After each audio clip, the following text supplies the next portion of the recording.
Hello. Good evening. How's everyone doing? Hello, Duo. Hello, Chrono. If my VOD viewers are still there, hello. Maybe you should try watching us live on twitch.tv/Princess Rosca. Hello, everyone. How was your weekend? It's been a while.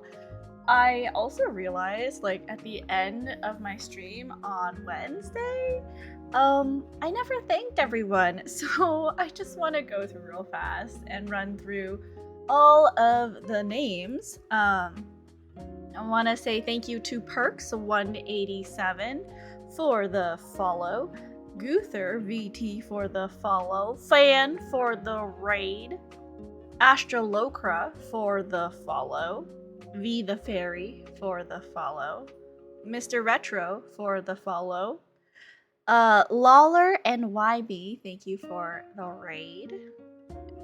Sev, thank you for the 100 bits. Pink Frost, thank you for the follow. Yui, thank you for the raid. And Sushiro, thank you for the follow. And then these are like people who followed me offline. Thank you to FaVT, Eclipse Dem, and Berry Kitty. Thank you guys for the follow while I was gone. Hello, is that Michelin star eater Her Highness Princess Rosca? Princess is a name, not a title. But yes, I did. Excuse me, sorry. I ate my dinner really fast. I still have some in a cup next to me. I did eat at a Michelin star restaurant. It was, if you saw on my Twitter, my friends and I went to Wing Lei at the Win, and we had the duck tasting menu. It was very tasty, but the general consensus from our group was that we should have just bought the duck and had duck wraps, because while the other dishes were interesting, I think we mainly wanted to eat more wraps, but it was filling. It wasn't, in my opinion, for like a starred restaurant, it didn't feel like it was too expensive. Maybe that's just my expectation of star restaurants are like, you need to pay like a lot. But we got a lot of food. So that was really fun. High-end Peking duck savage. Vegas, how was? Vegas was just really hot. It went up to, I believe, 111 or 112 over the weekend I was there. Dio, how was Vegas for you? Did you end up surviving? I just left Vegas. I'm about to land soon. Well, hello from up in the air. I can't say that someone's watched my stream mid-flight, so I feel special. I feel like with Sev and Sev's partner traveling around too, they've put me up on TV in different countries, and I'm like, I'm international. It's quite exciting. But I hope you have a safe flight back. I know a lot of flights were delayed yesterday because of like the wind. Is what I was told. My friend's flight back home to Alaska got delayed. Like, he was supposed to fly out last night at 7, and I think his flight got pushed to like midnight.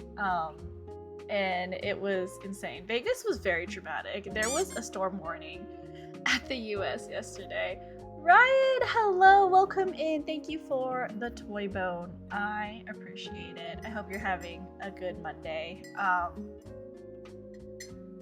Hello? I'm tired. My stomach, like, boop. Thanks for the boop.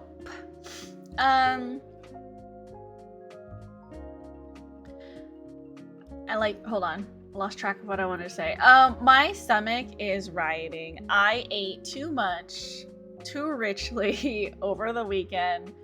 Okay, so let's just recap. What did I eat?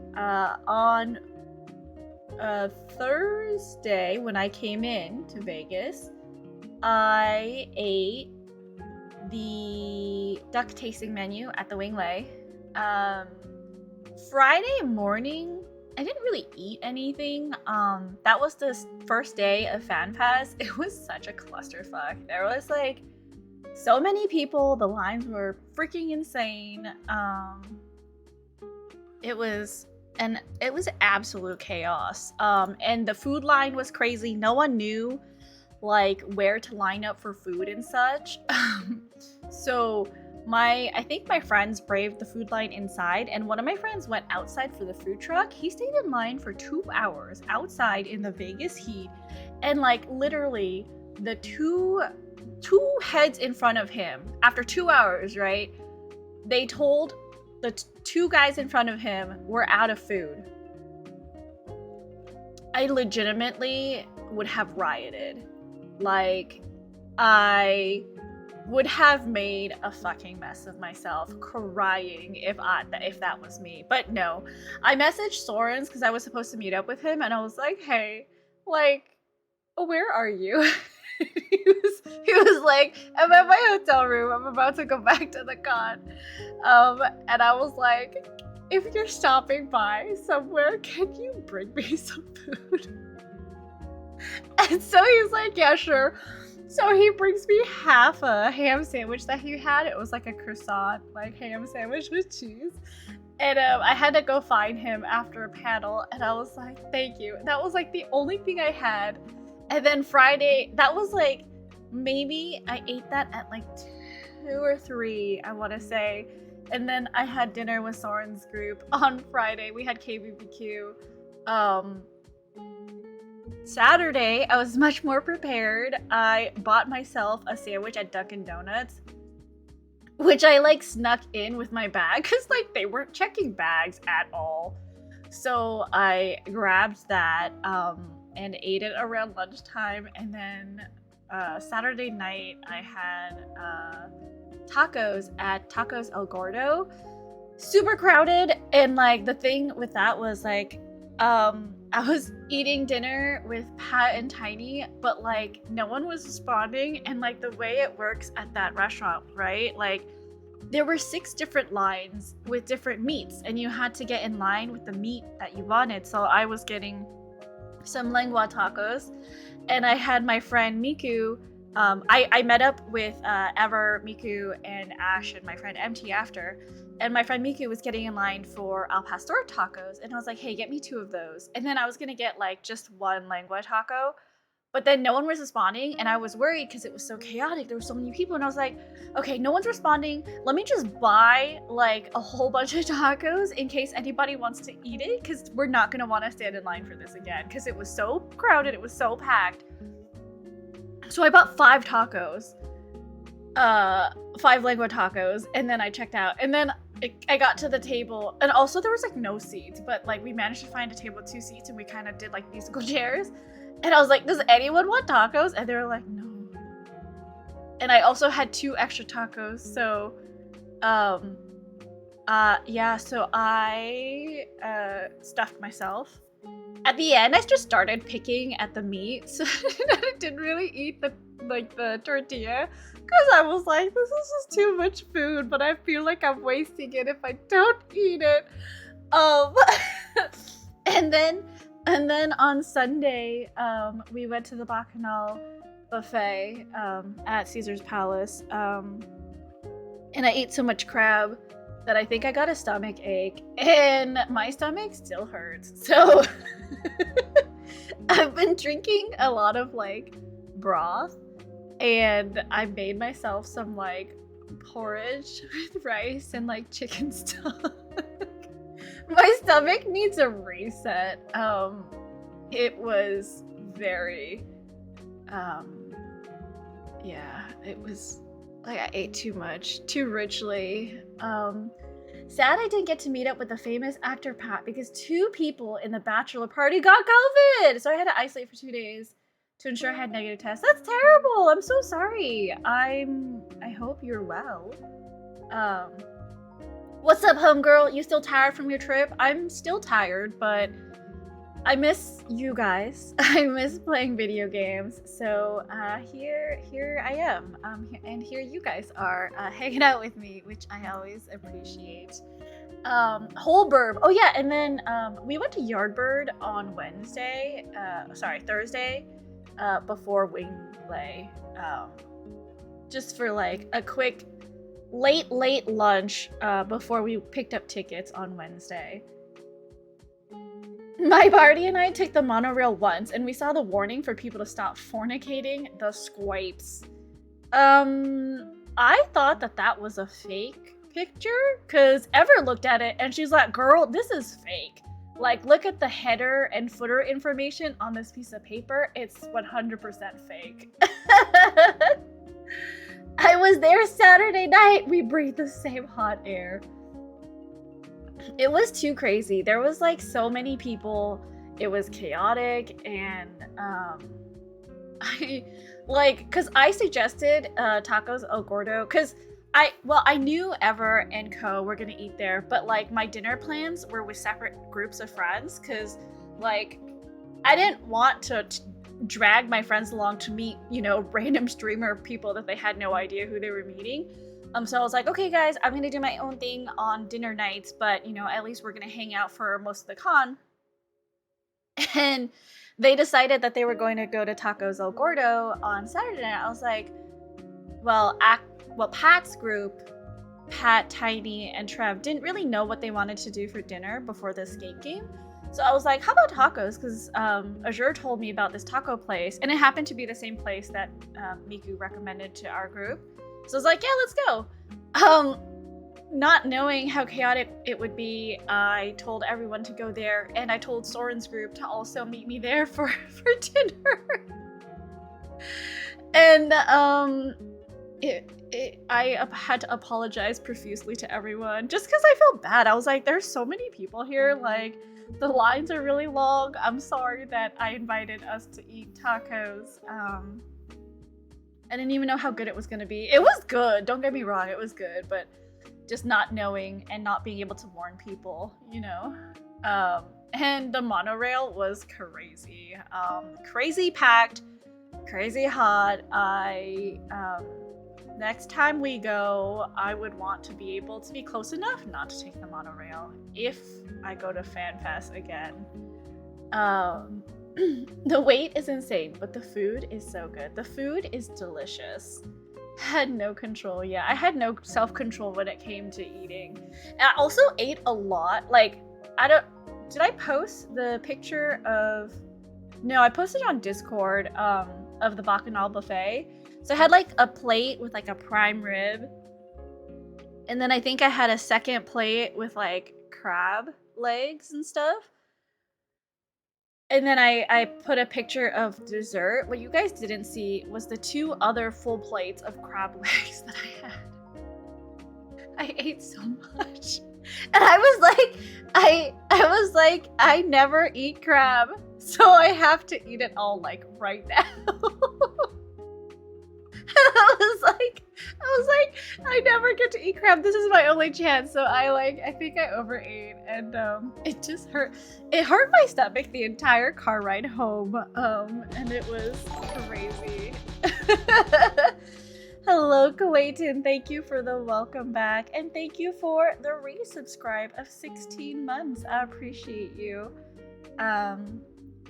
Action, thank you for the welcome back. I appreciate that very much. The nights I went to see strip clubs had a lot of people wearing Final Fantasy shirts.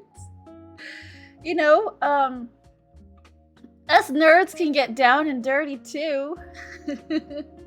I was very prim and proper on my Vegas trip. I stayed home all day and finished my cable management.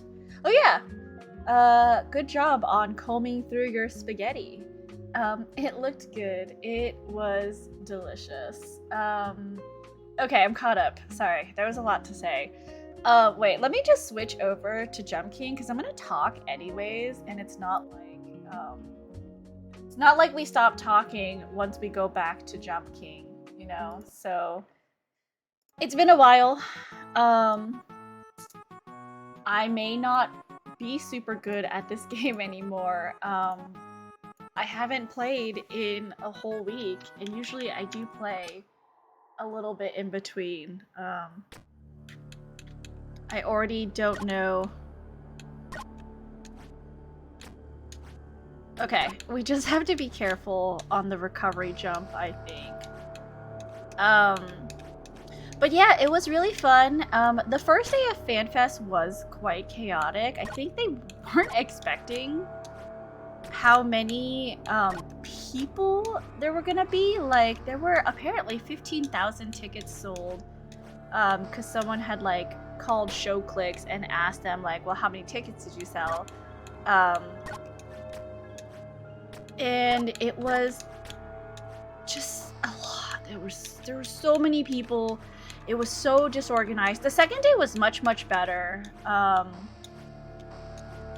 I much preferred the second day to the first, but the first day obviously was when they announced like the expansion and such. So I assume everyone has caught up on 14 News because I went to FanFest and I want to talk about FanFest. So if you would not like to hear about FanFest, I apologize. You might have to leave this stream for today because there will be a lot of FanFest talk.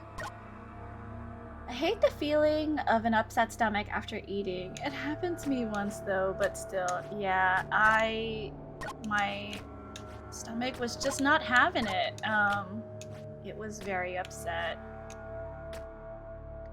There's a 14th FF, Final Fantasy 14. Yeah, there is a 14th FF. And I attended the convention for it. It was very fun. There's a new copy pasta as well, which happened very quickly. The meme forever expands. Now that FanFest is over, does that mean we won't get 14 streams anymore? I think I'm gonna try to add it in my rotation. After the news that there's gonna be another deep dungeon that they're thinking about making. My friends and I, we have done Palace of the Dead together and Heaven on High, but we have not done the new deep dungeon for Endwalker. So I just need to ask my friend who joins us from Japan if he's okay with me streaming, because I confirmed with Ever, because Ever's in that group, and my friend MT, well, he comes by stream too, so you guys have seen him. But I confirmed with both of them and they were fine with it being streamed, but I need to check with my friend to see if he's okay with it, and then I would need to run ground rules with him because he knows I stream, but he also likes to say really like off-color things sometimes. So if I do end up streaming it, he would have to police himself, especially with like privacy, right? Because usually when we do deep dungeon stuff, it's like just a whole bunch of friends, because we all know each other in real life. It's just a whole bunch of friends like shooting the shit. So he'd have to be a little bit more careful about what he says on my stream. Do you get anything for doing the new one as a group? I don't know. I do oh god, okay. Okay, wait. What if I do it like this? Okay, cool. If I line up my footing. Okay, hold on.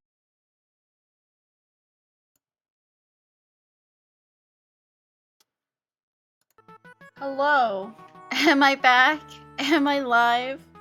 Have I returned? Yes, I apologize. My OBS crashed for some reason. I have never seen that before. But hello. Welcome back, everyone.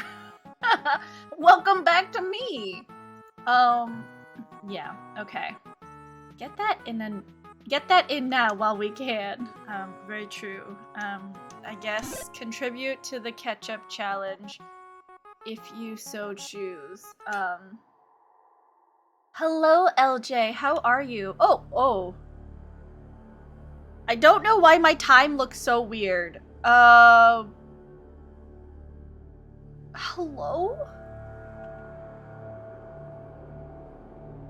Hi, Yui. Welcome in. How are you? Why does my time look like this? Hold on.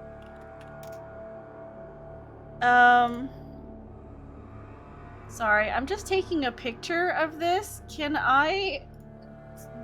I'm gonna post this to troubleshooting, because that should not look like that. Did we just fuck up our game time? Do I... bugs? Hi everyone. Hi everyone. My game crashed, and now I have this. Wait, did you type in the word that you wanted me to teach you? I think there's supposed to be a text thing for that redeem. You've traveled back in time. Princess is so good at this map. She did it in negative time. Have this as my timer, and it's counting down. Oh, help.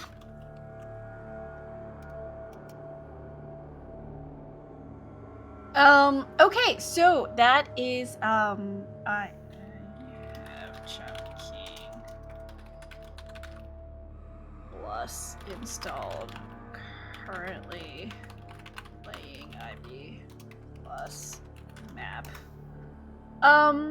That's how long she has to beat the math before the game explodes. Thanks for the head pat. Jesus Christ, what is going on with this timer? There wasn't a text requirement. Oh, I'm gonna make it a text requirement. Thank you for letting me know. I thought I did.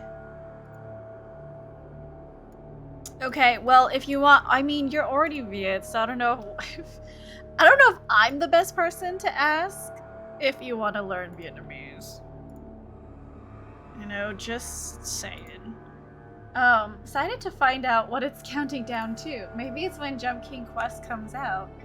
Totally am not trolling you. Thanks for contributing to the ketchup challenge, I guess.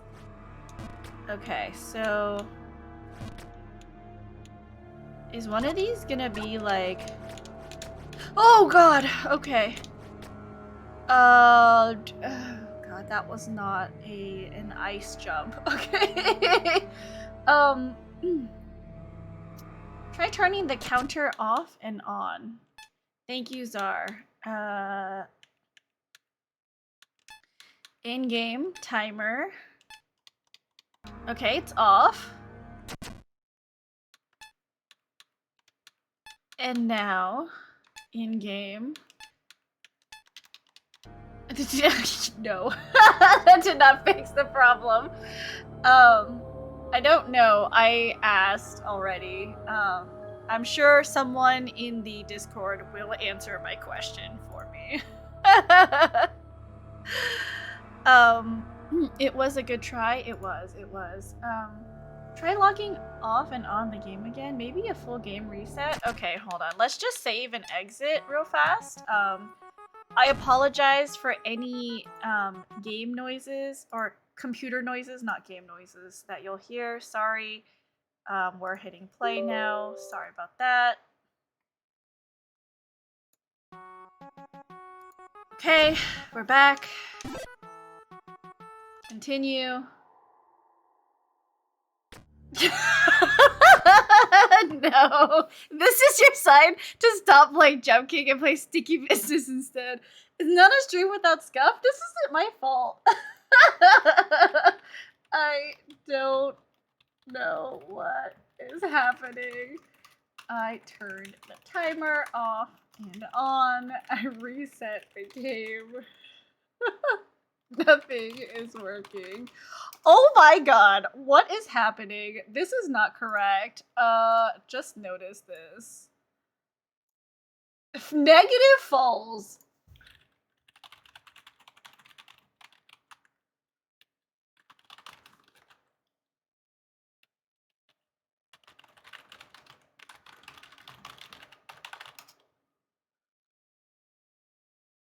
Negative 1,100. How will I know how much time I took on this map?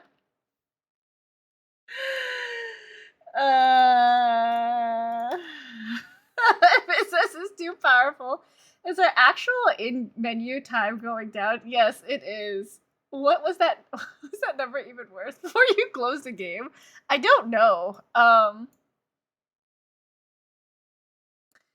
The numbers are accurate, but just negative. 15 days though? I don't think I've spent enough hours.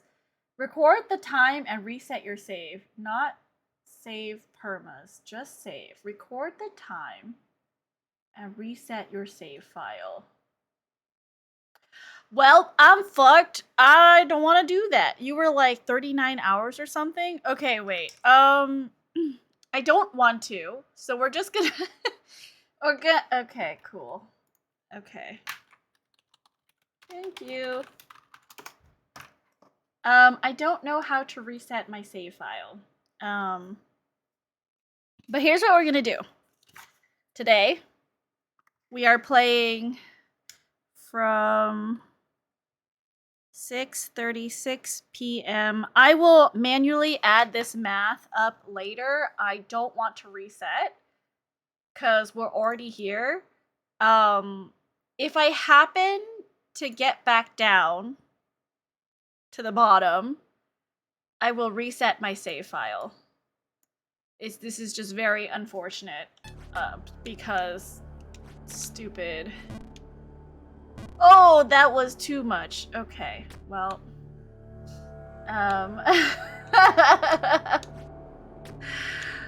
Well, that is interesting.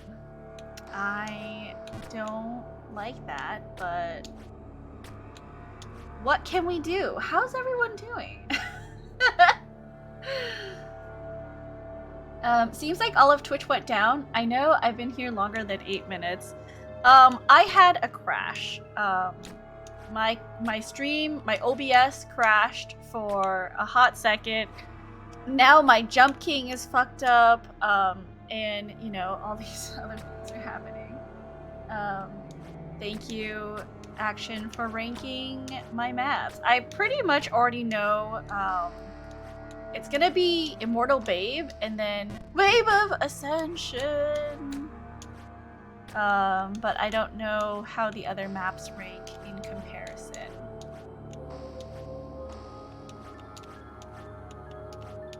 Terrible. We lost stream and Princess came back in the negative zone. It's somehow all negative. Did not get the greatest answer from the Jump King Discord, but you know what? Thank you for the head pat. We'll just take it. Okay, I'm lurking in like 4 different places and they all went down at the same time. Oh, they did? Maybe it wasn't me, you guys, but I just restarted my computer incorrectly like an idiot, so maybe that's what happened. I screenshotted your ending time from your stream last week. Sorry, thank you. I appreciate you. I mean, I could also just watch the stream again, but I appreciate that. I'm in Pat's stream and it's been okay. Well, then it was just me. I could also pull the after the VOD, I could pull my start time at the start of this stream. And then we can just count from 6 hours and 36 minutes. Or not 6 hours, but 6 p.m. 6:36 p.m. What if it's all OBS users? Pat, I believe, uses OBS, so I don't think that would be it.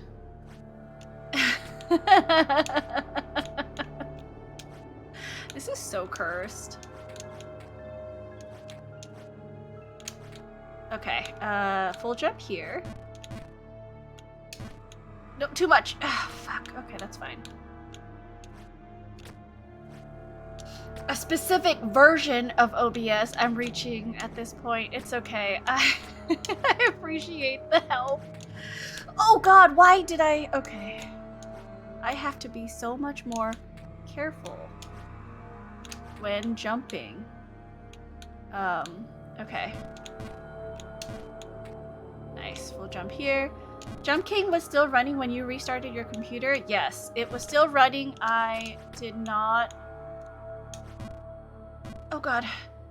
I did not restart my computer correctly. That would explain it then. Would it? Did I just do a big dum-dum? See, the biggest thing is I don't want to start over and lose my progress of where I am. Halfway to Goodreads routine. I don't want to... Well... I mean... I can get back up here. This is actually not... Okay, you know what? This is what we'll do. Can I go back to the main menu? Okay. Since I fell, and like I am not that bad at getting back up, we're just gonna do this. We're just gonna start over.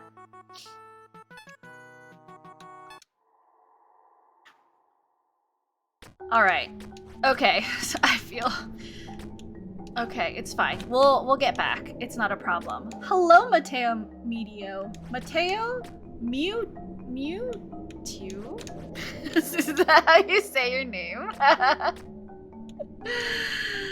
Thanks, Yui. I appreciate you.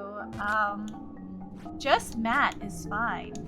Welcome back, Matt. We, as you can see, had some really wonky business going on with our Jump King, so we had to start over. Now, speed run. This is a too familiar screen. It's okay. It's been a while since we jumped these beginning maps, so it's fine. Mateo Potato, his other name. Okay. Nope. I'm gonna get through this. This should not be the hard area. The hard area should be the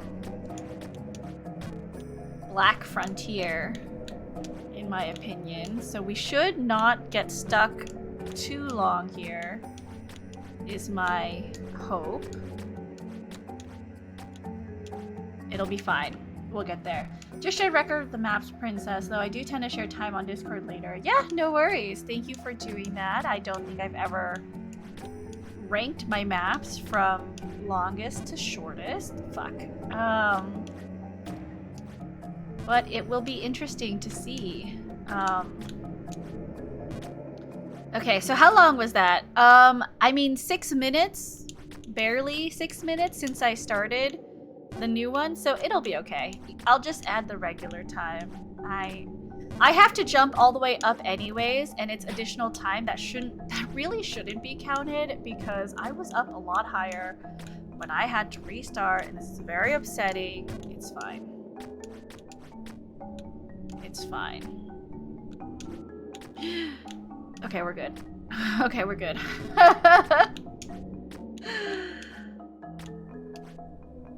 I believe in the tales of the jumping princess that vanquished the high, weird cliffs. Thanks, Janya boy. We couldn't have negatives. The negatives was just really, you know, bothering me. It's okay. We'll get there eventually. Sorry, let me just close this so I don't get distracted. I was way off. You were at 47 hours. 47 hours. Fantastic. I'm about halfway through clearing the map, perhaps. Because Immortal Babe took me like 80 hours, I think. So this map may just take me about the same. 80 hours. Okay, we're good. 81 plus hours. 80? The creator should get into that bug at some point. I believe it's a save corrupt issue. It's not the fault of anyone except for myself. It was my fault. This map's gonna be a blast, eh, Matt? Are you also... Wait. I think you raid... Did you raid into me? Oh, fuck. Oops. Okay. That was my fault. I forgot some of the jump powers, but my main account... Oh, yes. Okay, that's right. Because you were speedrunning some,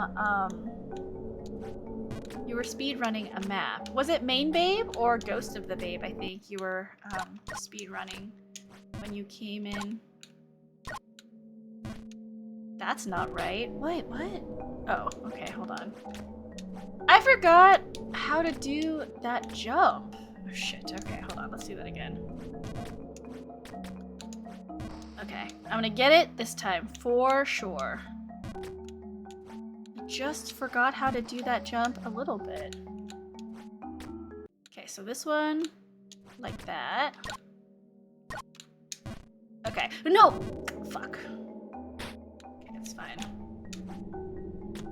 How does that jump go again? Oh man, I've already forgotten. This is not good. Okay. Main Babe. I'm a regular from his community and guided a raid here one time. That's right. Thank you so much for doing that, Czar, and thanks for helping us connect. All these tiny jumps in the first area. It's not so bad. I prefer tiny jumps, cause I can measure them a lot better than the long jumps. My fingers know how to count the tiny jumps better. I start to lose track of my counting after, like, a bit, you know? But, how was everyone's weekend? What did you guys end up doing, while I was melting in Vegas? I don't know if I can bring myself to do this one. It's fun, Matt! You totally should. The map is hard, but very rewarding. At the end of the day, we all just want to improve playing Jump King. And if you play this map, you will definitely improve. Nope. It's been a while since we've been here, you guys. Give me a hot second to get used to all these jumps again. Okay, nice, good. Okay, not too bad. Okay. Good. I feel like it's a lot easier after I've been through like ice hell with the new Frost Sanctum that Abaddon built.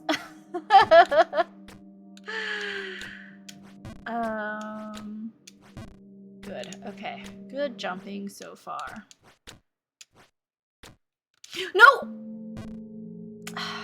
Stupid. Okay, that's fine. Oh god. Okay, that's fine. Gotta level up first by doing Ascension. But you just said, didn't you say you finished? Sorry, you said you finished Ascension, right? Or are you talking about Matt? Matt should do Ascension. You made me do it. I spoke to Introcar a few times. He's pretty cool. Introcar stopped by while I was playing his map, and I told everyone in chat that if the creator of the map comes into stream and chats for the first time, I would do the funny thing and jump all the way down. So I was playing that Vaporwave area.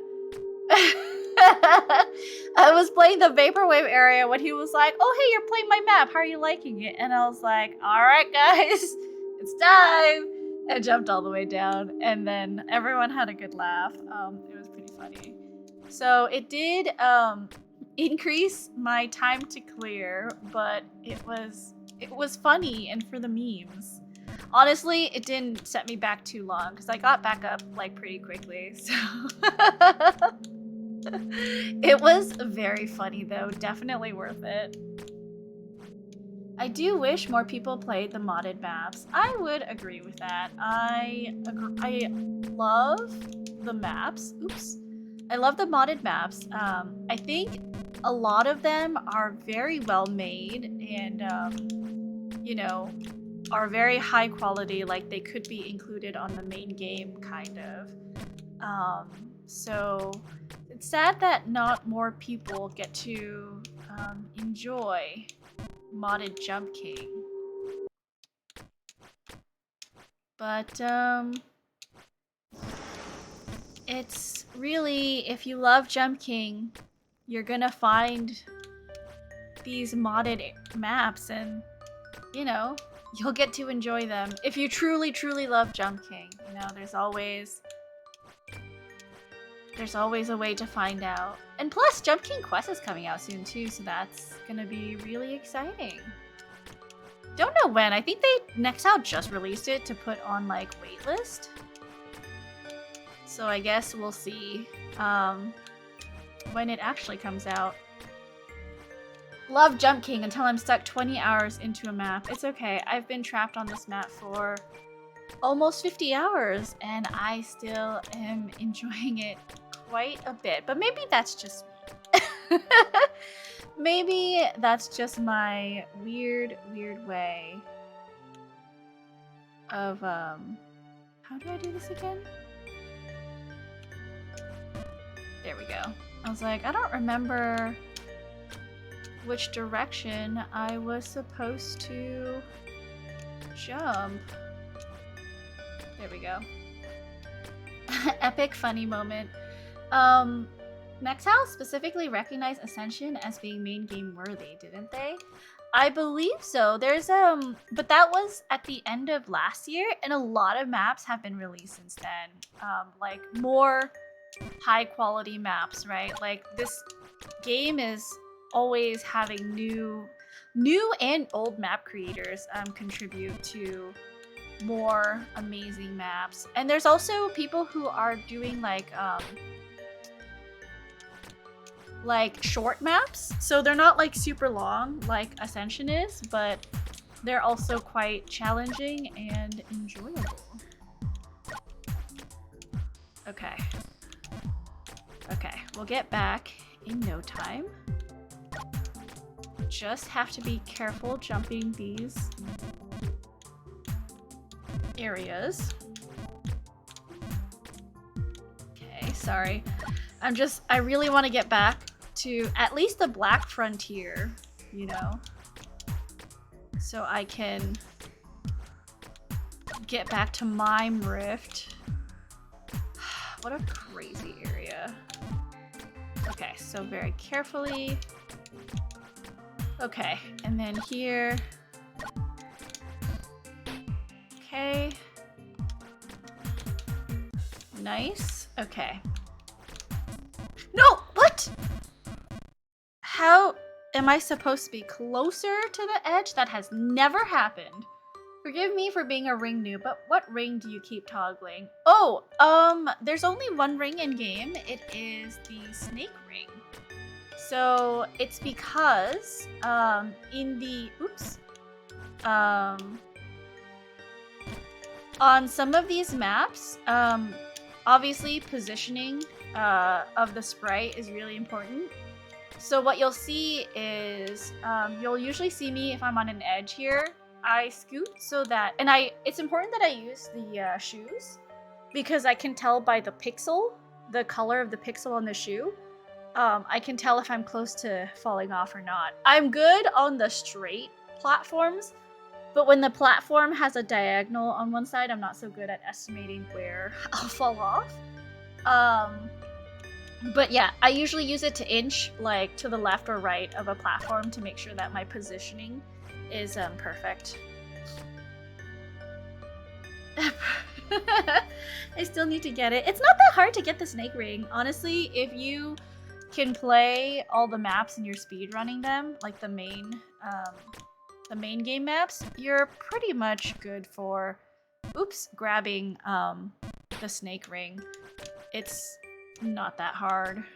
You just get to the top of the lost, or I forgot what it's called, the sanctum area, and then you get the bird, and then you just chase him down the map. Fairly simple to get. I believe I got it on my first playthrough of the map. Oops, I need to focus a little bit more.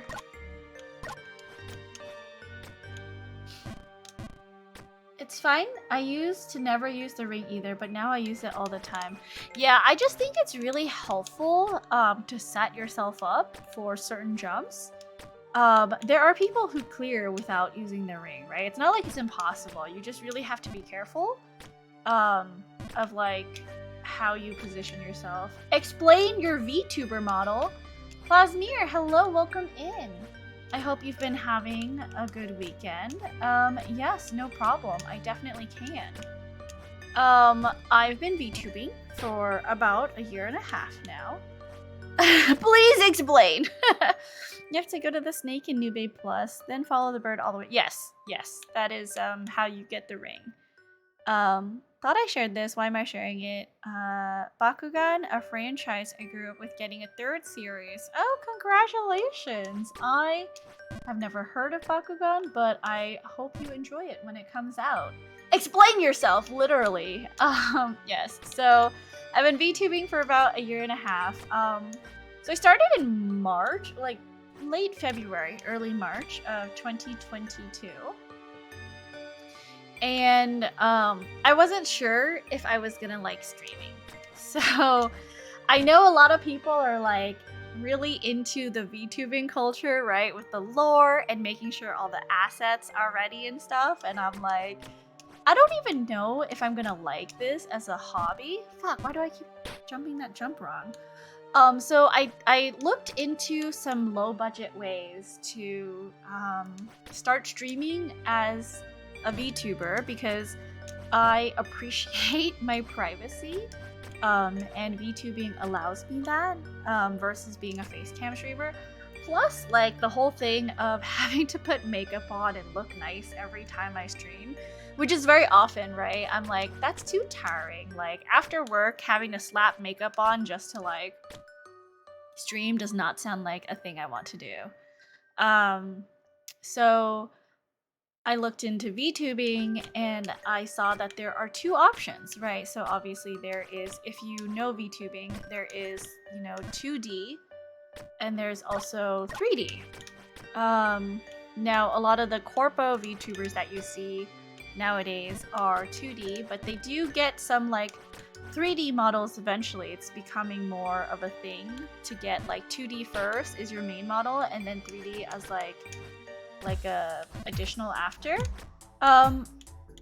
There are pros and cons to both, right? 2D is very much more like anime aesthetic. Not that 3D isn't, right? Because obviously I still look very anime. But the thing, yes, and then there's also PNG tubers. But again, PNG is still, you need to commission art for that. And I wanted something at zero cost, $0. So I saw that 3D was the way to go, and most people use VRoid models for 3D. So VRoid is a program that you can use to create a 3D VTubing model. And it is very, in my opinion, VRoid Studio is a very intuitive program to use.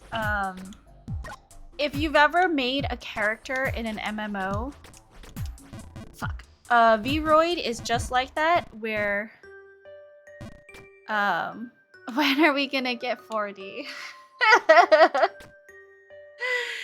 I lost track.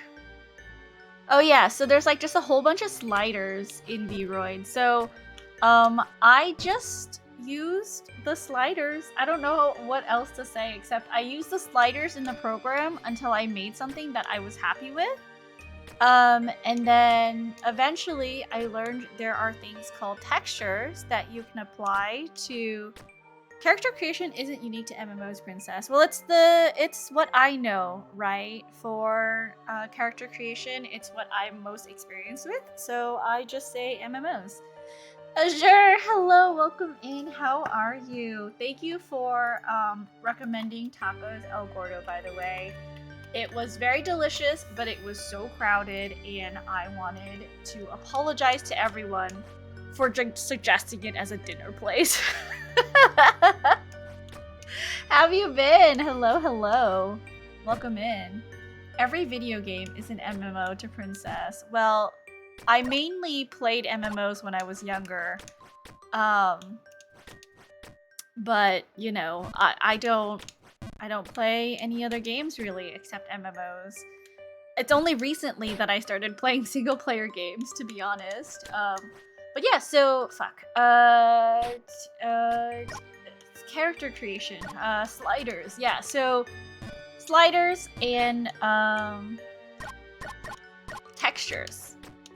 There's a whole bunch of free textures that are made by people on a website called Booth. So I believe it's like booth.pm, but you can find a lot of free and low-cost textures for Vroid models on Booth. I found a whole bunch of free ones, mainly for my sweater. And then the rest of the textures I did myself. I figured out, you know, how it looked on the character, like on the flat texture map, and how that wrapped around like the I don't know. I don't really know 3D programs. I just played around with it. It's really hard to explain. I just played around with it until the colors looked nice, until it looked pretty. And I really only started editing my textures, I want to say 3 months ago.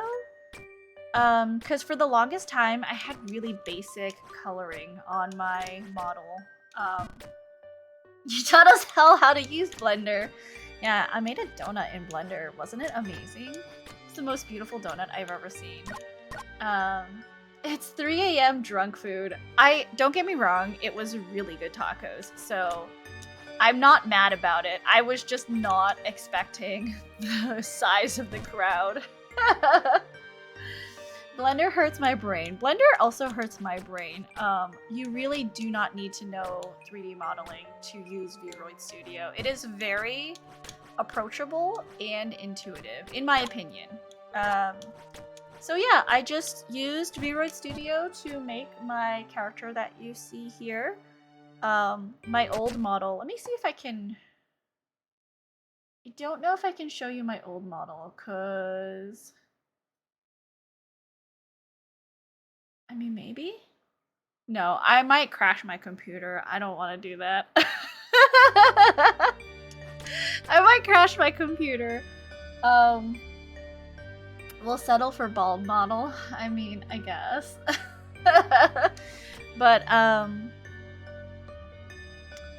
already forgotten what your old model looked like. It's, she just has a little bit of a shorter face, and there's not as much shading on her face.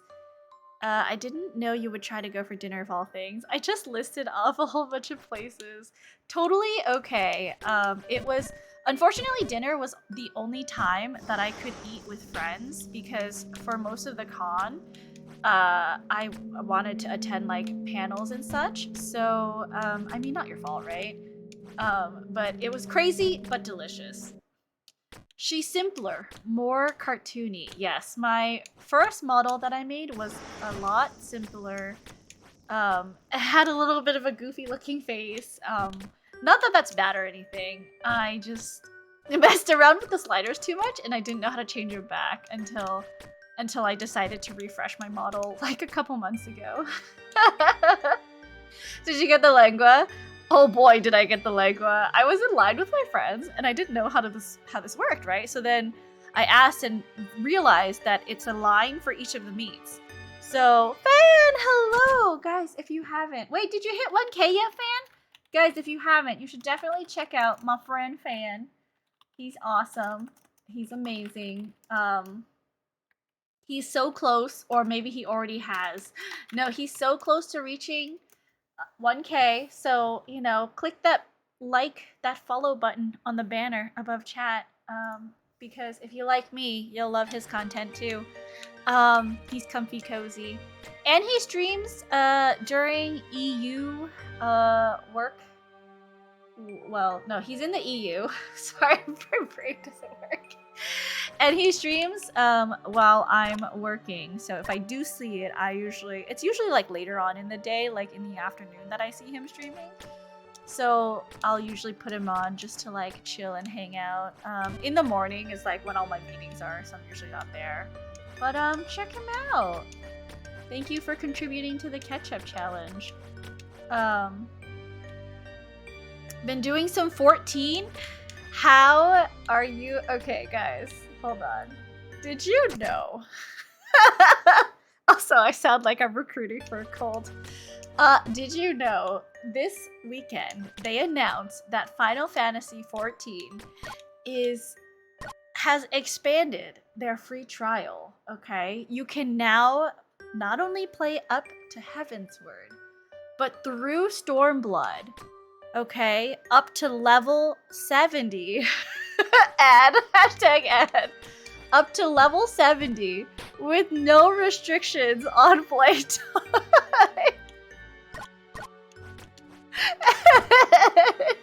Not sponsored, BTW. It's true. If Square Enix sponsored me, do you realize, like, I would never stop shilling for them. Using my affiliate code. Gunther, hello, welcome in. Hey, another FF14 streamer that raided me a couple nights ago when I was playing a 14. Check them out. I can't pull down that rabbit hole. It's so good, you guys. And the new expansion is coming next year in summer. Fan, if you don't want to go through the ARR slog, I believe there are level jump potions that will help you. I think, does it skip the story too? I'm not 100% sure if you skip the story. I refuse? Okay. Well then. Also, can you message me what hours you usually play? Because I want to play with you. Because I'll help you. This is an excuse for me to level up my healers or tanks. Or maybe melee DPS. If I play with the newbie, it will encourage me to level my other classes. Can you just message me the hours that you play? I'll play with you. Azure says I'll catch up by next summer. That would be good. Then we could all play together. I definitely plan taking off work when the expansion comes, because your girl is not going to be able to take it with people playing through the MSQ and talking about it. I would die if I wasn't one of the people already experiencing it. So I already know I'm going to be taking a couple days off. Why am I missing that? I already know I'm going to be taking a couple days off in the summer just to play 14 when the expansion comes out. Hopefully we don't have another mishap with the team changing the dates and people getting angry, because I know the last time Endwalker came out, they pushed the release date out and people had already taken vacation. And they were like, oh man, now I have to, I can't take more vacation. It can't be approved that fast. So that was the whole thing that people absolutely hated. But I had a very flexible work schedule, so I was able to move my vacation. Play more We Were Here? Absolutely not. Wait, hold on, Fan. Do you want to play more We Were Here? I know Fan can keep his cool, so if you play, I'll play with you. Maybe, possibly, maybe. Okay, well, Fan says yes. I will think about it a little bit more and do my research. to see if it's scary. Level at 29 now, though. Completed the first 3 dungeons. They did make the dungeons a little bit easier. They did a huge rework of the early stuff in-game to make it less of a chore, I think. Some people say they took out, like, a lot of important stuff, but honestly, like, nobody pays attention to ARR in the first place, so I think you're all good. I'm playing Where We're Here tomorrow with a friend. Oh my god, it's so good! I hope you enjoy it with your friend. I won't say anything about it, just that I hope you have fun, and you should definitely tell us how it goes. If I'm able to catch you tomorrow, I'll try to jump in. Am I following you? I usually follow people who raid into me. Let me just double check. I am not. I'm gonna give you a follow. I hope that you have fun with your friend, because I definitely enjoyed it. But I am a big chicken. There are a couple places that you will laugh quite a lot if you are immature, like me and Fan are. But I hope, I hope you have fun. I can play with NPCs now. Yes, they have duty support, and that's something new. So really, you can have a solo experience in an MMO and you won't lose anything important. Actually, I enjoy doing duty support with the NPCs because you get to see them and interact with them, and it's just really fun. I think you get a lot out of doing duty support. Nowadays, when I do a dungeon for the first time in like new dungeons, I almost always do duty support first. Like if it's available, I'll do duty support, and then after is when I will like queue in like a regular person. Bishop, hello, how are you? No queue times is awesome, I know. But if you're playing tank, like, you should queue, because tanks have no queue times. Healers too.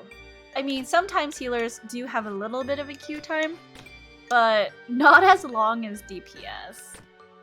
I'm good, Bishop. How are you? How was your weekend? You kind of missed me talking about Vegas, but it was really hot. It was really sticky.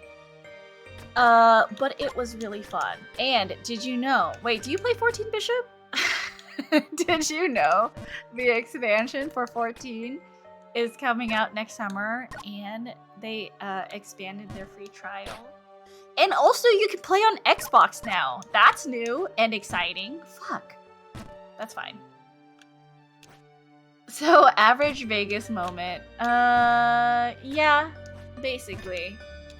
I mean, I didn't do any of the, like, typical Vegas things. Like, I don't like to gamble, so I didn't gamble.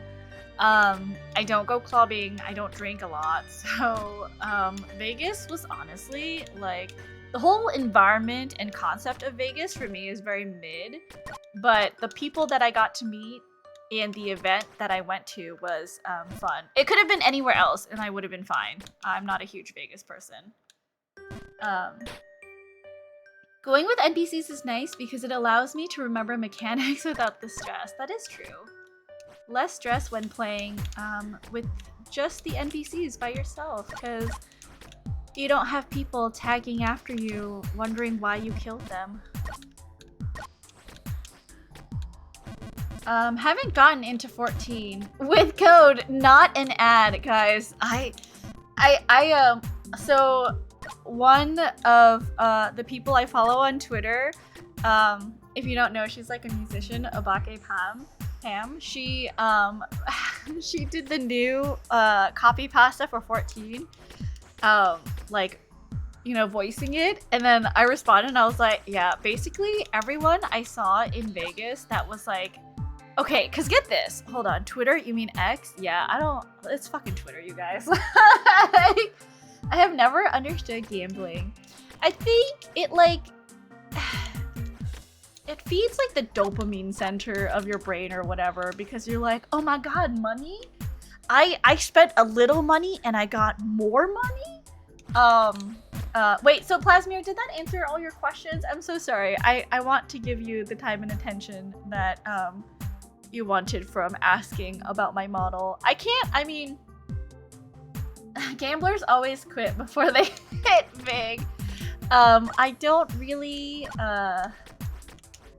have too much crazy stories about making my model. It's just all very much like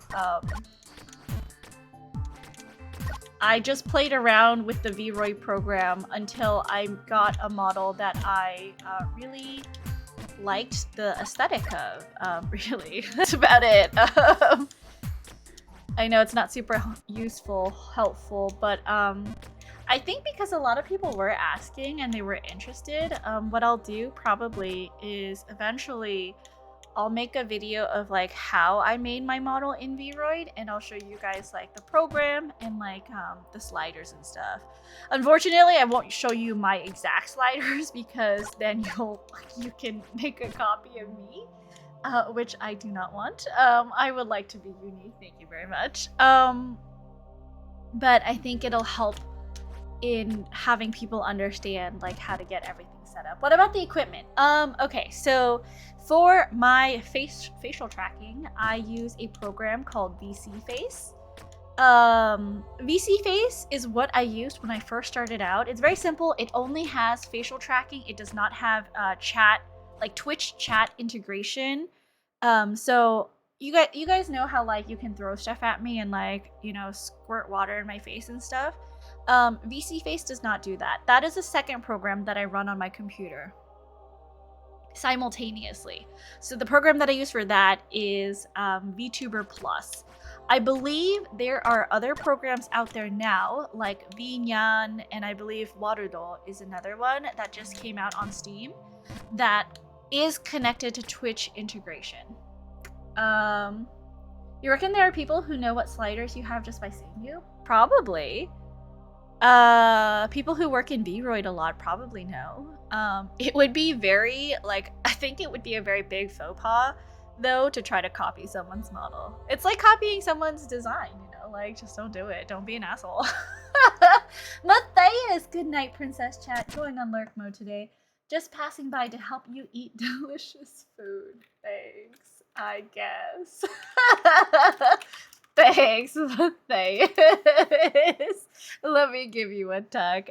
Good night, sleep tight. Don't let the bed bugs bite. So I use VC Face. I use VTuber Plus for chat integration. For my equipment, for I use webcam tracking. I don't use any of the fancy like I don't even know what people use on their iPhone for tracking. I know that's a thing. That is an option if you don't want to do like webcam. Fuck. Oh no. So sorry, hold on. I know that people use their iPhones. I think there's something called ArcKit motion capture. I don't know the world of motion capture. It's just a webcam. It's a Logitech C720, I believe, is the webcam that I use. And then I use a plugin called Spout 2 Capture to capture my model into OBS.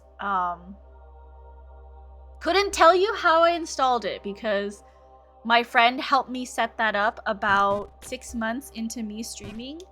I just know that I downloaded Spout 2 and then added it into OBS, and it captures my model from VTuber Plus into OBS. And I think it uses less CPU memory. You can tell I'm great at computers, right?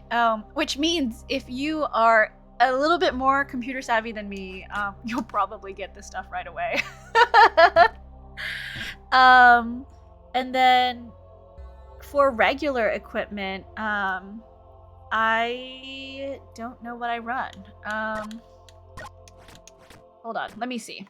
I actually wrote this down, but I don't think I ever put it on my about panel, which I should. I definitely should put this on my about panel, but let me see if I can show you or just list out. Okay, so these are my PC specs. AMD Ryzen 5 2600 6-core processor, 3.40 gigahertz? Capital G, capital HZ. I don't really know what that means. So you guys figure that out. Then I have 32 gigs of RAM. I have my Corsair K55 RGB keyboard, a Logitech G600 mouse, and then a Logitech Blue Yeti microphone, which I'm gonna be upgrading because I just thank you to the people who donated to my throne for my new microphone. The transfer to my bank account finally got processed. So my new microphone, which is a Shure KSM32, will be arriving, I think, at the end of this week. And then I need to figure out, I need like a, what is it called? I can't plug and play this microphone. I have to plug it into a thing that then plugs into my computer. I don't know what it's called. It's some kind of like, oh yeah, a mixer. Are you making one video covering all of it? Yeah, that's gonna be my plan, Plasmir. I don't know when I'm gonna be able to put it out, but a lot of people have been asking, and I did ask, and people said that they were interested. So I think what I'll do is I'll cover like making the model, and then I think in a second video I'll go over the programs that I use and my computer specs. YouTube. Yes, it will be on my YouTube. You can check out my YouTube. I think I have links, but if you want, this is a quick way to get to my YouTube as well. I remember knowing some people who know a color's exact hex code just by seeing it. That's true. People like that are definitely crazy. I definitely understood how the old model was set up after I made my own.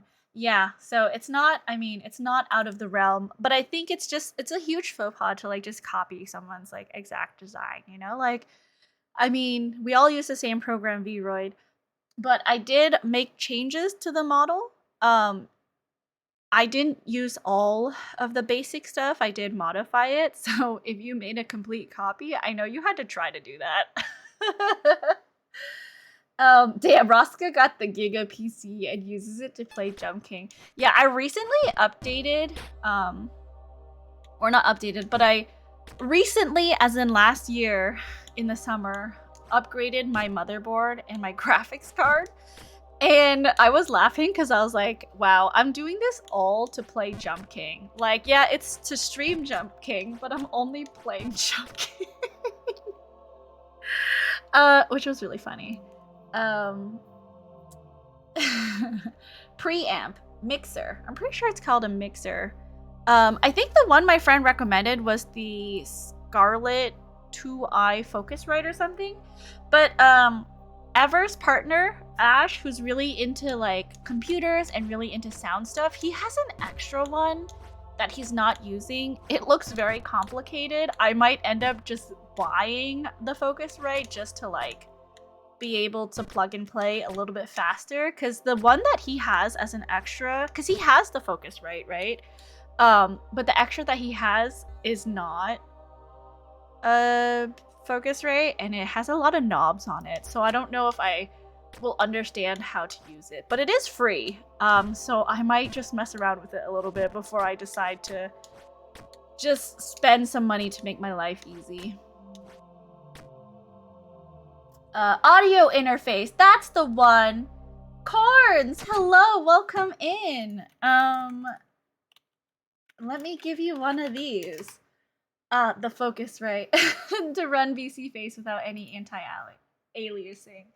I don't know, things just happen. Like, you don't understand. I don't think you guys understand the full, like, scope of how much technology I don't understand. Like, people tell me to download certain things. I'm really good at following instructions, which I like. I don't even know what anti-aliasing is. People tell me to do things. If they include instructions, I will follow those instructions to a T. Okay? If something happens and it goes wrong, I won't understand what went wrong because I just copy exactly as I see it, okay? But a free interface is nice. Would recommend just learning to use it and save the money. Yeah, I don't know which interface he has, but it looks very intimidating because it does have a lot of knobs. Ash did say that it is a good audio interface, but I will just have to learn how to use it. So we'll see if that, you know, becomes a thing. How do you prepare for Savage? How do I prepare for Savage? My friend links me the toolbox, and like I will run through the toolbox. Oh, Matt, got a dip, but have a nice night. Let me tuck you in, Matt. Good night. Thank you so much for stopping by. I really appreciate it. I hope you have a good night. Sleep tight. Don't let the bed bugs bite.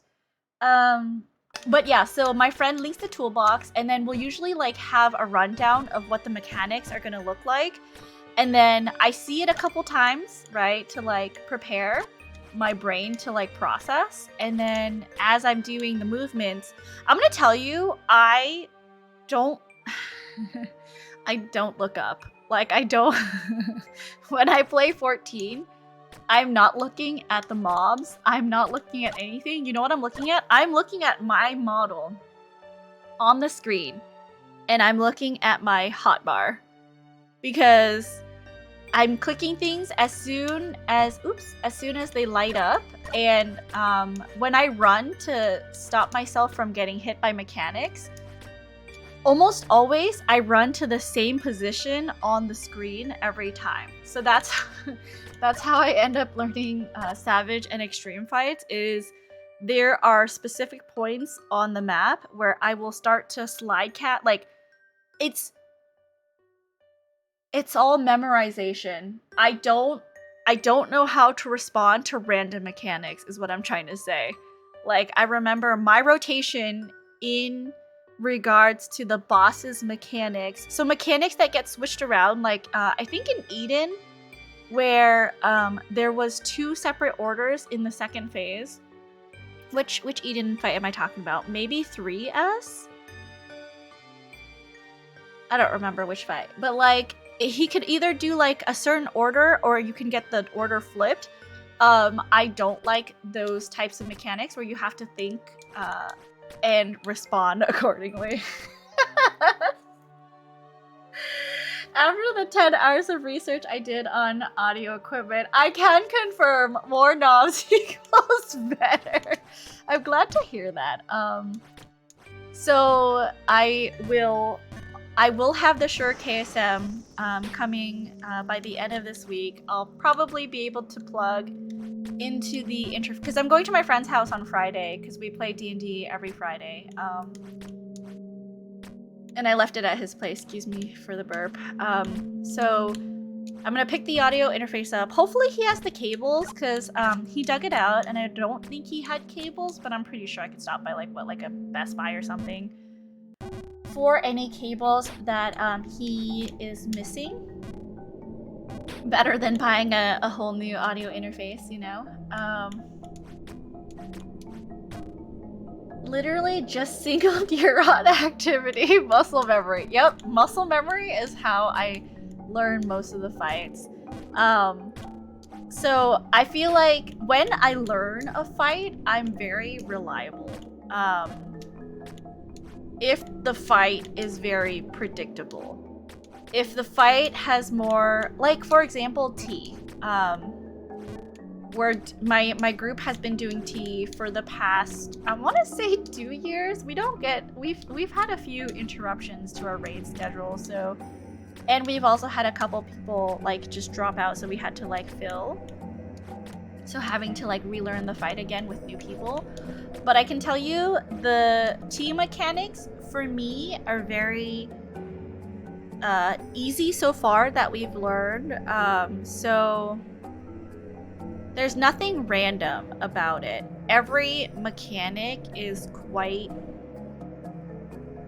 simple once you understand how to move and where to move. I hate those changes. I guess I'll die. Roscoe, you're supposed to go up, not down, silly. I know. It's been a while, though. It's fine. We were up, but my game crashed and had a negative time, so I was like, might as well restart now, I guess. I begrudgingly resubbed to Netflix. It's $20.99 Canadian dollars. You know what? Absolutely not. I told my brother, I was like, you know, are you still paying for Netflix? Because I shared his subscription, and I was like, don't. Like, I don't watch Netflix at my place. Like, I haven't used the login for a real long time, and most of the time, it's just to rewatch stupid shit like that. And plus, I don't really watch TV anymore, like, just because of the whole streaming and schedule situation. I don't have time to watch TV. So I told him, I was like, if you're subscribing because, you know, me and my sister are using it, like, don't, because I'm not using it. You might want to ask, you know, sister if she's still using it. And she said, no, I'm not really using it either. So I think my brother canceled our Netflix subscription because fuck that. Like, not being able to share. Oni-san, he's not my Oni-san, he's my ototo. I am the One-san. I'm the oldest of all my siblings. Can you believe it? Me? The way I act? My favorite thing to do in MMOs and RPGs is see how far into high level zones I can go without dying to mobs while as low level as possible. That's brave. I play tank, so I am pretty much forced to know mechanics, so that'll be fun to learn in the future. I know some of the tank mechanics because we call them out, like we call out the tank busters and such quite often. But I don't know what the tanks do to like mitigate damage and such. I'm sure they do stuff. They have to like shirk each other too, so... and provoke, I guess. There's, you know, words that I know. Words that tanks use while they're doing call-outs. Oops. Sorry, I assumed. It's no problem.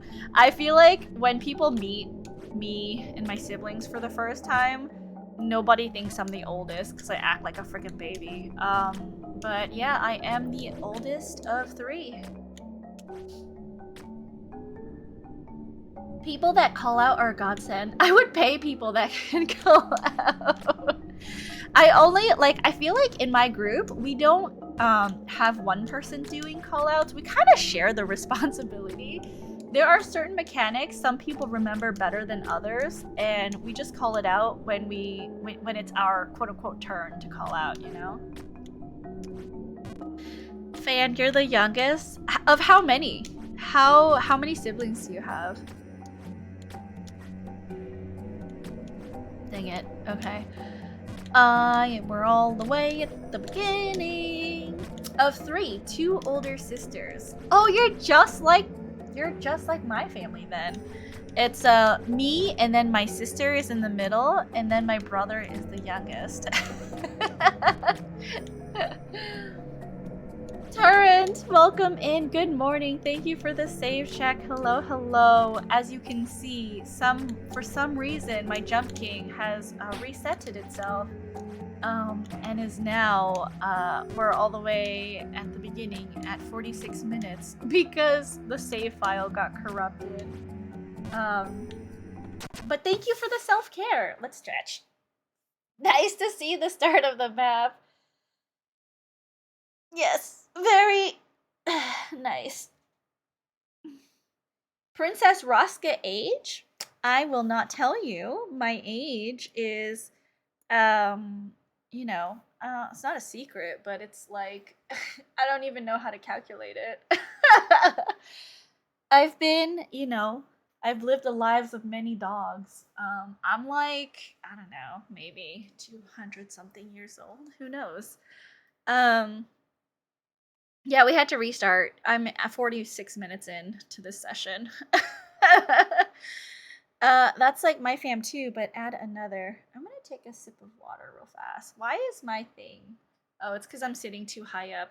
Now that I'm not shrimping, I pointed my camera down a little bit and it's wigging out. Okay, I just had to like get my chair to go down a little bit. Never ask a lady her age. Yeah, I'm 21. I'm 21, you guys. Forever 21, you know? A million in dog years. Exactly. A million bajillion. I just want to know if I'm too old to start.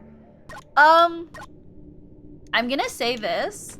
No one is ever old to start anything. Don't be scared to start something. I know there are people who have spoken out as VTubers who are in their 30s, who are in their 40s.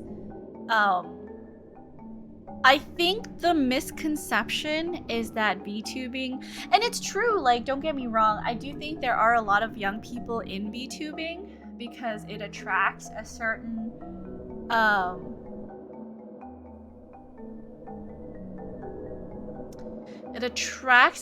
type of person.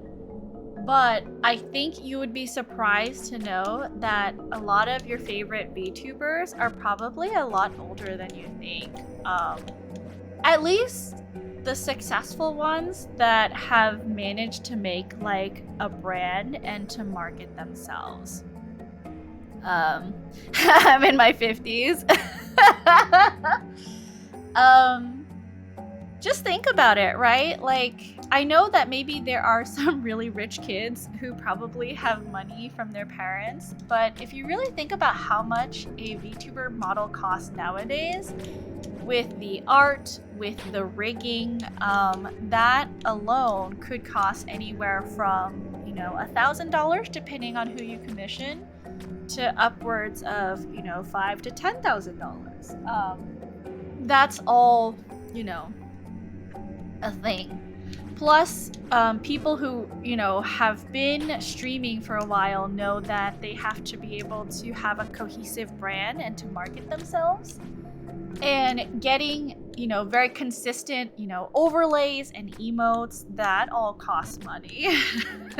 Starting soon screens, ending screens, which I've done all myself, which look very kiddish, but I'm still looking for ways to update mine. I have no way to, update my stuff. I just don't like anything that I'm finding online. So we'll see if I ever change my starting soon and be right back and ending screens.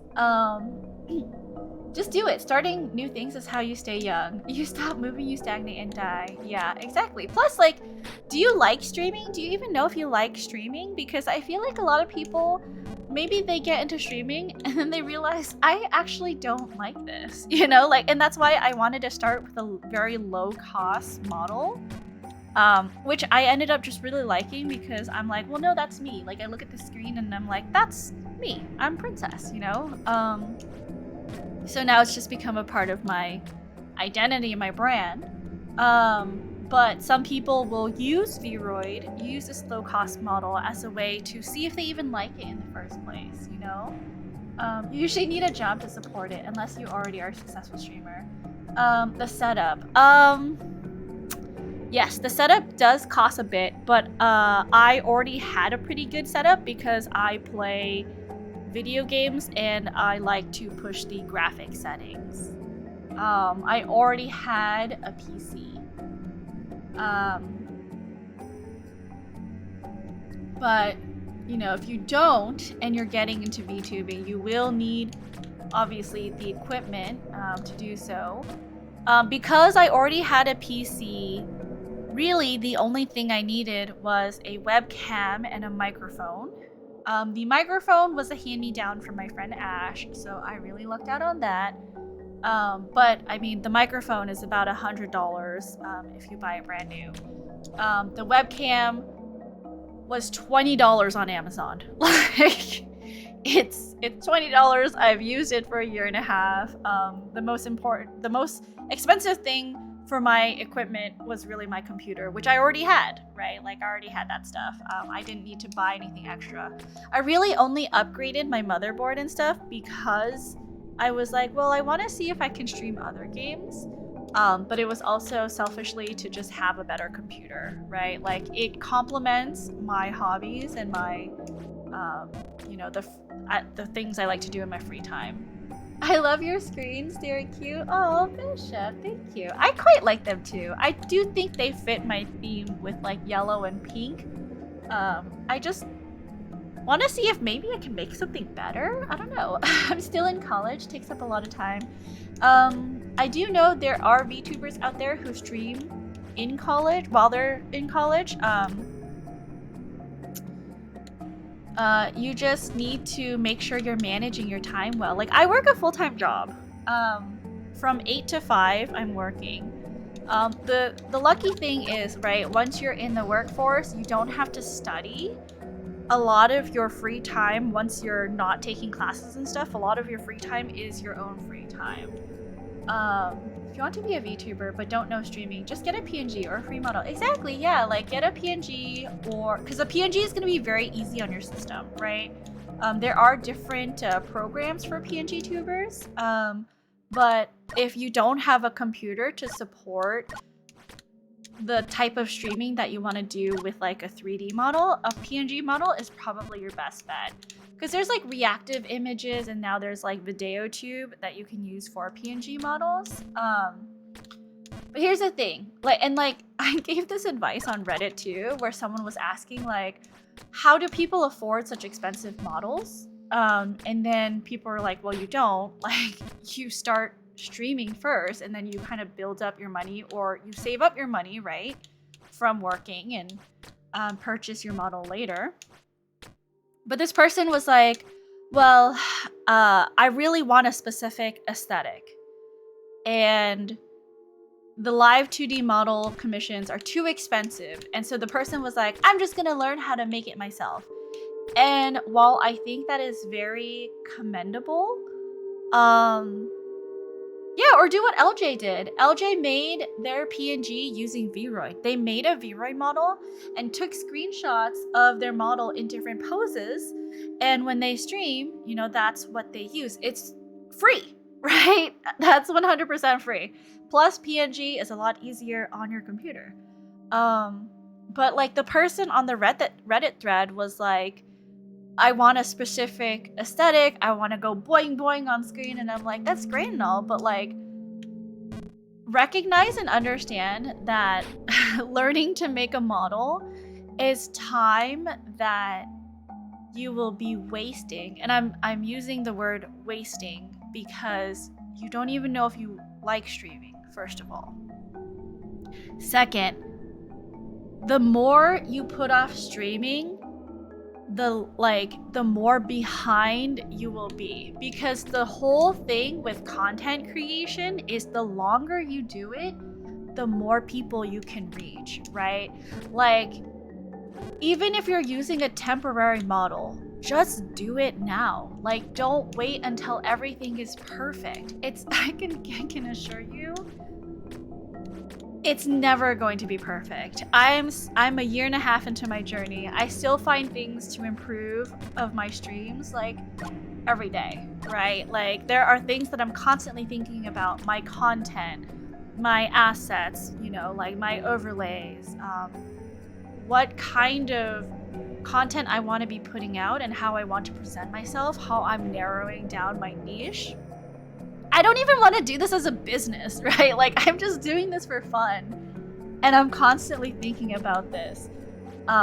When you stream and when you start putting yourself out there, I think it gives you a different perspective than just always putting it off, right? Like, I know it's scary, but the only way to know is to start. And if you never start and you keep putting it off, you're going to be way behind.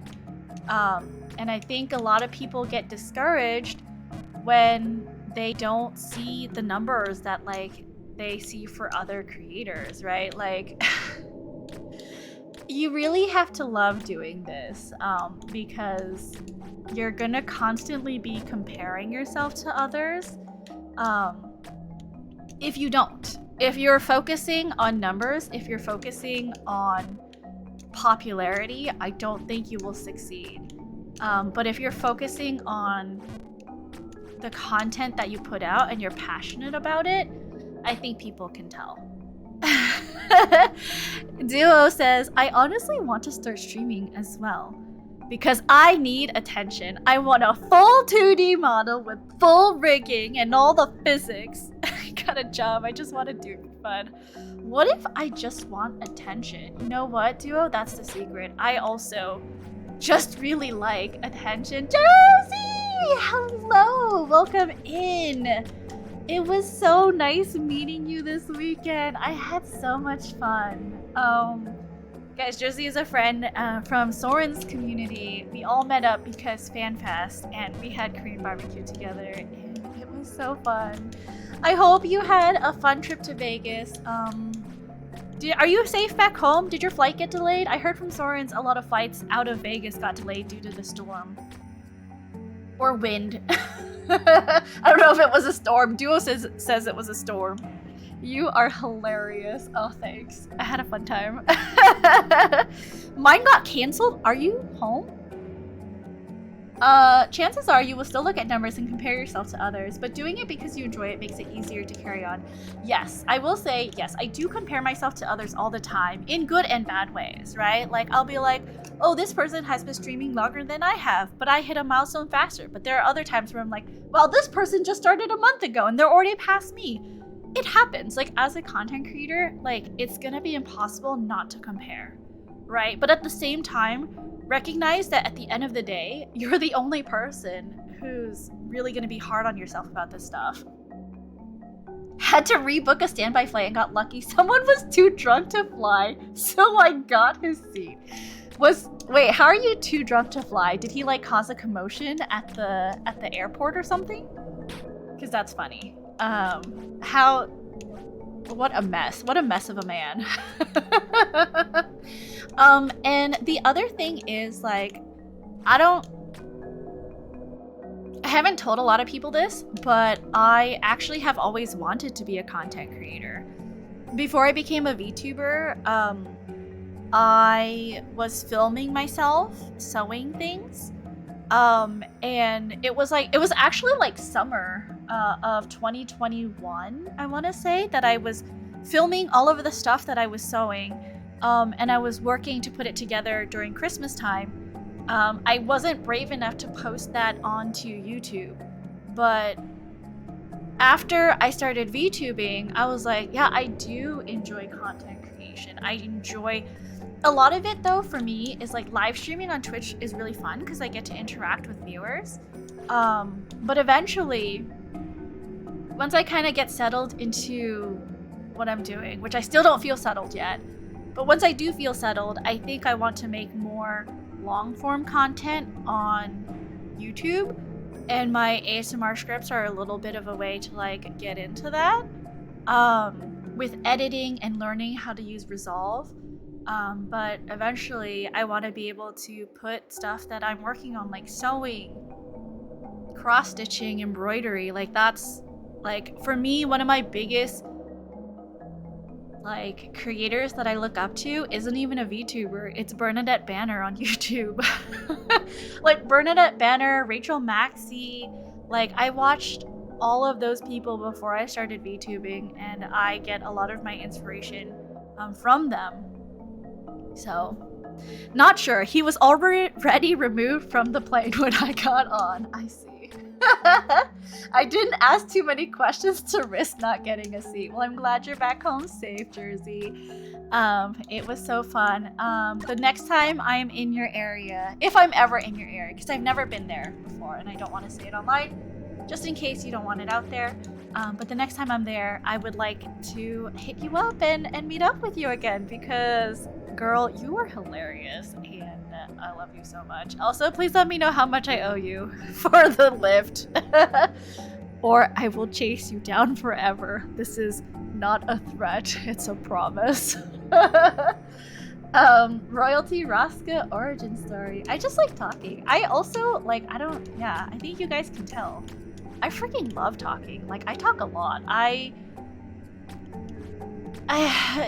talk so much that if I don't stream for a day, I feel like there's so many things to talk about. And like, obviously, even if I've said the same thing, because I used to be an English teacher in Japan, I I can tell the same story like 10 times and still not get bored of telling the stories.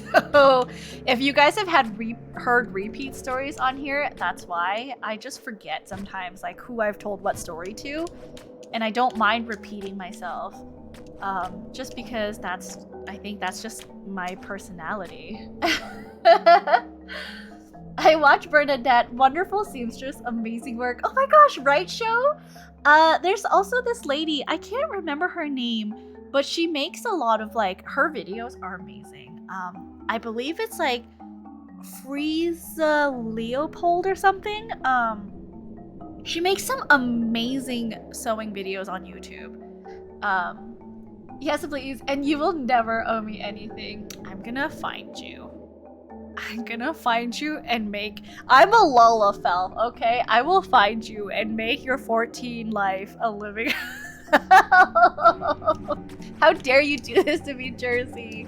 Well then, when I come over, I'll make sure to buy you a couple drinks as a thank you. Or the next time you're here, whichever comes first. The next time we meet, drinks are on me. You lived in Japan? I did live in Japan. I was an English teacher for about 3 or so years when I lived there. It was really fun. I enjoyed it. My Japanese coworker hated me. I talked so much.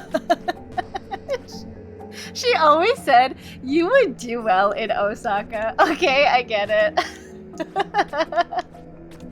You also lived in Japan for a bit, Duo? What were you doing there? Were you also an English teacher like me? I was on the JET program. Over the weekend, they were announcing during the, language of creation panel, they were like, we're hiring. So I scanned the QR code and I was like, oh my goodness. Jin, hello, welcome in, Raiders. How are you, Jin? It's been a while. Welcome, welcome. Let me switch over to here. What were you up to, Jin? What were you doing? Okay. All right, who did that? Thanks, Carbine. Hi, for those of you who don't know me, my name is Princess. I am a variety streamer here on Twitch. I play a lot of Jump King, and today I am playing my specialty game. I hope you guys are having a good evening. Welcome in, Jin. Playing SRPG of cat girls versus dog boys. It's pretty good. Cat Crosstails, interesting. Is it okay if I show some of your stream on my channel, because I do feature people who come in? I just like meeting new people, just love character studies, and everyone is a character in some narrative. That's why I started streaming. That is also a very valid answer. I do like getting to know everyone, and it's been quite a fun journey for me so far. Was an English teacher for an international school. I wasn't with JET though, but the program seemed fun. I lived in Chiba. I lived in Nagano. Chiba is like Tokyo, right? You were like in the main city. Awesome. Guys, if you don't know, Jin is a robot VTuber. Let me see if I can get the stream started over here. I have known her for a while. She was one of my first... Actually, I believe you are my first VTuber friend, Jin. You're the first VTuber that I met through, like, a raid? What were you playing? I don't even remember. It's been so long. I think you, like, raided into me one night, and the rest was history from there. Close to Disneyland. I took that Maihama train every day. Oh my gosh, that is so nostalgic. I definitely remember that train to Disneyland. I went to Disneyland a couple times when I lived in Japan. Disney Sea is the best. If you only have one day to visit Disneyland in Tokyo, don't go to Disneyland. Go to Disney Sea. It's much better. Also, there's alcohol there, so you know. I was rating other people like crazy. We were both on the affiliate grind. Alright guys, let's take a look at Jin's stream here. It's been a while. How have you been? I did see you streaming over the weekend, but I couldn't join in because I was in Vegas. But guys, if you don't know, this is Jin. She is, let me see. How do you describe yourself? Let me see here. About a robot. And she has look at all these models that she has. This was her basic model, and this is the I believe this is the mini model. And this is the idol model. She's just really cute and I love her so much. Oh, look, I'm featured on her stream. Hold on, how do I get your videos? There it is. Oh, you're playing with M10. Okay, just scrubbing through. Is it too loud? Let me know if it's too loud. My abouts. Just a plush. Oh, just a plush of M10? I see. Jin plays a lot of retro games, you guys, so if that's what you're into. A lot of retro Japanese games. Is this like a strategy game? That's so cute. I love the sprites. Get out of here. Is this like a newer game or is it an old game? Tactics RPG. I guess. This is like too much thinking for me in a game. It's pretty new. Gotcha. Okay.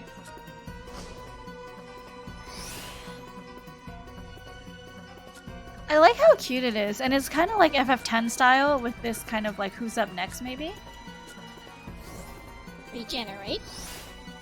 That's like the most efficient possible skill.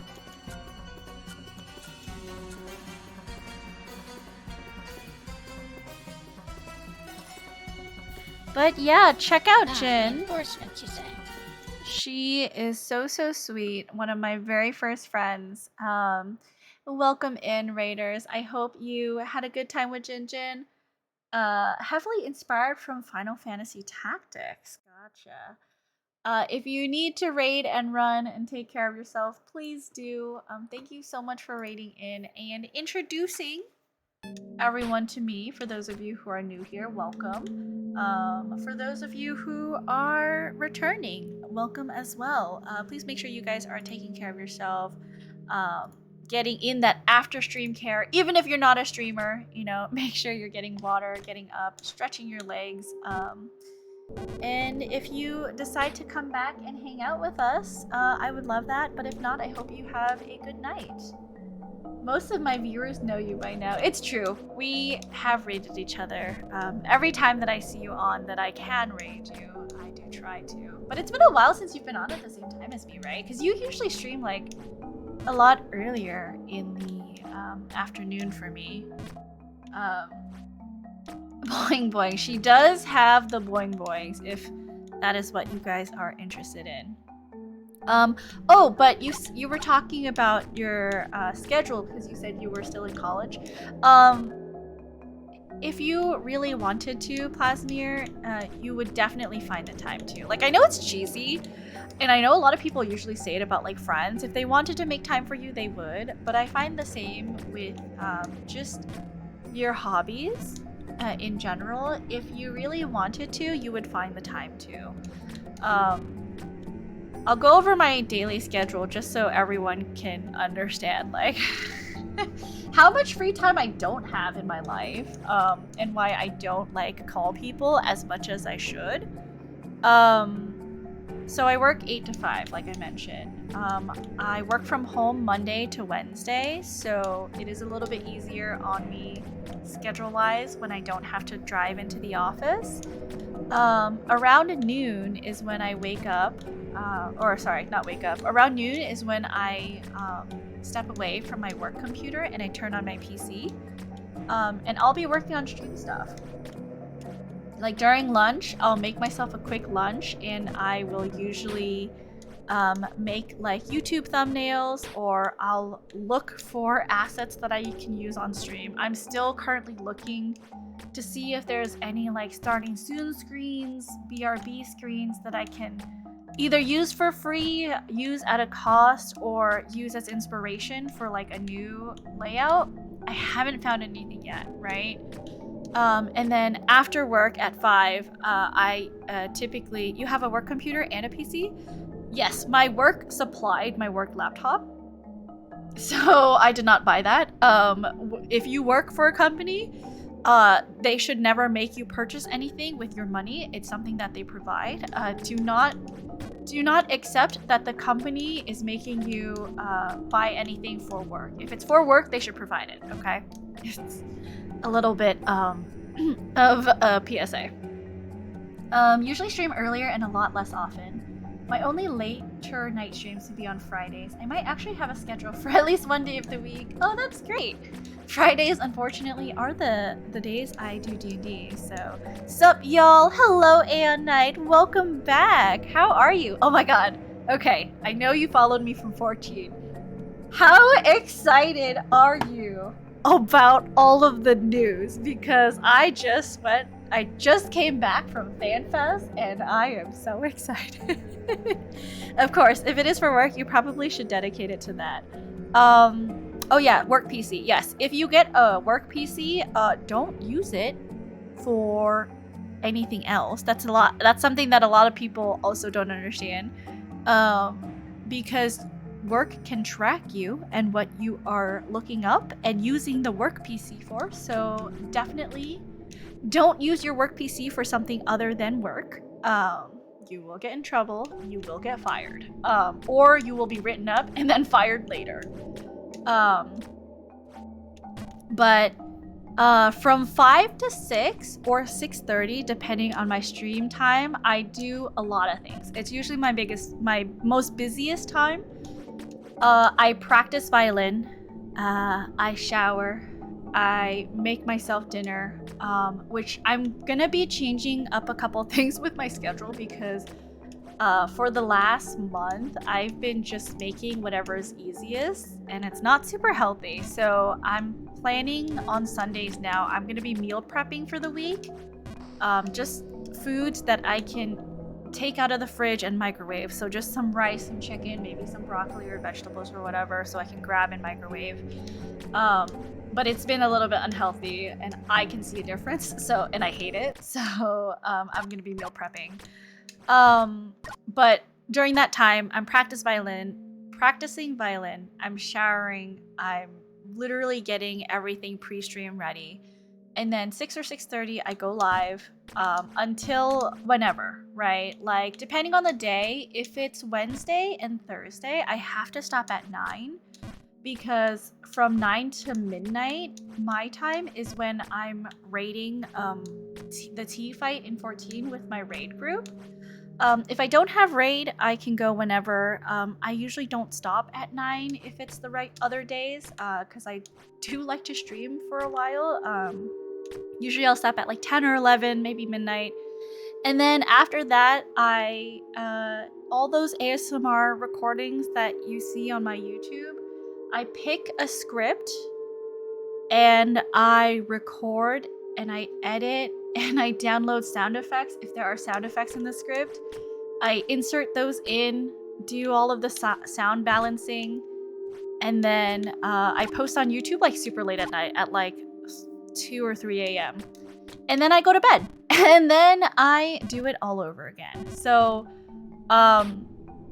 truly, if you want to... And I don't recommend anyone have this schedule, right? Because listing it all out like this sounds absolutely insane. But if you wanted to, you would make the time to. Because clearly, I am very passionate about a couple of things. And I think it shows in how packed my schedule is. But yeah, you'll always find time. You'll always make time. All the announcements made me go back to 14. It's so good. It's gonna be so good. The quality of life is going crazy. It's gonna be so good, especially a lot of people are excited about the eye level requirement for Alliance Roulette. So we'll see how that goes. I can already see people complaining that now they can't queue into lower level stuff. Or like, since it's roulette, like they can't guarantee that they'll get like a lower level alliance and they'll have to like fight through some of the harder. It's not like hard, but it's like some of the more mechanic heavy alliance raids, which will be really funny. 2 dies, yes, 2 dies, more armoire space. The endgame glamour fanaticists are eating for real. Violent in the shower, great acoustics. You know, it probably would be. Unhealthy food is easy, but it's never really nourishing. Exactly. So I'm probably over this weekend, because I didn't have time to prepare this weekend because of FanFest, and I got home really late.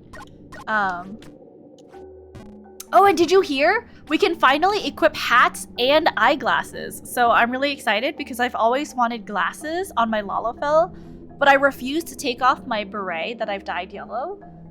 So I'm excited about having a second slot for glasses. Graphics update. I know the shaders are gonna look insane, and the textures. You are not bored at all. Yeah. I very rarely am I bored. I do procrastinate a lot because sometimes there's just, for me, late at night, it's really hard for me to focus because I'm on Reddit, I'm on YouTube, I'm like lurking in friends' streams, and sometimes I'll hear something interesting, so I'll start to like chat with them. Which is why I like to listen to more calm streamers at night so that I don't get as distracted. Cap is one of the streamers. He's not super distracting at night, so I will put him on and like listen. He's been playing some Pikmin recently, but I believe he also plays 14, and he just has a really like calm voice. So hello, thank you for the biddies, Director346. I hope you're having a good evening. Welcome in. Welcome to the Puppy Kingdom. What server are you on? Offense not taken if you don't say. No, I mean, if you look me up, Princess Raska is also my 14 name. If you look me up, you can very clearly see the only Princess Raska on Lodestone is the one on Brynhildr. Honestly, I don't care if you guys know. It's pretty hard to find me anyways. And I don't log on that often. Recently, I've been logging on for like tea only. But I'm sure that will change because of the news. I kind of want to start Island Sanctuary, but like, it's so new, you know? Like, hello, welcome. It's so new to me, and that content is like very different for me. So I don't know, like, I sat next to someone during the producer live. Thank you so much for the 100 biddies.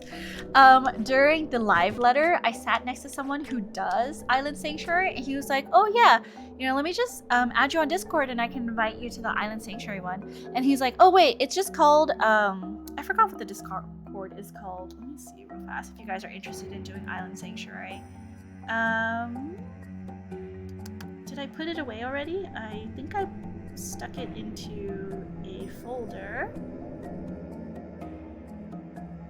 It's called Overseas Casuals is the Island Sanctuary Discord.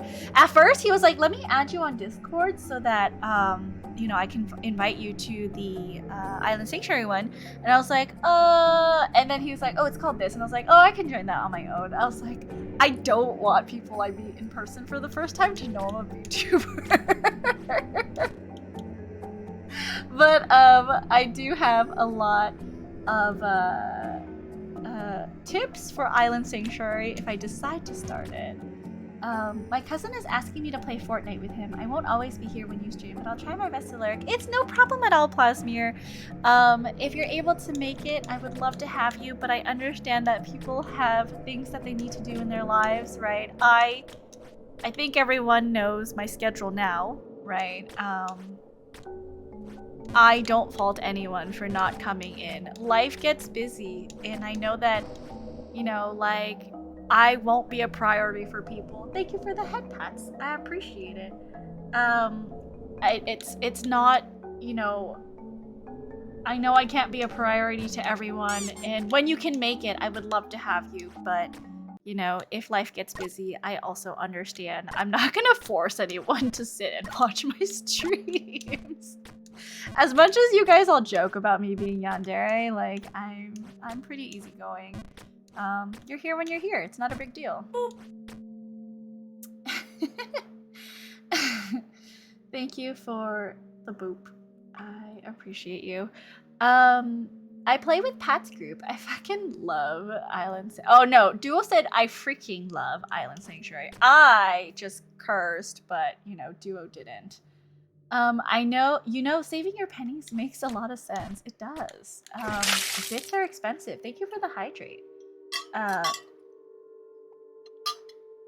You fill your schedule as brutally as my own princess. I'm glad you've been able to hash it out well. It's pretty easy to overcommit when there's a bunch of stuff you want. Yeah, I also feel like this is why I say I may be slightly like ADHD. Not to self-diagnose or anything. Oops. Not to self-diagnose or anything, but I do feel like there are times when I start to like hyperfixate on certain things that I'm interested in. And that is, I think, one of the hallmarks of having ADHD is hyperfixating and only focusing. What? Only focusing when it's something that you're interested in personally, which I do tend to do a lot of, but you know, yeah. Okay, my job is done. I see. Thank you for that, director. It's so great. I have 200k Sea Island calories because of that Discord. Okay, I don't know what that means, but I assume it's some kind of currency that you use on Island Sanctuary. Also, Duo, I don't know how much you play Island Sanctuary, but during FanFest, if you were watching the live letter, someone did ask that Yoshi P pass on to the game devs more space for animals in your Island Sanctuary, and he was like, okay, I'll pass that on. I don't know what that means, but hopefully that means something to you. Princess is about dairy as it gets. Sun, hello, thank you for contributing to the ketchup challenge. Also, guys, don't forget, let me put this in chat because this is important. Let me go to pinned. This is our not anniversary. This is the 1K milestone stream. You can check the incentives that will be available. Ketchup more important. So if you want, just for those of you who are new, if you're still here, every incentive can be redeemed with channel points. I will make that like an absolute thing. Okay, so you don't need to worry about spending bits at all. The main point of this stream is not to fundraise. That's not what I'm looking for. I do want you guys to spend this month with me collecting your channel points. If you're able to, right? If you want to and you're able to, you can redeem all these incentives with channel points. If you aren't able to and you do still want to interact with stream, I do have the option of spending bits, if you so choose, right? But everything will be free if you spend time here this next month until September 2nd for my 24-hour stream. I just know that not everyone is going to be... Thank you for the videos. I just know that not everyone is in the same financial position that others may be in. And I just want you guys to know that, you know, I want you to have fun too, no matter where you are financially in your life. I want you to have fun. I want you to be able to participate and not just like be left out. Because a celebration of 1K is not about me and like fundraising money for me. It's really about celebrating you as a community and helping me get and achieve this milestone. So I do hope that you guys come and hang out. I'm expecting maybe like 10 people to show up, so... Wait, Jin, how do you want me to call you? How do you want me to call you, Jin? Say it now. That's what the text is for. You're supposed to tell me. Okay. Okaeri nasaimase, ojo-sama. There you go.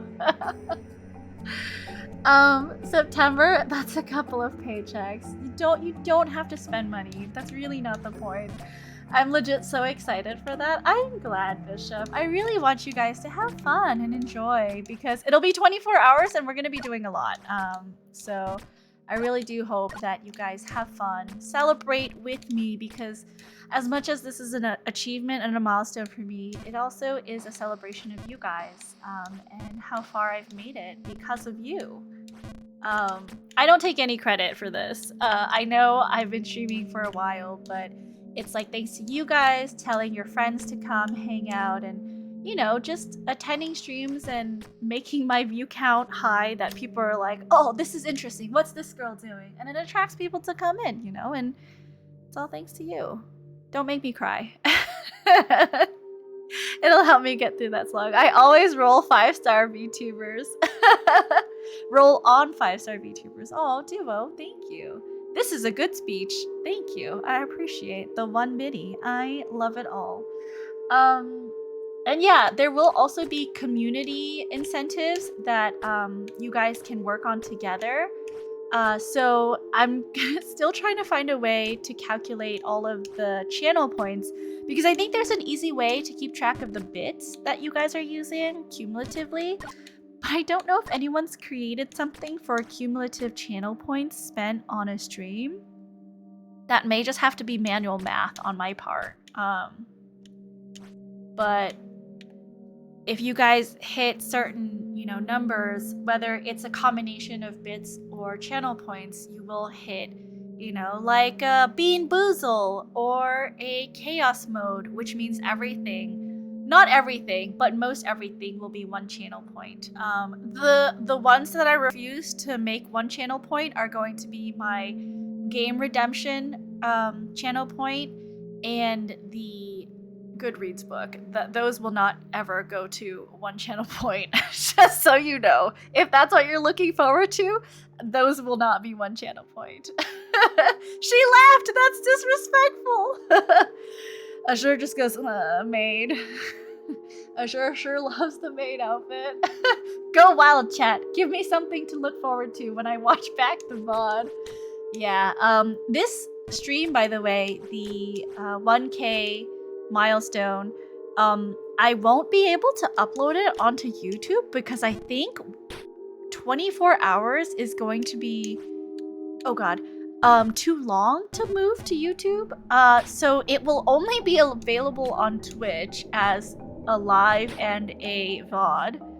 So after it leaves Twitch, that's it. We won't be able to visit this stream anymore. So please make time if you can to attend live. If not, come watch it later. I know show's busy, so show will be in New York having a whale of a time.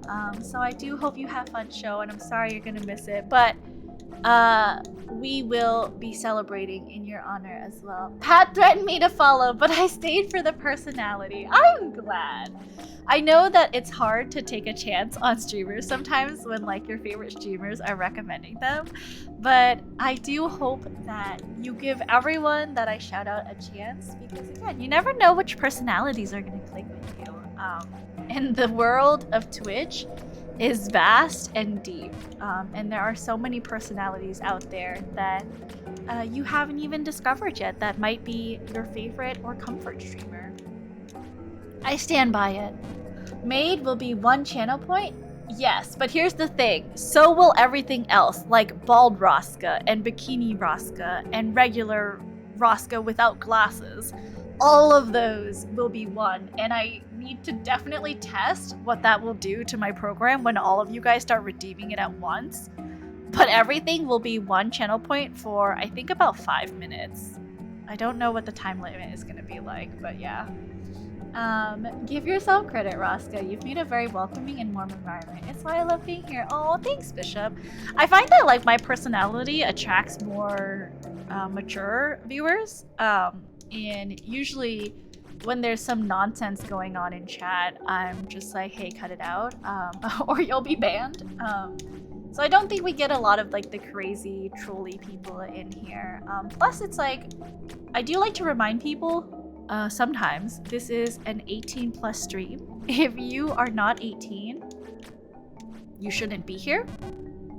If you are mature enough not to tell people how old you are, I'm never gonna know, right? But this is as much to protect yourself as it is to protect, you know, the people in my community. We just want to have a chill, mature space to hang out, you know? So true, Jin. When I first met her, was just a diamond in the rough. Sweet, friendly, hardworking puppy girl. Oh, thank you so much, Jin. I find that, like, in terms of work ethic, Jin definitely gets me. So I appreciate that. I have no idea why I'm failing such an easy jump. We've been kind of faffing around in like these 3 maps for like, or 3 screens for a long time. 24-hour stream is an experience. I'm not looking forward to it. Ever literally messaged me and was like, girl, I saw someone do a 24-hour charity stream and that guy was destroyed by the end of it. And I was like, thanks? Is this supposed to be reassuring me for my stream next month? For me, I enjoy streamers that interact. Bald bikini Rosca. That better not awaken anything in chat. Unfortunately, you can only choose bald or bikini. There is no option for bald and bikini. So, you know, your move, chat. No worries, there will be plenty of milestones I can join in the future. I appreciate that, show. Really do. I was dead after 14-hour stream. I know I casually streamed 7 Remake for 12 hours once. Now granted, I know 12 hours is a far cry from 24, but I think with enough preparation, I definitely could do a 24-hour stream. I would just have to probably pause a little bit more to like eat, get food, maybe do like a 1 or 2 hour nap in between. I should be all good. What would you do when it's sleeping time? I would nap for maybe an hour. Ever did mention I could maybe invite someone to co-host while I'm, oh god, while I'm gone during my nap. So I might do that. I might reach out to a couple streamer friends to see if they'd be willing to run my stream for a little bit. Still have to figure out how to do that technologically on my end. But that seems like that might be a possibility. If it's only an hour or 2, I don't think that would be too much of a hassle. Or I could have multiple guests, you know? It wasn't supposed to be 14 hours. They just held me hostage. So, oh, okay. Once you go through your violin arc, you'll be the best diamond. Sure. I want to play. I want to cover all of the 14 songs on violin because I want Soken to notice me. This is a thing now. This is a goal that needs to happen. I want Soken to notice me. And I would love to play violin for Soken. Set a timer every hour. Get up and stretch. No napping. That always seems like cheating to me. I feel like 1 hour of napping isn't too bad. No, I don't know. I feel like I might be exhausted if I don't nap, even just a little bit. Just get like even a bit of shut-eye. But I do want to arrange some entertainment for you guys. We'll see. We'll see how I fare. I might definitely run out of steam like 20 hours in or something. Why not guest star them in? Oh, wait. I gotta ask you how that works. I'm not quite sure how guest starring works. I've never used that function. The last time I stayed up 24 hours was when XCOM 2 stole my soul. I think the last time I stayed up 24 hours was when I was partying hard in Tokyo. which was a while ago. If you use VTube Studio, you can. Need to play XCOM 2 again. Gotta do 30 minutes or 90 minutes to complete a REM cycle and you'll be fine. I almost went 48 and I had to stop myself. That's crazy. 48 hours awake. I would die. Oh fuck. Why am I missing all of the easy jumps today? Well, I haven't been in this area in a while, so I think maybe that's okay. Unfortunately, we did have to reset this map, so I'm a little bit stuck now. Jumping back and forth, it's fine. We've had fun conversations, so I'm not mad about it. Speaking of bed, gotta sleep for work. Have a good one. Thanks so much for jumping in and joining us, even though it wasn't a 14 night tonight. Good night. Sleep tight. Don't let the bed bugs bite. I'll give you a tuck into bed. I hope you have a good evening. Take that tuck with you to make sure you are a tight little burrito when you go to bed. I'll see you later. Bye. Thanks for the head pat. I appreciate it. I love head pats, so thank you so much. But yeah, so I'll figure it out. If I can guest star them in, I think that would be fantastic. I don't really know how that works, so I gotta ask you. It will probably only be for an hour. I don't know if I'm gonna rest any more than that for my 24-hour stream. I think I just need to break up a little bit of the stream to rest. High School Bishop was a little crazy with how little sleep he got. Average of 3 hours of sleep a night for months on end. That's me right now. I go to sleep maybe at 3 and I need to wake up at like 7:30 or 8 depending if I drive into the office. Oh yeah, I hate the days that I drive to the office because I don't, obviously the commute time cuts into what I can do. So on Thursdays, I don't practice violin just because there's no time. I get back and it's maybe like almost 6. So sometimes I'll start stream on Thursday like 6:30 if I stream at all.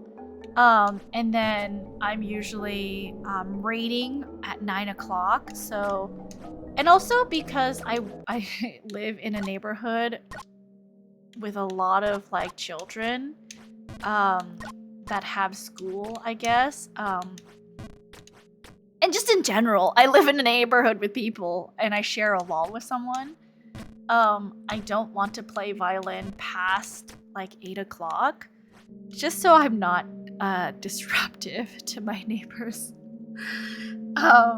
So I don't practice on Thursdays, but on Fridays, usually I'll take my violin over to Ever's house because I go to Ever's house right after work on Friday. So I'll take my stuff, I'll take my music stand and my violin, and then take them to work with me and then take them to Ever's house. And then I practice a little bit and then we have D&D, and then I go home. And then I do my script recordings late at night, you know. Hello? Welcome in.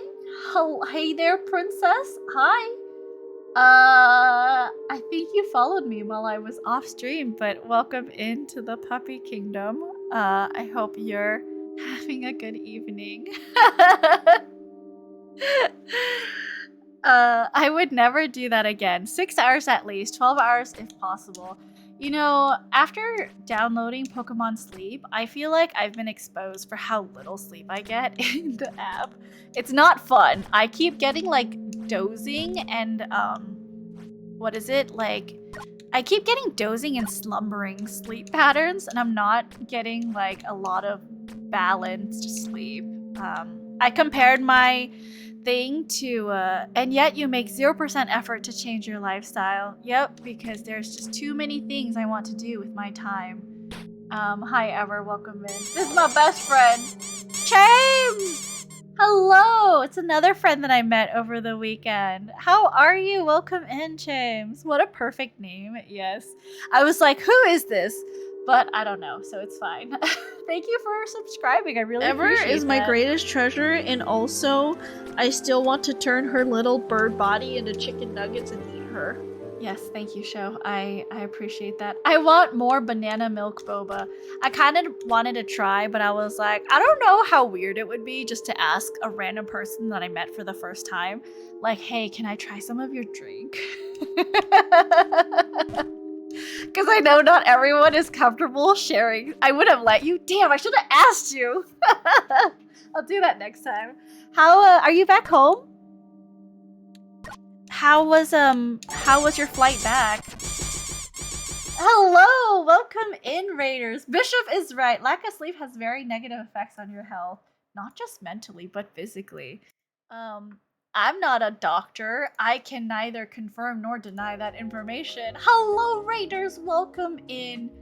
How is everyone doing tonight? Pat, how are you? Guys, if you haven't, I got to meet Pat this weekend for FanFest, and he is the absolute sweetest. And it was so funny because, like, thank you guys for coming in. Hold on, let me welcome the Raiders first because there's a lot of you. Hello, Lynn. Hello, Garden Girl. Guys, check out Lynn. Did I fix? Yes, I did fix your shout out. It's there. Hello, Garden Girl. Hello, Duo, coming in from Pat's raid, and you know, haven't been here this entire time. Thank you, Princess, or hey there, Princess, for welcoming in all the Raiders. And Bishop as well. Everyone just needs to know about you. It's true. Everyone needs to know about Ever, my best friend.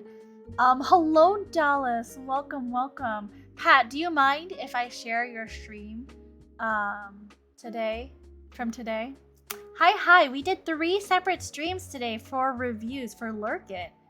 Karaimo Clock, good. Sticky Business, great. Witchy Craft, meh. Do the Sticky Business one if you'd like. Cernan, thank you for contributing to the Ketchup Challenge. I don't know why I sound so excited. I honestly think the Ketchup Challenge is gross, but you know. You know, that's your choice. It is certainly a choice. But let's take a look at Sticky Business. Got to meet Princess and Ever.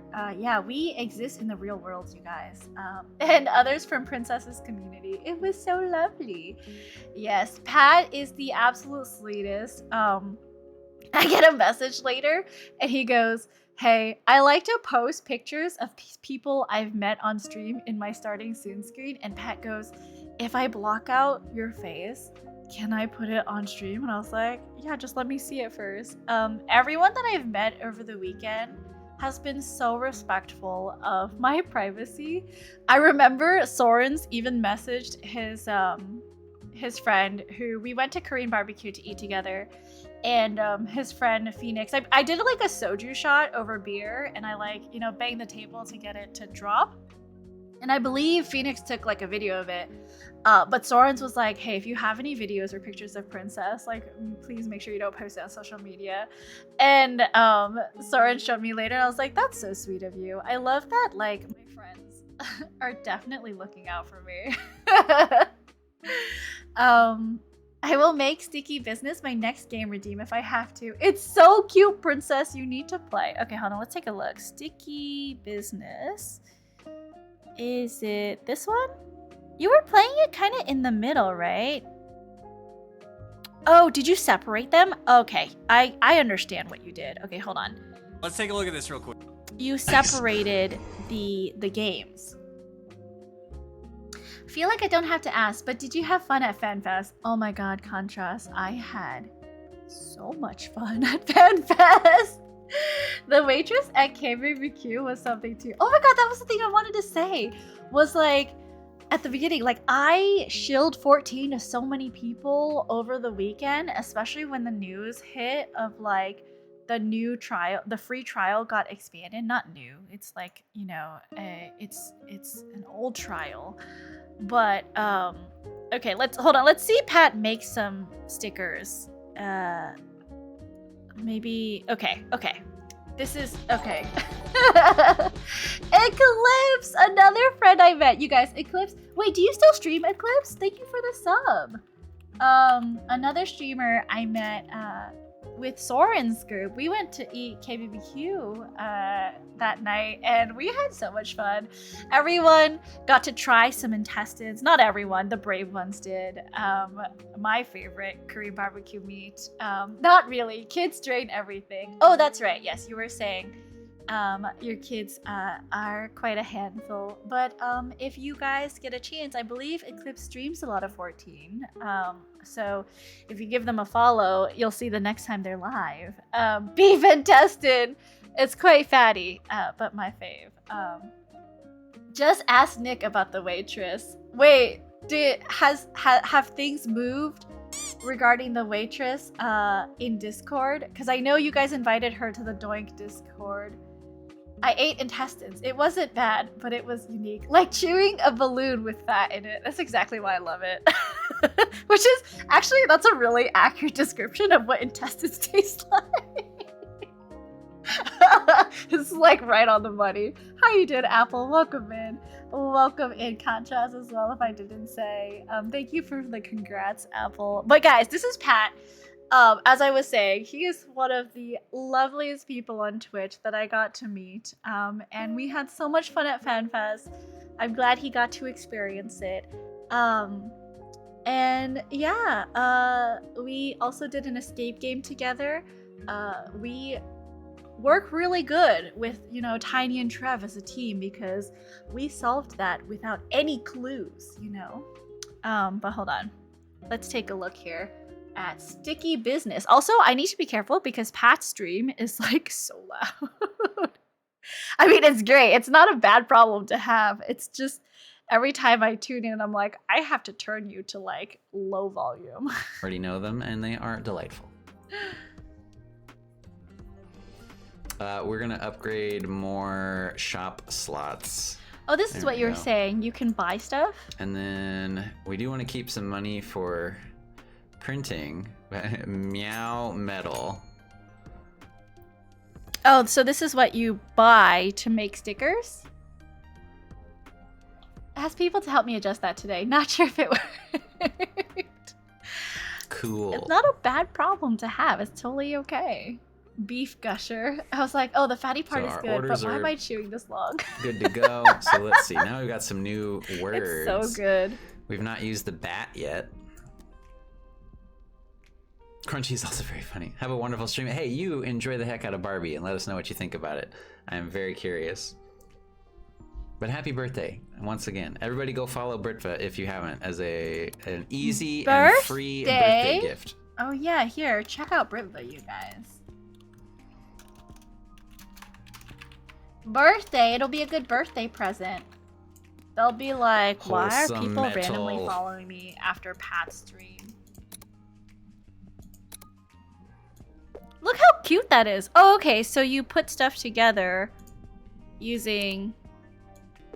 Oh, this is so cute. It's like Photoshop.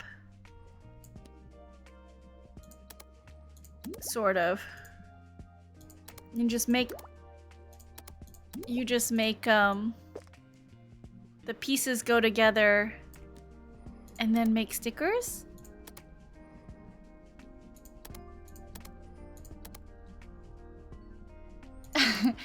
I didn't see. Did she end up joining? Yes, she did end up joining the Discord, I believe. It was quite funny. And I believe Soren's also found another of her accounts. And he was like, so this is why she joined us. She was fairly drunk that night. Really? That, so we'll just say that's tiny. Metal. Oh, I see. Just metal.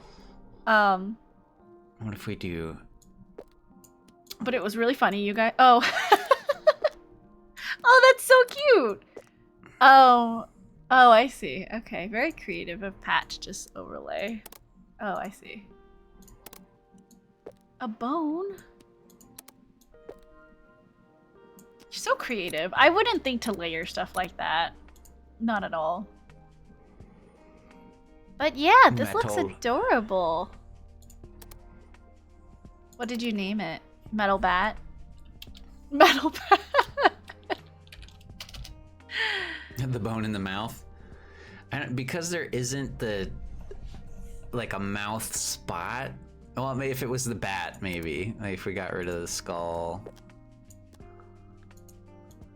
Can you do that? Oh, it looks too small. Maybe because you can't get the teeth to be in front. Could do that, Lynn. Oh, I see. Hey, a raid! Sakura, hello. Just a person, welcome. Welcome in, raiders. Thanks for raiding my friend Pat. Crankin, hello. Welcome, Also, welcome. I love Pat's raid screen. It's so creative. He welcomes everyone in. You can see, you know, he likes people to tell him what they love about the person who raids in, and why they watch that streamer. And it's a good way to get to know the person coming in. Personally, I will do like a VOD, right? As you guys can see, I will introduce people via VOD. I just think it's a fun way, as a thank you, to introduce people to the people that raid in. Sorens, hello. Are we talking shit? No, we were kind of talking about the waitress on Friday night.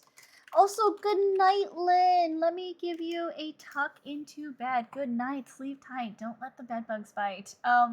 There's a kind of story too, because the NPC customers leave you messages and you get to learn stuff about their lives. Oh, okay. A story in Sticky Business? Gotcha.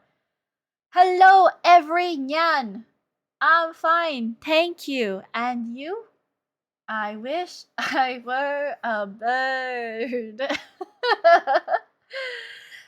You happened to load the stream at the 69 Goblin, but it's super cute. I think your community would love it. The 69 Goblin is my favorite. You can ask Phoenix about the waitress. Do I need to remind you that you are married? Oh my god, so funny. Okay, sorry for screaming. It was so funny. So on Friday, after the piano recital, I was going to meet up with Sorens and friends to get a lift together to the restaurant, right? And one of Sorens' FC members, like we were all walking together to the back, and you weren't there for me reprimanding him, huh? And we were all walking to the back, and his FC member turns to me because I'm an Asian girl, and Nick is also Asian. Okay? The only other Asian in this group. And Jules goes to me. He's like, "Oh, you must be Nick's wife." Oh, you must be Nick's wife. And like, I'm so sorry. I sounded so offended. I did not mean to make it sound like I didn't want to be your wife, right? But like, I literally go, no. Like it was the most insulting thing I had ever heard. And then I turned to Nick and I had to say, "I'm so sorry. I did not mean to make it sound that way." Casual racism. It was quite funny. But yeah, and I'm sure Jules felt so embarrassed, but it was, honestly, it was the funniest thing that happened all week. And then Ash was telling me when we were driving home, he was like, "You know, Princess, you kind of did this, like, when we were at a cosplay convention, well, when we were in college too." And he goes, "Yeah, like, we were with a group of people and they were trying to, like, you know, introduce you or, like, hook you up with these guys over there. And you you were drunk and they were like, you know, come on, try it. And then you literally went, 'No, I only want to take you guys.'" Apparently that's what I said. And I'm pretty sure and Ash was saying, yeah, they were like right there. And and then everyone in the car made fun of me yesterday. It was like, "Wow, you totally broke his heart. He probably still thinks about that sometimes." And I was like, "Whoopsie." We did not let him forgive that. Forget that. We gave him shit at the hotel for that later. It was so funny. I'm sure it was. Ruthless. Damn. Yeah. I was okay. You cannot let drunk me say shit and like take responsibility for it. I was drunk. I just say the first thing that comes to my brain. I have even less of a filter when I'm drinking, okay? Like, I was young. I was in college. They will never, like Ash was saying, he probably is still so scarred from that moment in time. And I was like, guys, please stop saying this. I feel bad that I must have insulted someone so like viscerally in their core, to their core. Dude probably deserved it. I don't know, because I clearly don't remember this moment at the convention where they were trying to set me up, so I was like, whatever.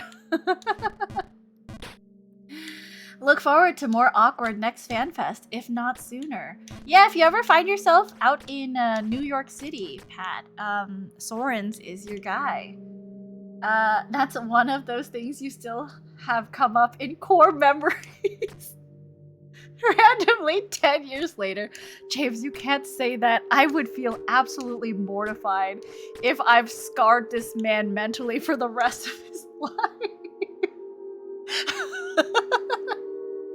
He probably was not expecting to get shit on that hard. I'm so sorry for all the men I've unknowingly shattered their hearts.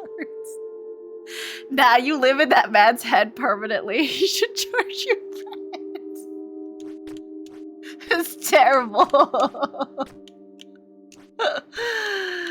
Okay. I would feel mortified. But yeah, I also got a chance to meet Soren's and his community members, his FC members and raid members. It was fun. Everyone was, again, very nice. It was nice meeting people that I like heard voices from community nights like ages ago, and nice to finally like put faces to voices. It's a little bit weird, right? Because I've only met these people in voice chat or through stream. So I was like, well, I kind of know you.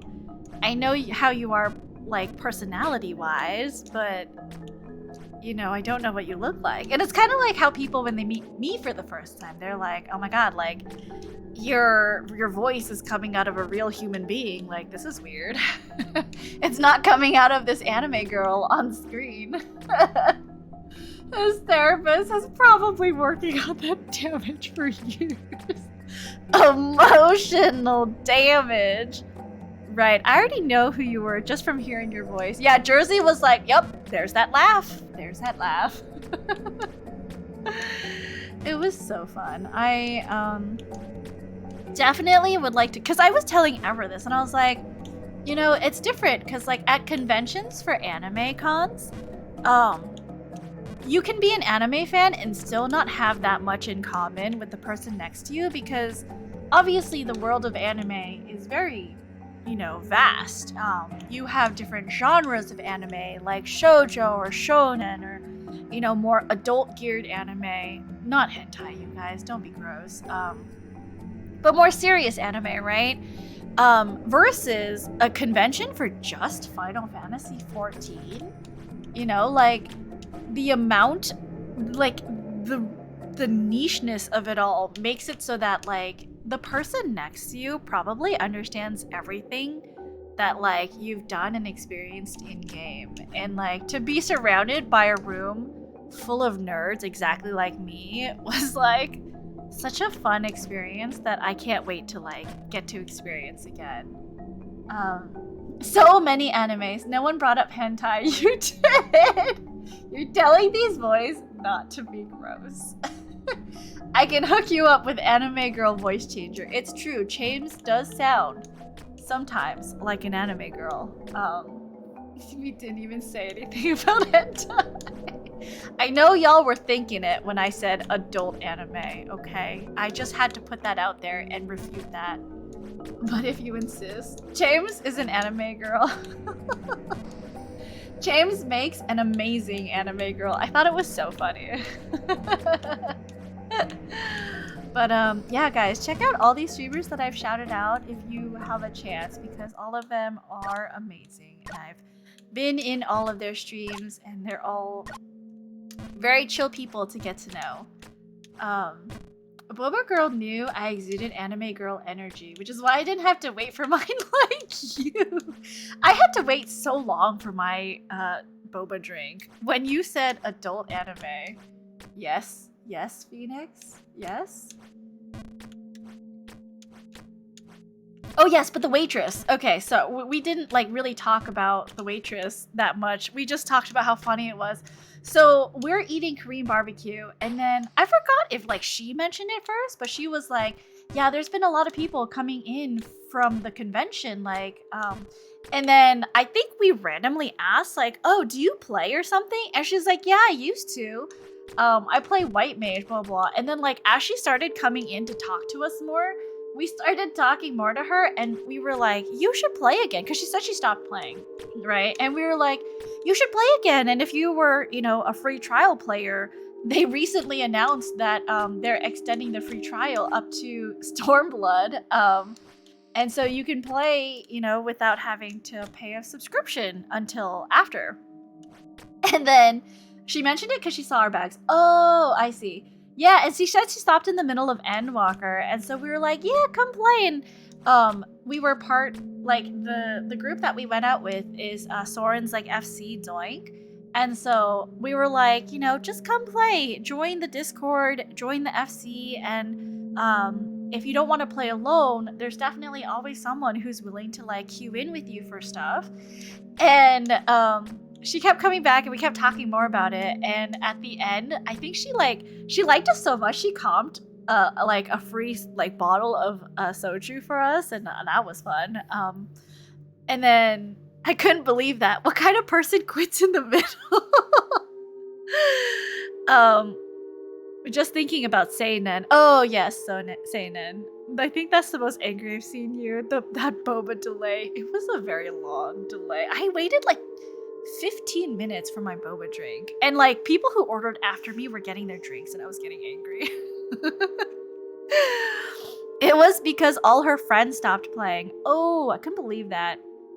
Because she said that she like stopped in the middle. I was like, but the game was so good, like around the middle of Endwalker. But we invited her. She joined the Discord. I was like inviting her because I didn't know how comfortable she was, like, you know, if Nick was gonna ask her if Sora, so I, as a girl, the girl was like, you should join the Discord. And I was pulling out my phone, but then she was fine sharing her Discord with Soren, so Soren's invited her into the Discord. And I was like, dang, we just made a friend so easily. I also, like, I got Dunkin' Donuts the next day for breakfast. I managed to sneak my breakfast sandwich in through my bag, right? And the waitress, she also was asking me, like, oh, you know, like, are you here for the convention? And I was like, yeah. And then randomly I was like, do you play? And she was like, no, but my boyfriend plays. And I was like, oh my god, did you hear that? Oh my god, did you hear? They expanded the free trial, so so I was like, if you wanted to play, you could play for free up to level 70. And then I had to stop myself, and you and Nick, yeah, I had to stop myself because I was like, I sound like I'm freaking recruiting for a cult. And then also the man who was making my coffee behind the counter, he was like, oh, I remember when I played like the first Final Fantasy when they released in the US. And I was like, oh, do you play video games too? And then he was like, no, I'm too old. Like, my reaction times aren't that great anymore. So I was like, oh, okay, but you know, it's definitely very casual if you want to get into it. You know, there's a whole bunch of content for people of all skill levels, and then I had to go get ready for Saturday. And so I was like, okay, but I hope you guys have a good shift. Bye. Just doing Yoshi P's work. We need more people to play 14. Okay? More subscribers means more money for development, means better 14 experience. I'm just saying. See, Yoshi P asked us. Yeah, he did. He asked us to spread the word of Final Fantasy 14. And I'm gonna listen. I'm gonna do it. Oh fuck, I keep overshooting. Okay, that's okay, fine. Okay, boomer. We ran into a couple guys who play 14 at the airport at the same gate as us. It's amazing how nice the community is. It truly is. I feel like everyone is so chill about everything. And I think I saw someone on Twitter say that like 14 streamers and also people who play 14 and experience it are one of the most welcoming communities, because this game has been out for 10 years. You would expect there to be some malicious people in the community who will come in and troll about certain spoilers and stuff. But the streamer mentioned, she was like, not once did someone come in and ruin the story for me, and not once was I spoiled about anything sad or exciting that was gonna happen. Everyone was really respectful about spoilers, and I got to experience the game for the first time, like many other people did, experiencing it as it came out. And I think it's so true that like we all want people to have like this undiluted experience of the game, because it really hit us hard, and we want people, and we want to see people reacting to it as well. So I just think it's really fun for people to play games as amazing as 14. And since I'll never be able to experience it for the first time again, I want other people to be able to. Nick just kept putting food in front of me. I was on autopilot after a while in terms of eating. I know James at the end was like, I'm so full, I could have stopped eating like 2 plates ago. And Nick was like, you should have told me. Nick was like a mom. Nick is like Everett Korean barbecue, where Everett will like cook meat and then put meat on your plate. That was Nick. He was cooking for people and just putting it on my plate and on Jersey's plate and on James's plate. But don't worry, 14 is also single player duty support. Exactly, they've implemented duty support all the way up through, I believe, up through Heavensward, and they're gonna do it up through Stormblood soon, which means you can play single player for much of the content if you don't like to play with other people. It's a single player experience. You had the 1,000 mile stare. She did. She's not wrong. Wait, for what? Hotel? I think, what, did I miss something? Where's the thread? Where's the thread? Oh, I think Jersey's hotel front desk lady said she was loving the convention because everyone has been so nice to them. Oh, that's so sweet. She's not wrong. We are a great community, you guys. The only thing that I will complain about is I hated how everyone at the con would leave their bags just on chairs, and like they wouldn't even leave someone to like watch their stuff for them. They would legitimately just park. This is how much they trust other people at this convention. They would literally just park their bags in a seat and like expect it to be there when they came back. And like for the most part, yeah, because no one was rude enough to like take their bag away and like put it somewhere else. But that was the thing I was mad about, because they were saving seats. They weren't even there. They went to go line up for food or whatever, and they didn't want to give up a seat near the front. And so, like, I mean, I understand if you have someone there sitting and waiting and saving your spot, but if you're not even there, like, don't do that shit, you guys. Like, that's so mean. That's so disrespectful for someone who's willing to wait, in one seat, not get food, not go to the bathroom, right? Like, that's the one thing that I was mad about. To be fair, we had no idea what we were doing. Yes, you guys, it was like your first time to Korean barbecue, right? I'm glad you guys got to experience it. It is delicious. I hope you enjoyed all the different meats that you ate. I think they said 6.5. Yeah, 6.5 will be the Stormblood ones, which means from ARR all the way through Endwalker, there will be all duty support dungeons.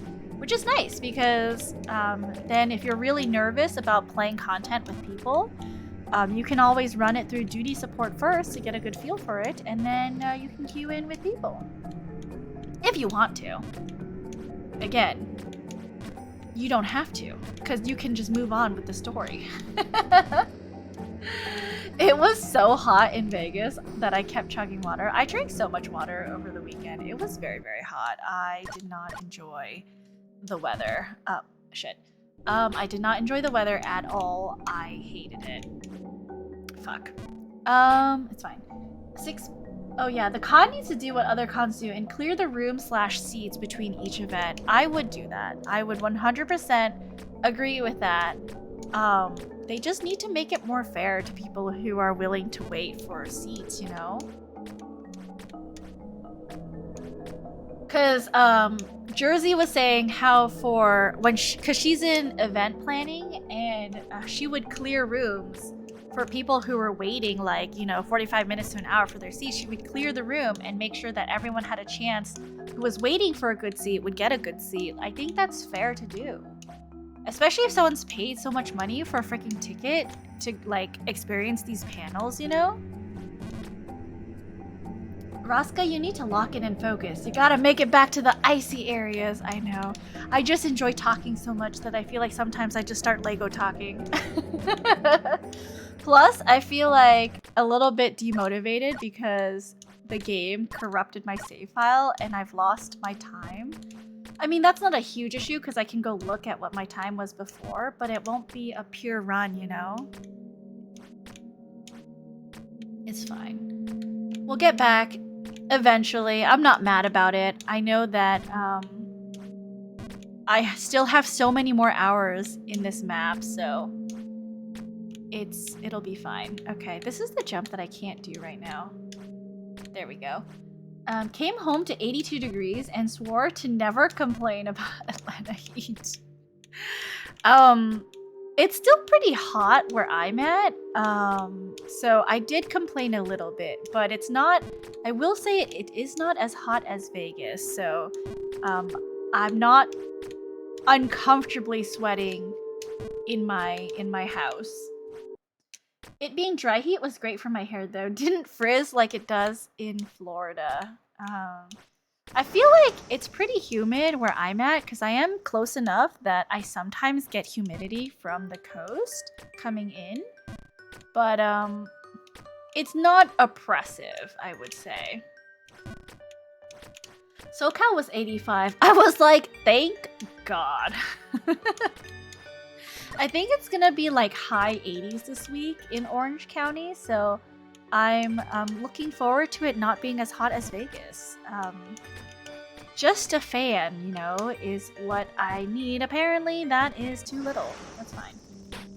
Vegas heat was a personal attack on my character. Wait, Eclipse, where are you from? Are you used to this type of heat?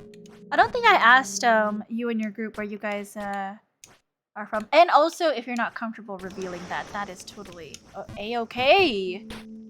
Had to turn my AC down from my normal frigid temps.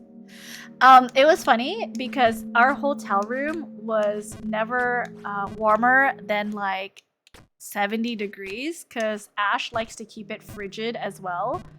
And now he can't set his house that cold because otherwise the electric bill would be too high.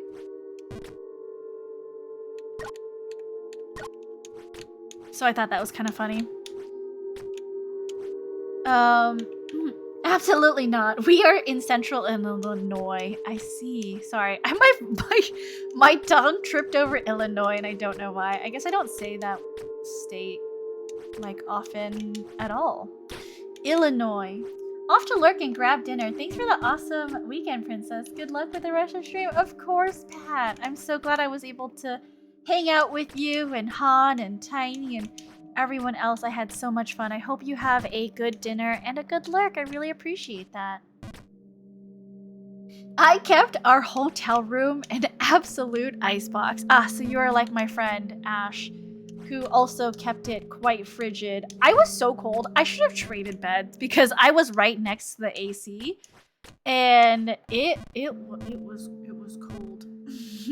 Oh yeah, summer electricity prices. Yep, quite expensive, but it's fine. Hotel never went above 65. I'm pretty sure Ash also set it quite low. I don't know what the temperature was, but I was freezing. But I'm glad that I got to have cold AC and not pay for a bit. I mean, we paid for the hotel room, but we did run the AC quite a bit. But yeah, I'm glad that everyone had fun. It was a really fun chance to meet so many people that I've, you know, been talking to and hanging out with for the past, like, year. And we all shared our love of Final Fantasy XIV. And even the new people that I met with my friends. Like, I didn't know Eclipse's group before I met them at FanFest. And then also Trev. I kind of, like, spoke to him on voice chat for a little bit. But I hadn't really, like, met him or, like, talked to him for, like, any period of time. So it was really nice. It was really nice to, like, get to meet everyone. And it's like all my favorite people got to meet and hang out with each other. And I think that was just like the cherry on top of a great weekend. Glad you had fun. Thanks, Action. You know, it was an experience. I keep missing the easy jumps. Okay, hold on. I'm focusing. We're Lego talking, but I also need to focus. It'll be fine. We just have to get back. I was so close to getting back to the Black Frontier, and then I, like, goofed it up with one jump into the Unshown, and we haven't been able to get back since. It's fine. Zara's right. I just need to focus on certain jumps that are particularly difficult, and then the other jumps I can just do like usual. This is one of the jumps. Okay. What exactly is Lego talk? It's like when you're talking, it's like when you're, I would say it's like when you're making Legos, building Legos with your friend, and you're talking at the same time. So like you're not really focusing on either activity. You know, because your brain is preoccupied with trying to do both things at once. That's why, like, I get a little bit distracted when I talk and play Jump King, is I lose track of what I'm talking about, but also I'm not concentrating 100% on jumping either. So that's what I would define Lego talking as. Maybe other people have a different definition, but it certainly sounds like that's what it is to me. Daijobu. Thank you, John. We are Daijobs. I need to figure out what to do. I need to figure out, I think, the schedule for the 24-hour stream, because we're definitely going to start early in the morning on Saturday. And then I gotta see how to plan out and divide the time for certain games, because I do want to play community games with you guys, but I don't want to be too tired for that, right? So I might schedule those earlier on in the stream, and then put some of the more chill games in the put some more of the chill games at the like end of stream, so that I won't have to like think as much.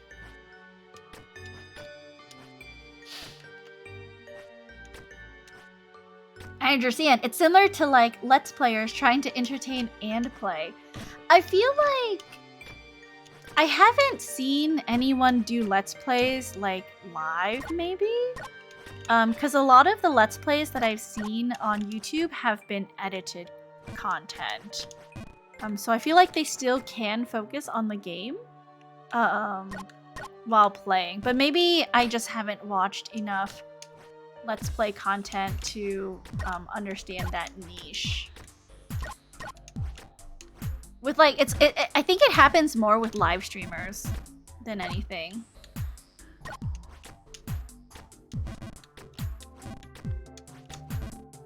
Sounds like a plan. Yeah. Have you ever felt like quitting a Jump King map? Has anything really pushed you to your limit? I feel like there's a lot of times I joke about quitting a Jump King map. Like, Babe of the Realms was a big one. Realms was really hard, but not in like a challenging way. It was just hard in a very punishing and like not fun way. Like, this map, even though it's difficult, I still find it fun. And I can do like certain areas over and over again. But Realms was just difficult to be difficult, and there were I don't know how to describe like when something is difficult and it's fun versus not fun. I don't know how to define like my criteria of that.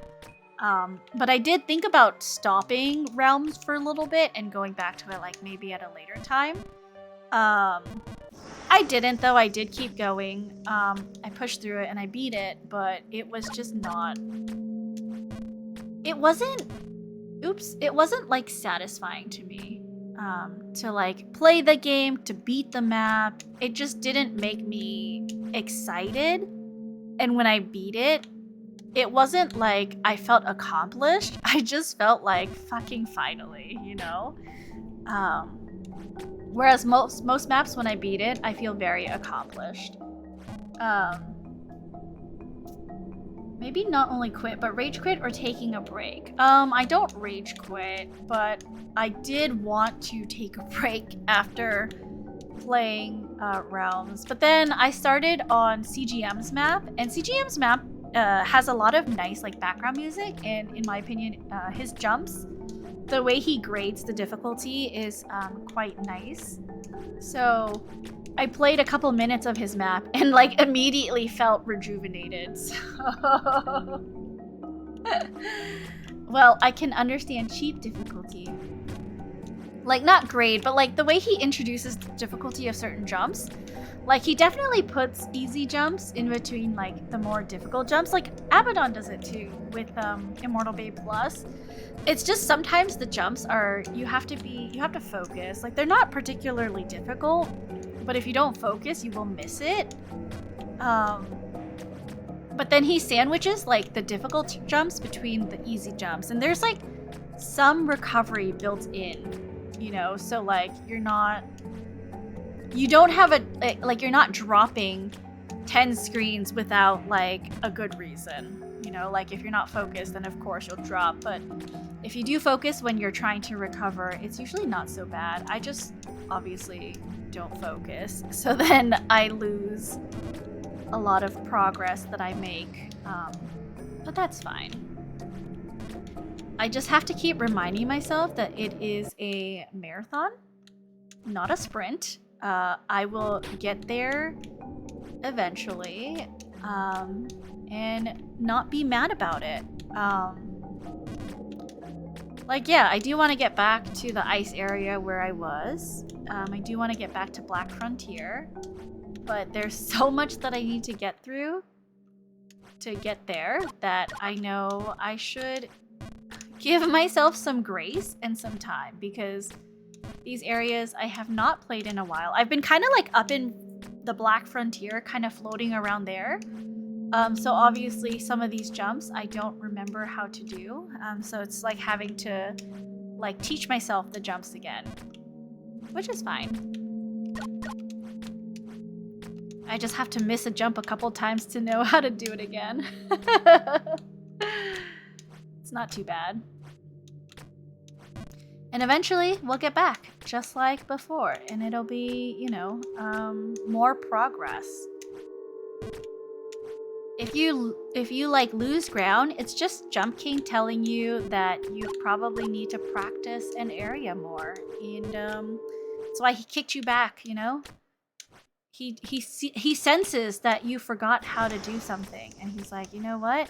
This girl hasn't seen Abaddon's heights in a while, so we need to kick her back into shape. I'm watching a video of someone do Babe of the Realms. The art's pretty wild. Yeah, I believe Kamsu did all the art himself.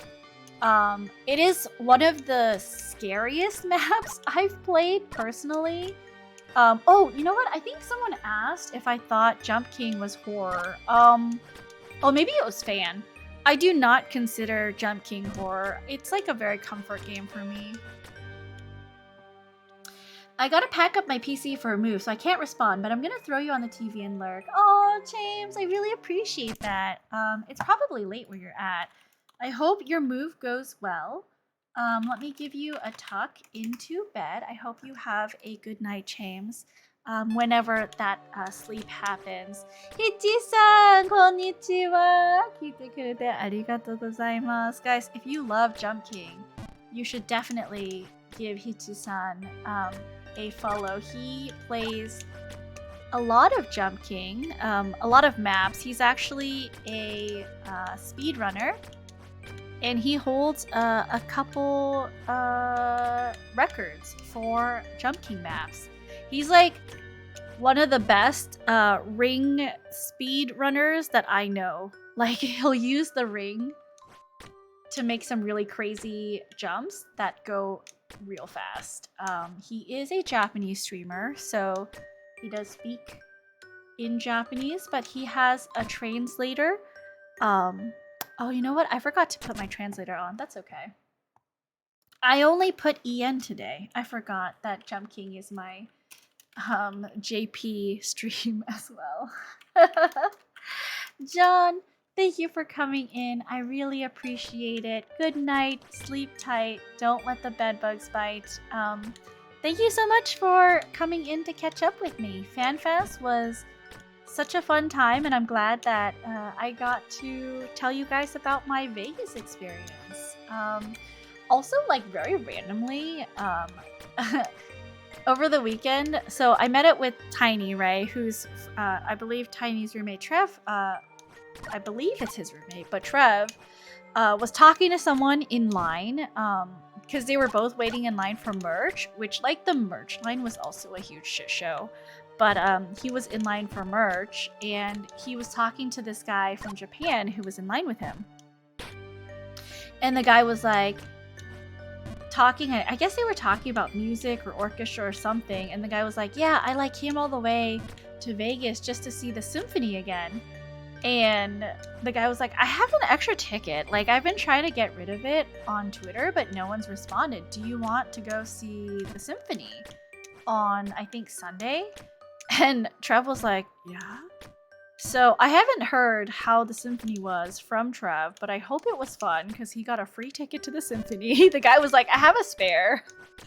And all Trev had to do was like register his name and email, I think, to get the ticket. So yeah, I hope that was fun for him.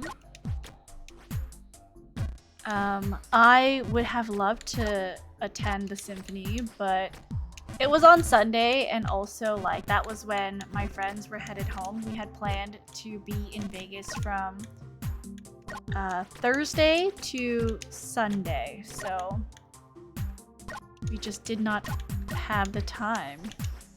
No! That's okay. Okay, that's fine. I'll do it again. I can definitely get back. Okay, just very carefully. The art does seem rather dark horror themed. Yeah, I did not enjoy Babe of the Realms very much. For me, it was a very, difficult just to be difficult map. All of the jumps were very, like, weirdly, I don't know. It just wasn't as intuitive or enjoyable as, like, the maps that I've played from Abaddon or CGM or, you know, Intro Car. But I mean, maybe it was like Camp Zoo's first map, so maybe it's just a matter of like experience. And I believe he didn't get a lot of people or anyone, I think, to play test the map for him. So there was that as well.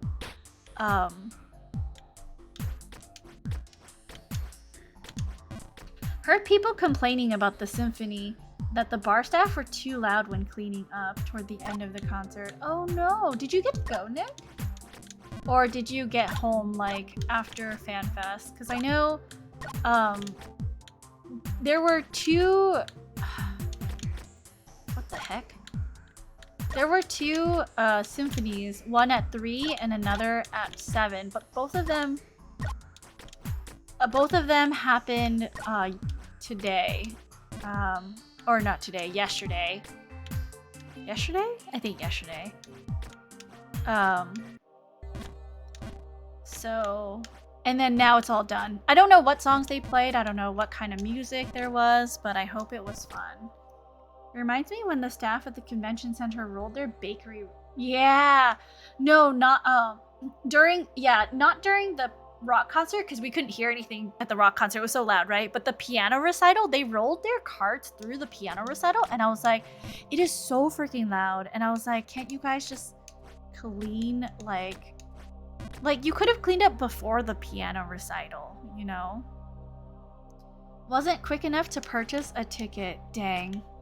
I feel like you would have been the person to go if you had a chance to. But I'm glad you got to meet up with Amanda and Keiko, right? I'm so jealous. I hope you had fun. And now you have a photo to remember FanFest 2023 by. Okay, we're back here. Nice. Okay. Nope. That's okay. Not okay. This recovery jump sucks. We're not okay. That's fine. We made it. They were so beautiful. I saw a picture of someone who took pictures of Keiko and Amanda another day, and they were wearing an even cuter outfit, in my opinion, right? They were wearing an even cuter outfit in the other picture, and I was like, dang, I want to take a picture with them. They did so good on the piano recital night. I loved it. And Flo really was so, like, for me, emotional. Such a good song. How about visuals? Do you have a favorite map? So far, my favorite map visual-wise has been Babe of Memories. I really do enjoy, like, the visuals and the music for that map. It's been my favorite so far. Area-wise, though, I would say Intro Cars. I don't know what the map is called, but the Vaporwave area has been my favorite, if I could just pick one. But overall, it's been CGM's map. I have heard there's like a really, really good like visual map. I think Babe of the Heavens or something is what people have been most impressed by visuals-wise. But I have not played that yet. So...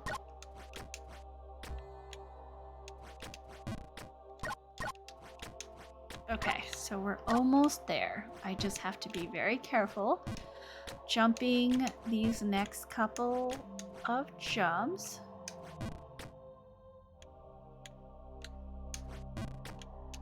And I will get to... Oh no! Damn it. I wasn't careful. I wasn't careful jumping. It was amazing that it was their first time performing live together. Yeah, that was a shocking fun fact because they were able to really collaborate well together on stage. Because I was just thinking, I was like, it is so hard as a musician to like sync up with players if you've never rehearsed. I'm sure they rehearse together, but like playing live, you know, is like also, it has that added aspect of like, you know, being in a room full of people who are kind of like judging you. Or who will, you know, have an impression of you guys playing, and I'm just like, that's scary. But to be able to sync up like that, it's really a testament to their musical ability. No, that's fine. I did see the whole map. That tower looks fun. I have not seen it, but I can't wait to. I'm sure I will get to in the future. After I finish Immortal Babe. I don't know how soon after Immortal Babe Plus I'll get to experience that map, because again, I am playing in release order, so it is just whenever the gods decide to take mercy on me for my progress in each map, if I get lucky. Rehearsal is probably a few days before the actual night. Yeah. They probably did rehearse a couple times, but still, like, if you haven't been playing like together for a long time, like, it takes a lot of like trust in you know, the other musician to be able to like play well together. Babe of Memories tower symmetry. Oh yeah, Babe of Memories is really fun. I did enjoy. The tower is quite fun for Babe of Memories, if not a little bit confusing, because of the whole aspect of like it changing on you every time you make a jump, but technically it's not changing on you. Sorens, thank you, I guess, for contributing to my ketchup challenge. I flung the box off. Nice try. You're welcome. Boxing up that sass. Heck no. You can't box me. I can fight back now. Fuck. It's fine. Someone kept cutting onions every other song. I was singing along so much. And like, again, I was saying like, I don't know if, because that was the night that we had planned for KBQ, right? So I kept texting Sorens and I was like, Sorens, are we leaving like after the end of the set, or are we staying for the encore? And I knew that I didn't want to be late, because being late is the biggest thing for me. But I was like, I tried to linger, but when Amanda started, like when Keiko started playing like the beginning notes of Flow, I was like, fuck. Like, I know I have to get up and start walking towards the exit, but also like I love this song, and I stayed for like a couple of the verses and then I started walking over, but I still ended up like kind of lingering just so I could listen. Get those jobs, Queen. Hope you're having a good stream and a good night. I am Misty. I hope you're having a good night as well. Thank you for coming by. I really appreciate that. And thanks for the follow on Twitter. I was like trying to like catch up with people on social media, and then I was like, oh, I never followed Misty. Oh yeah, I feel like I followed most people that I met through the summer stream and raid train. I tried to check all of your socials out. I don't know if I missed a couple people, because clearly I did. Or it could be Twitter. I was literally, one of the nights, I think I was like thanking people, and I was like, I for sure was following this person. And like, Twitter had had made me unfollow that person, and I was like, I think I like had to follow back like 10 people that night, because I was like, what is happening? I was following all these people before. That was a wrong jump. You came up on my feed and I was like, how was I not? Yeah, see, that happens a lot. I thought we were following each other, but clearly we were not. It's okay. I have rectified this. But how was your weekend, Misty? You play 14, right? Were you caught up on the news over the weekend with FanFest and everything? Did you have a good weekend? I obviously was in Vegas playing some, or not playing, but well, I did play a little bit. but I was enjoying all the vibes at the Las Vegas Fan Festival. Why is this area so hard now? Okay. Lego talking. I'm Lego talking, that's why. What time is it? It's only 9:30. I have plenty of time. I do want to get a little bit more, like, porridge that I made for myself because my stomach does not hurt as bad as it did last night. But I do want to take it easy. I don't want to like eat too much or eat too many rich things. So it's just boiled rice with like some seasonings. Vegas really fucked up my stomach. It was good. I haven't really watched much of FanFest, nor have I seen the trailer for the new expansion. Oh, it's so good. Are you caught up? I would understand if you're not caught up, which is why, like, maybe you haven't seen it. But if you have been caught up with the patches, I recommend seeing the trailer sooner rather than later, just so, like, you can experience it, you know, without everyone kind of, like, tweeting. I'm sure you've seen some tweets, but it's better to experience it for yourself without getting spoiled.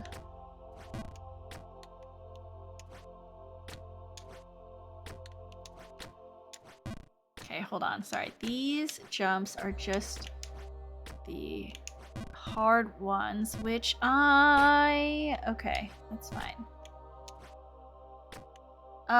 Trying to grind Lancer to get to Dragoon and hang with Estinian. I'm in Heavensward right now. That makes sense why you haven't seen any of the trailer stuff then. Yeah. I mean, even still, I would say a lot of the stuff does get tagged appropriately, so if you wanted to mute stuff so you didn't see spoilers, you definitely could. Fuck. I've seen the tweets of the updated graphics and man booba window. I don't know about the man boobs, but definitely yes. Updated graphics are coming in 7.0. I think they're doing it a little bit before 7.0, but I am excited to see what everyone will look like, all beautiful with new shaders and textures on them. The comparison that they were doing, it really doesn't look that like drastic. Like, they did say they're gonna try to stay true to like how each character looks, so they didn't want to make it be like they updated everyone's graphics and shaders and you're gonna be like, that's not me anymore, you know? Like, they really did try to keep it true to like what your Warrior of Light looks like, but only making it, you know, slightly prettier. And I think they succeeded in doing that great. I love that jump. Absolutely. Have not been able to make it back to the Great Frontier. Hold on, pause. I'm gonna eat some of my cold porridge by now. But it's easy on the tummy, so.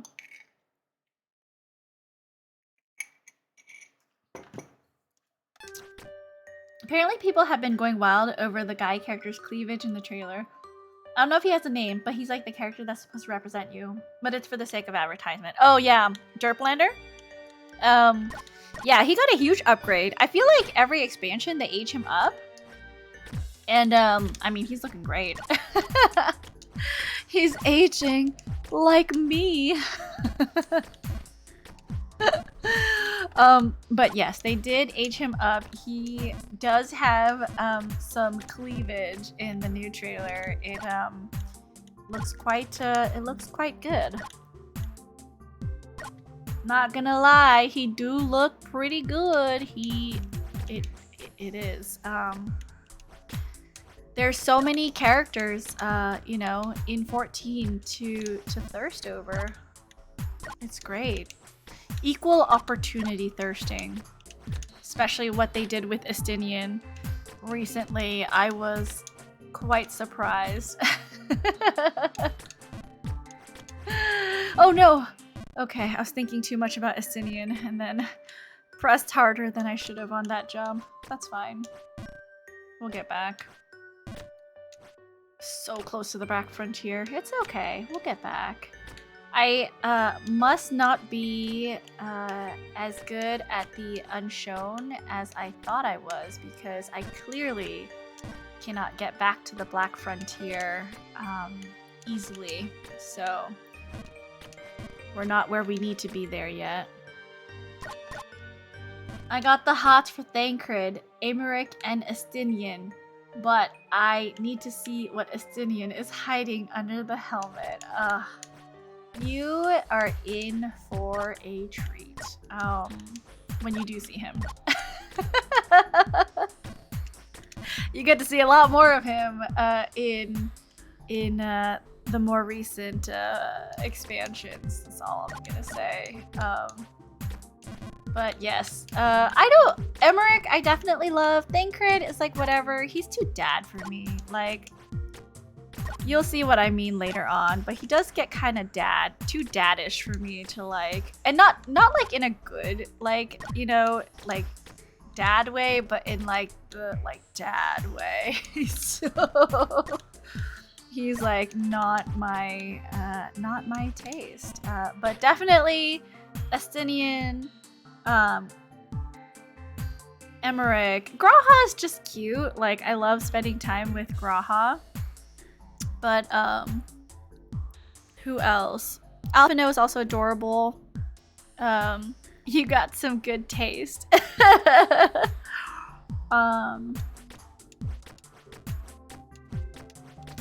Who else? I'm trying to think. Who else is a guy character? Love Horshaphon. Love him, absolutely. And I feel like that's really all the characters. There's a character you haven't met yet. I don't want to say his name. Urianger, he's okay. He's too esoteric for me. Urianger is one of those characters, like, I mean, they kind of talked about it too. They did recently, like, change a little bit of how he talks, so it wasn't so annoying for the translators to, like, you know, translate his words, but at the same time, it's like he's too esoteric and poetic for me. I'm not that person. Going to be lurking for a bit and then head out to watch K-drama with wifey. All right, thank you so much for hanging out. Take this, Tuck. Thank you for the lurk. I definitely appreciate you. I'm glad we were able to grab dinner together. Good night, sleep tight, don't let the bed bugs bite. I appreciate the lurk. Bye! Hello, Autumn, how are you? Welcome in. I hope you're having a good night. We are obviously playing some Jump King. And I was just catching everyone up on my busy weekend in Vegas for FanFest. Fair enough. I can't wait to find more handsome men in 14. There are definitely. Do you like Horshaphon? Because you've met him, right? He is such a bro and like the best friend ever. These men do have some hands. They have the best hands. I've met him. He'd be a bro. I love him so much. I have a mug with his face on it, and I absolutely adore. I absolutely adore it. I use it almost every morning for my coffee when it's clean. If I have a chance to rinse it out, you know. I never want to leave Ishgard. Unfortunately, your travels. You have to know this. Your travels take you away from Ishgard. I won't tell you where, but it does take you out of Ishgard. So eventually you will have to say, not goodbye, but you will have to leave friends for a while.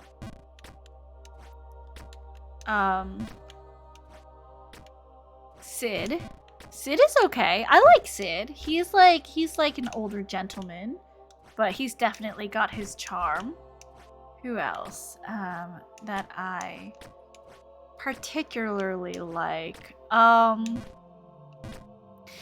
Innocence when he gets really hot. obviously.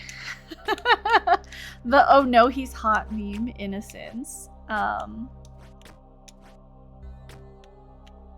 And I love Sid. He's the homie. He really is. You don't have to answer if you don't want to. Did you have an opinion on the Bao scenario? Sid, the one from Ice Age. Exactly. Bao, as in Bao, the Vietnamese VTuber.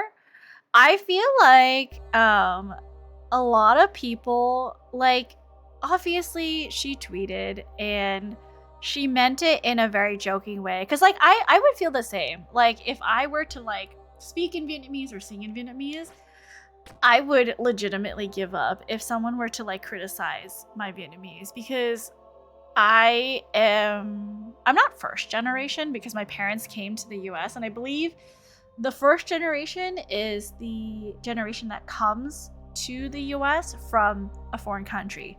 Second generation are the children that are born in America. Right? First gen, you're born in a different country and you come to America. That's first gen. Second generation is you're born in America. You're the first generation to be born in America. I am the same way. I mean, I live in a much more diverse area than Bao did. I don't know, like, because she mentioned in her tweets, she was like, I was one of, like, 3 Asian kids in my school. And, like, I wasn't. I was surrounded by, you know, like, children of, you know, Asian ethnicity and, you know, Spanish and Mexican and, you know, Black. And it was the area that I am from, my hometown is very diverse. But Bao did not have that, right? And, like, I feel like it was very valid for her to be like, I'm sorry guys, like, this was a really hard cover, and if you don't enjoy it, I'm just not, like, I don't, like, want to try, like, because no one wants to try something that they're gonna get criticized for and that they're bad at. But the fact that, like, she tried and then, like, put it out there, and I feel like people, like, just totally misunderstood what she was saying, because on the internet, people will clip you and put you out of context, and it's, like, so... I feel like it's so damaging because people will really only come in for a quick soundbite, you know, and then, like, they make these opinions of you from that quick soundbite. It's not easy, right, to, like, always be faced with that. But and then they brought up some old stuff about her, like, texting about, like, Happy Chinese New Year instead of Lunar New Year. And, like, if you didn't know, and plus, like, if her parents didn't really teach her, like, how are you supposed to know? Like, people just piled on her for that. Here's a quick soundbite. Princess Rosca is great. Oh, Duo, you're so sweet. I appreciate that. Thank you. I need to be reminded because I'm very insecure and needy. But you know, she said Happy Chinese New Year instead of Happy Lunar New Year, or, you know, Happy Vietnamese New Year, because maybe her parents didn't teach her. There are certainly things that my parents never taught me, and if I make a mistake, I don't want people to be like, oh, you're a traitor to your, you know, like, race and to your parents' homeland. And I'm like, if she never learned about this stuff, why, like, first of all, why are you mad at her, right? Like, she is someone who had to learn this stuff from her parents, or maybe had to look this up herself. And if she doesn't know, it's not like it's malicious. Because don't get me wrong, like, I, as someone who is second gen, there are a lot of things I don't know about my culture still. I feel like even though I am from a very diverse area of California, I would certainly get stuff wrong. And instead of, like, being insulting about it, why don't you try to, like, educate the person? Because it's not like it's coming from a place of malice, right? She truly just didn't know. Oops.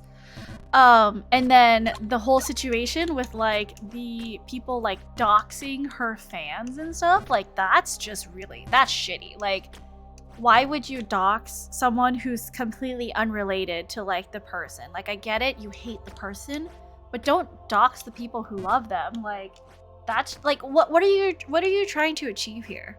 Like, you're literally just having like giving your like quote unquote cause. I don't know if it's even a cause, but you're giving your, community such a bad name. Like, why are you going after people who are unrelated to like the main incident? Like, it just makes you out to be like the bad guy, right? On the bad side, on the wrong side. Like, I get it. You're very proud of your country and very nationalistic, but how do you ever expect people to like see your side if all you are is aggressive and like rude? When I moved to America, I'm pretty sure I was the only Asian student in my entire high school. Yeah, like, you have to understand, like, people come from different backgrounds and they may not know the same things that you do. And like, if you want people to understand and like know you better, teach them. And I know that it's not always like easiest to like be kind and be patient with people, but how do you ever expect people to learn if you don't spend the time? Zavara, it's my birthday. When's your birthday, Zavara? Hello, welcome in. Let's go over here. Where did birthday go? There it is. Hello. Wait, why my thing just disappeared? Why is it? Oh, okay. I know it's a weird checkbox. Anyways, guys, can we all wish Zawara a happy birthday? It's on the East Coast where I'm at. Okay, so you're redeeming it on your birthday, August 1st. Guys, can we all wish Zawara a happy birthday in chat, please? Happy birthday to you. Happy birthday to you. Happy birthday, dear Zawara. Happy birthday to you. Woo, happy birthday, Zawara. Thanks for redeeming. It's my birthday. Yes, I do have the karaoke reverb specifically for birthday songs. It's just gatekeeping. It really is. I hate that, especially targeted on women. Like, if they don't marry the same race, yeah. Like, it's really like, it's just very like mean spirited, right? Like, she's clearly young. Like, Bao seems very young, and obviously, given her upbringing, like, it seems like her parents maybe, and it could be a variety of reasons, because I know. Oh shit. That's fine. Because I know my parents didn't want to teach me a lot about Vietnamese culture because they wanted, like, seriously, they wanted me and my brother and sister to assimilate to American culture. So there's like speaking Vietnamese and stuff, there's a lot that I missed out on as a child because my parents did not want me to relate to my Vietnamese side as much. Like, as much as they were proud of where they came from, it was also a time of immense pain for them, like having to escape their country, right? Like their homeland. And they wanted to assimilate into America as fast as possible, and they wanted to do that through their children. And essentially, like, for most of my life growing up, I really only celebrated American holidays, and we did celebrate, Tet, right? Like New Year's, but a lot of the other festivals that I know are huge in Vietnam, like the Autumn Festival and stuff, like I never got to experience as a kid. And it didn't help that like my mom was also very like religious when I grew up. So a lot of the church holidays too are, a lot of the church holidays are, like American, like Western holidays. So I get it, right? Like if she came from a family like mine, like I definitely get it. Thank you for the congrats. This took forever. 2 hours and 40 minutes to be exact. Having known so many Vietnamese people, I didn't realize it was a common sentiment. Yeah, like, I get that we all want to be proud of where we came from and, like, our culture, but if you're combative about it, how do you ever expect people to, like, want to even understand your side? Like, I know people are angry, but I think you're angry at the wrong thing and the wrong person. Like, to the point where, like, the poor girl had to, like, her manager took over her social media and was like, Bao's gonna be taking a break because, like, obviously, like, she didn't outright say it, but, like, this whole thing has been, like, very mentally taxing on her. And I think people have to understand at the end of the day, yes, we are VTubers, we are entertainers on your screen, but we are also people, right? Like, I am a real human being. I have, feelings. And so does everyone else who VTubes. Like, just because you can't see our faces doesn't mean that, we don't react and respond to things just like you do. If you saw me in person, if you saw my face and you saw me sitting in front of you at a table, or even Bao, like, would you say the same thing to her face? I bet you wouldn't, like, have some common decency because, like, I don't know, it's just like, common decency and all-time low, Sag. Yeah, like, the state of the world, right? Which makes me feel like, because she was also saying, Bao was saying, like, people would, beg her to speak Vietnamese on streams, even just a word or two, because everyone was so proud that, like, she is a Vietnamese streamer who's, quite large. Vietnamese as in identity, not, like, from Vietnam. But, as soon as she tried, she was immediately, kicked down for it because she didn't do it right. Like, is there a right way to connect with your heritage? I don't think so. It's like this learning process. And I remember, actually, sorry, I need to stretch my neck. Have a good shower action. I remember when I did the AAPI panel with Manta, and Atra and T and everyone else who was there. I mean, there are so many stories of children whose parents came from a different country, who could not,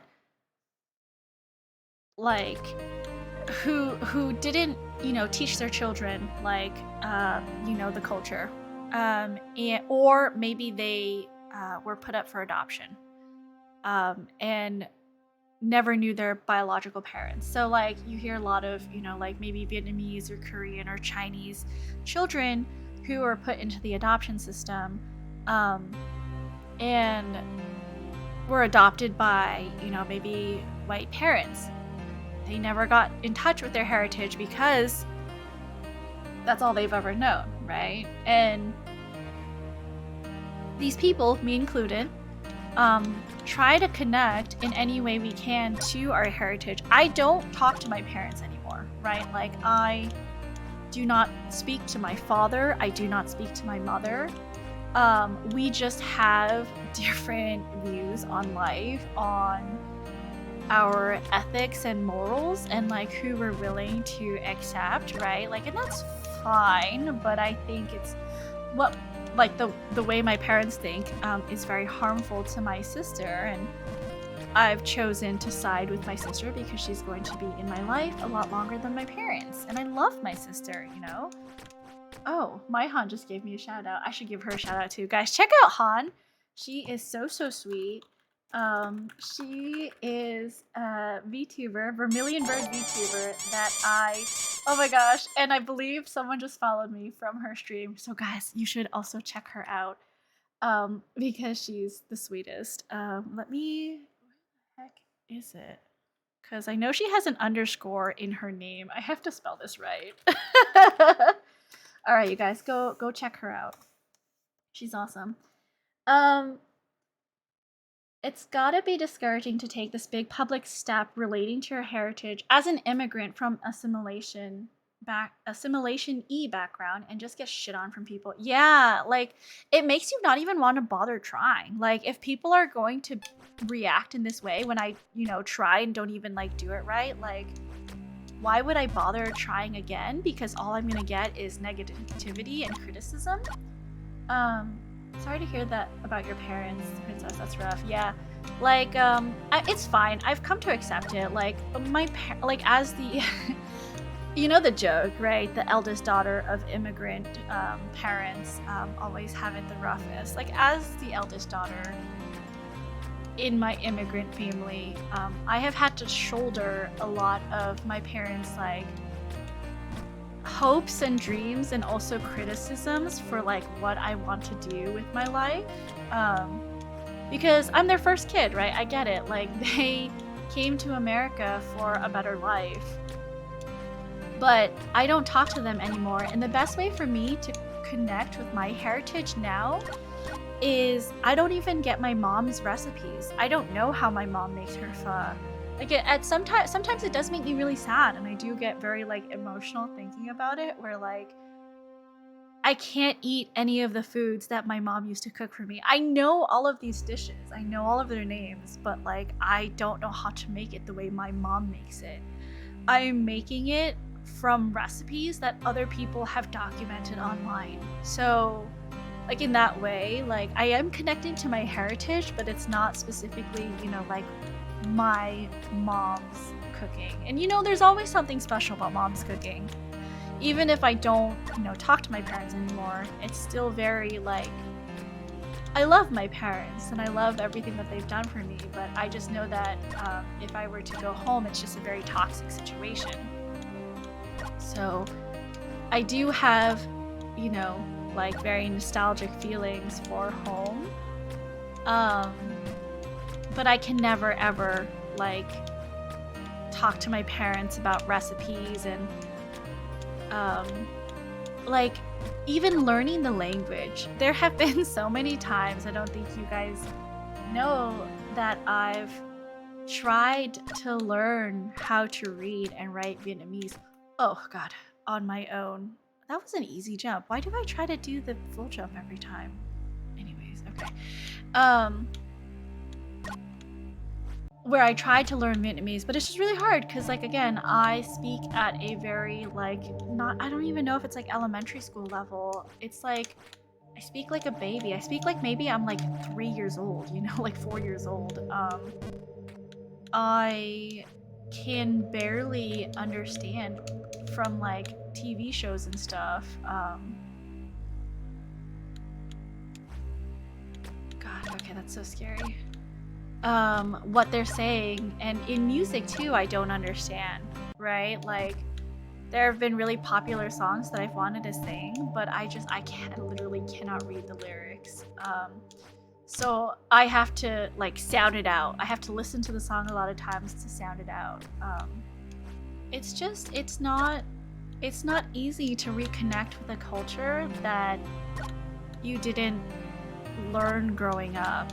And for someone to try and just to be shit on like she was, like, do you think she's gonna want to try again? Like, I wouldn't. If she does, she's a lot more forgiving than I am. And I don't think people understand that, like, the more you do this, the more you push someone away. It makes me hesitate to want to do any, Vietnamese content on my streams. Because maybe people will also start to criticize me for doing things wrong or doing things incorrectly or making it out to be more malicious than it actually is, like, I don't know. It's just not a good look for you. And it makes me think that, like, maybe I don't want to try to be active in that sphere. But yeah. Sorry for the long-winded answer, Autumn. I hope that answered your question for you. I think it's different, right? Because I am from a background where I wasn't born in Vietnam.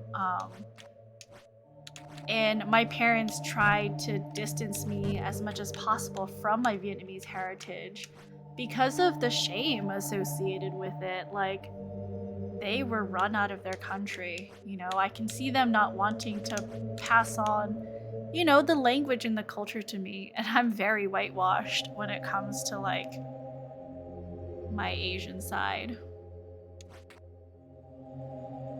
Didn't mean to make you share when I asked, but I really appreciate it. No, of course. I don't mind sharing. I think it's good to understand like where everyone is coming from. And I think we're all mature enough here, right, to discuss things like this and not get like super overheated when talking about it. But I think it's very relevant to me because I also identify as Vietnamese American, and so does Val. So it was very shocking for me to like see it happen on Twitter, and like I was just like, wow, so I shouldn't try. Like, that was the first thing I thought, like when I saw everything going on with her saying that she tried her best on the cover, and she hoped that people would listen to it and not make fun of her for it or something. Like, I'm reading between the lines, right?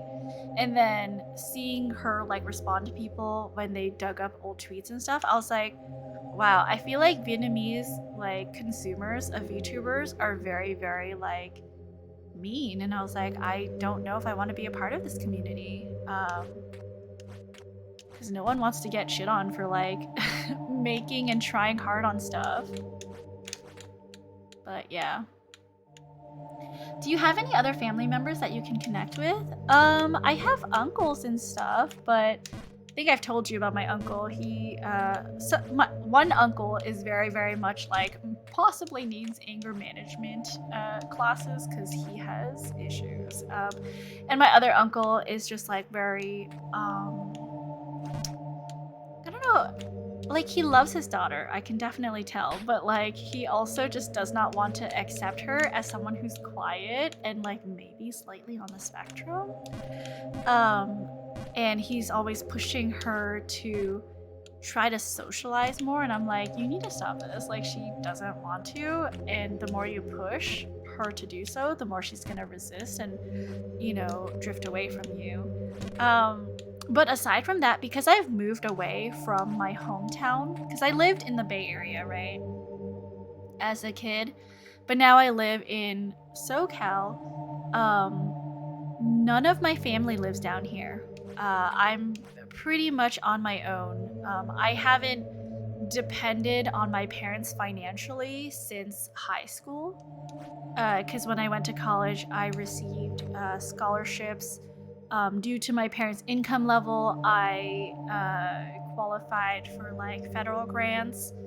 So I honestly have not relied on my parents financially since like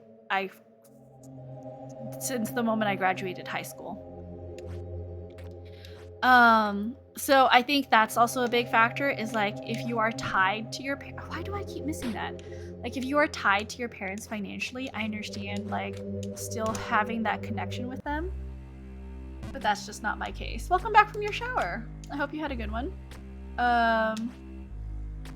So a lot of the times my connection to my family is very much like, do I have any younger cousins? Because I will connect with my younger cousins. I will try to make time for them, and my nieces as well. But usually it's, the kids and not adults that I hang out with. So I don't really get a chance to connect with the adults who know more about, the language and the culture. A lot of what I learn is from the internet. Like, if I look it up, then of course I'll know it, but other than that, it's what I consume online and what I come across. But yeah, so kind of my experience. I'm just now very scared to engage with that side of the community. Like, I fucking I just, you know, don't want people to criticize me for not knowing. It's not even like I don't know because I don't want to learn. It's like I haven't had the chance to, you know? And what if I say something wrong? Because I know I will. I've put my foot in my mouth so many times. Like, it's definitely gonna happen. Sooner or later, right? Like, you can never appeal everyone on the internet, and I feel like having to dilute yourself to become more, appealing will honestly will make your content worse and make the people who decide to follow you, like, perhaps it's less passionate, because there is always going to be people out there who don't like what you do, even if you dilute yourself down to be more palatable, right? There's always going to be people online who criticize you for anything and everything. So why would you rather be, you know, like, the light version of yourself, and instead of being, you know, just genuinely 100% yourself? Hello, Atra. Yes, Autumn was asking me about the bow situation, and it reminded me, because, like, I'm also, right, I identify as Vietnamese American, and although I have had a more diverse upbringing than Bao, like, I feel the same, where, like, I can't really speak Vietnamese, I don't read Vietnamese. I do know a little bit more about, like, you know, food and culture, but not much. And it reminded me of our AAPI panel that we had of, like, because I think I don't know who brought it up, but, like, we connect a lot with our heritage through food. I think maybe it was Cootie, or maybe it was day 2, where someone was talking about, like, going to eat food with their dad, and learning more about, like, Korean culture, or even just eating together in, like, silence. I forgot what it was, I'm gonna be honest. Yeah, and they're losers. Using your free time to shit on people you don't even know, loser behavior. Really, it is. Like, why do you have so much hate in your life that's what you're doing in your free time? Like, my schedule is chock full up to, I'm, like, drowning, you know? Like, I have no free time in my day, okay? I don't have time to hate people. Hate? That's so strong. Like, why would I devote my time and attention to someone that I dislike? Like, you're not... It's stupid. Hello, Gunny. Why am I being exposed? Hello, Gunny. How are you? Sorry, we're getting deep tonight. Awa? Follow Gunny, you guys. He is my second VTuber friend of all time that I've made, in addition to Gunny. Jin. So my brain. I'm Gooch, just got home from work. Oh, congratulations. I'm glad you're done with your shift. But yeah, I was just talking about how, like, you know, literally don't, like, you have too much free time if you're hating someone on the internet. If you're writing, like, a whole freaking thing about, like, and, like, spending your time researching on how to, like, quote unquote take someone down, you literally have too much time on your hands, and you possibly need a new hobby. Maybe try taking up violin, or, you know, do something, like, valuable with your time, because you're not putting any value out into the universe by, like, shitting on someone. Like, even shitty people, you know, are not worth your time.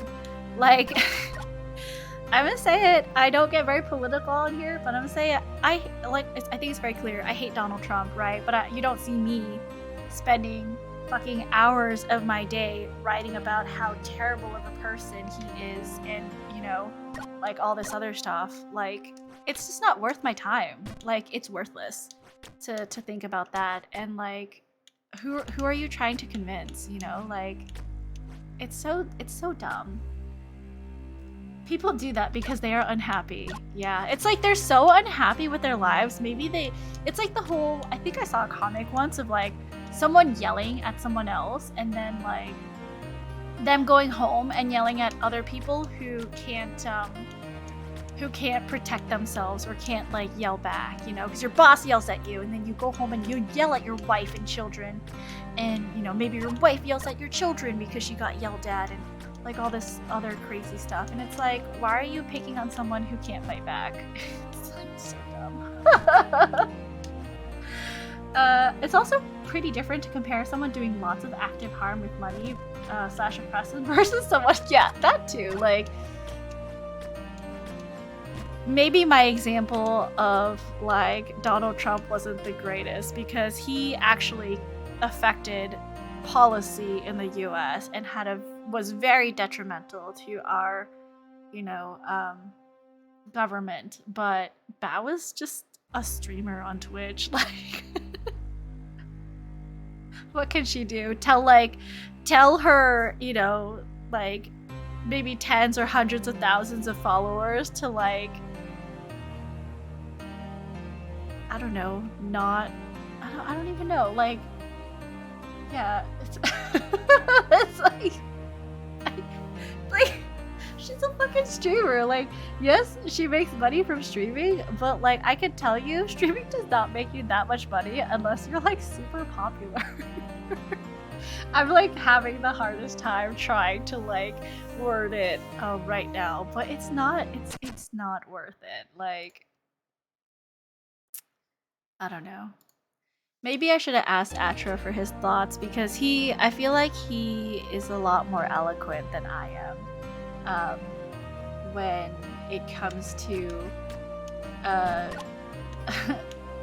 saying things.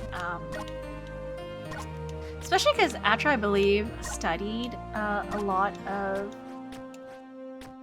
history and like Asian American identity. He's just very smart. You should definitely.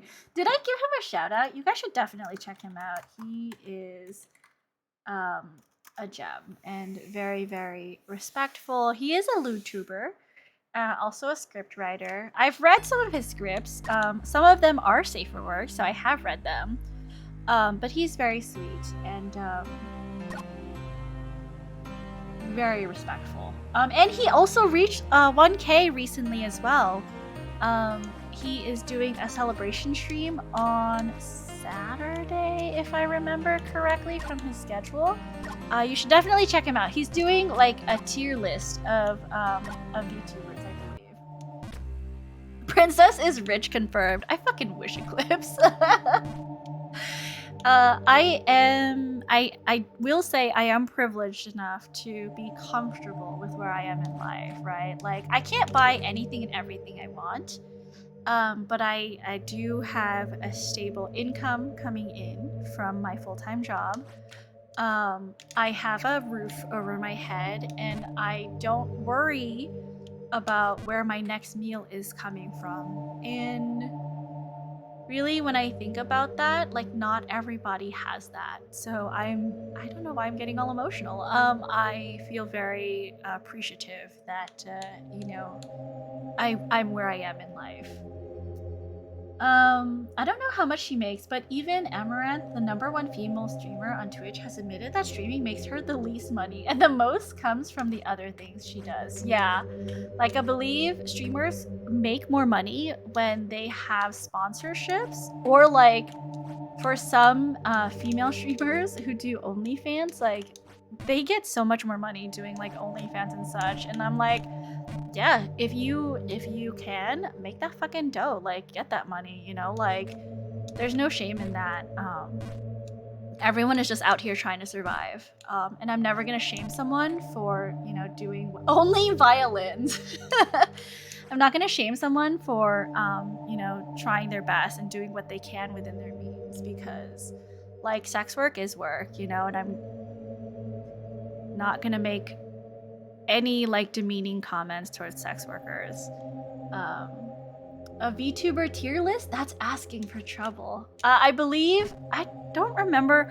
It's a very lewd tier list. I did. So, I don't know if Atra's still here, but like I saw his tweet about, he was like, leave your PNG and then also tell me what your favorite position is.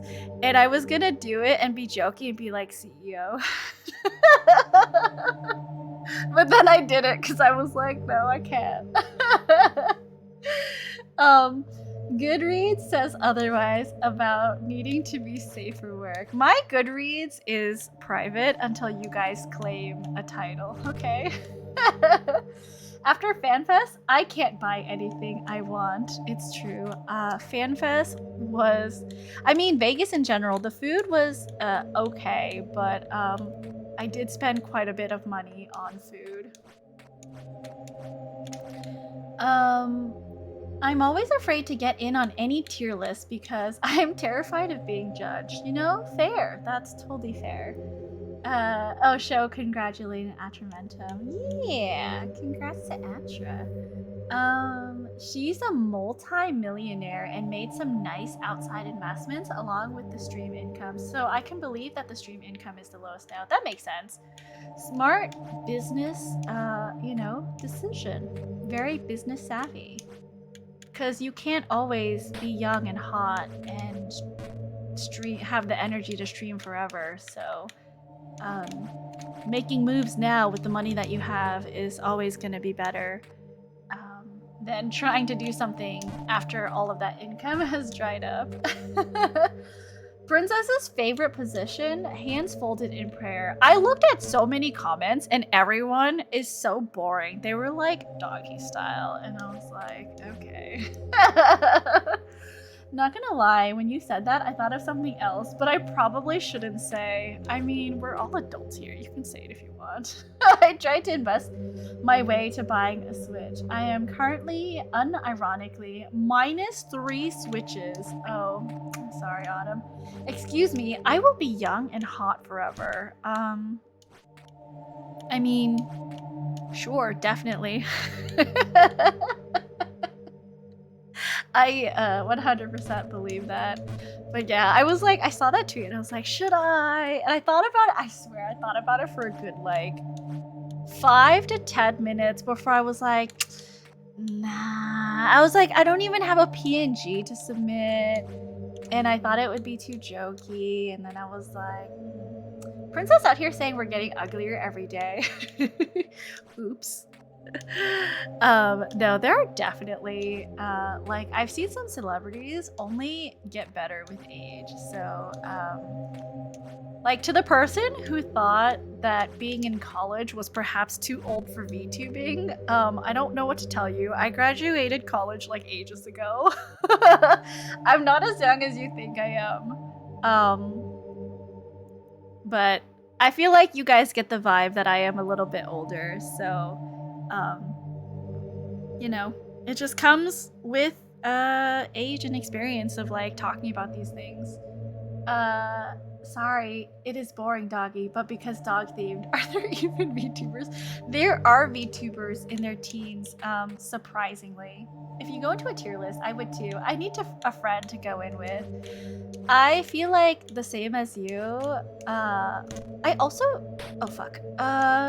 I also don't submit myself to tier lists because a lot of the tier lists are like smash or pass, which is like not really my brand, you know? Like I am very like I don't even want people judging my OC on like, yeah, I would smash her or it's just a hard pass. Like that, I feel like that's so demeaning. And I would never put myself in that position to be judged in that way. Now, maybe a tier list on, you know, I don't know. I don't even know, like, for me, what would be appropriate to be judged on. I feel like I'm too multifaceted to be judged on, like, one simple thing, you know? But maybe that's my main character syndrome coming out. I just assume all of them are at least 20. Exactly what I'm talking about tier listing. It's the same as doing that for IRL people. Yeah, if I made one, I feel like I'd have to put everyone in Smash. Yeah, I wouldn't even. Like, if I did a tier list, I would be like, it would be like a hug or hold, you know? Like, it would be very innocent. I don't, it's just, you know, it's not my brand to be like vulgar or, you know, demeaning to others, because I'm not like that in person. I mean, I can be kind of vulgar sometimes, but nobody ever sees it, so it's fine. No! I missed. Damn it. Okay, that's okay. It's fine. Just very gently down the slope. Beetle E just laughing at me. And everyone top tier except that guy you rejected while drunk. Stop it, you guys. I didn't know that I said that ages ago while I was partying at a convention. If you're listening, I'm sorry. I did not mean to psychically damage you for the rest of your life. I was young and stupid and drunk. There's complexity in everything.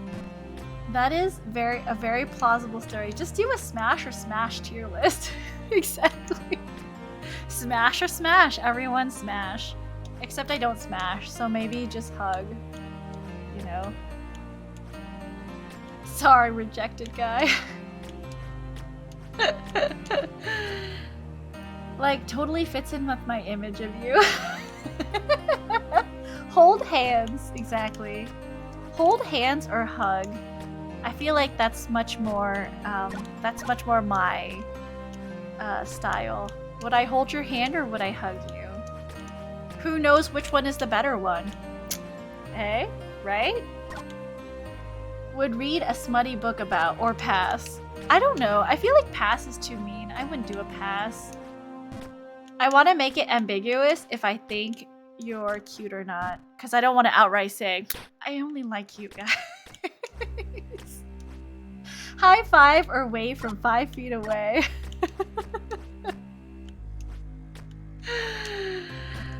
Hold hand before marriage? Lewd. So lewd. Absolutely.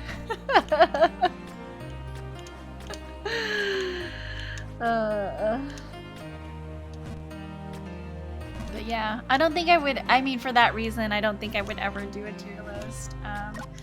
Plus, I just don't think people find my opinion of like who's hot or not very interesting. Maybe it's just me, you know? Respectful looking or respectful distance? It's all about the disrespectful looking, but I can only do that to fictional characters, so you know, sorry.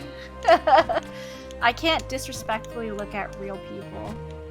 Also, Gunny, I hope you had a good day at work, and I hope you're able to relax now that you've made it home. Chrono, thank you so much for shouting out Gunny earlier.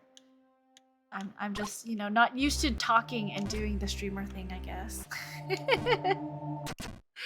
Princess is only about the 2D. It is quite true. It's all about the 2D men. Nod or nod with a smile. She is a true gamer. Oh god, okay, we're good. We're okay. We're fine. But yeah, I don't know. That's just me. That's how I feel. My opinions. I know they don't mean much in the grand scheme of things. That's just how I feel. And I would like it if we could get to Mime Rift before the end of stream. That way, I can say I made it back after a terrible save file corrupting restart because my OBS decided to crash all of a sudden. Oh god. Oh no. No, this never happened before. Okay, I'm fucked. How's the jumping going? Great, Contrast. How's the evening going?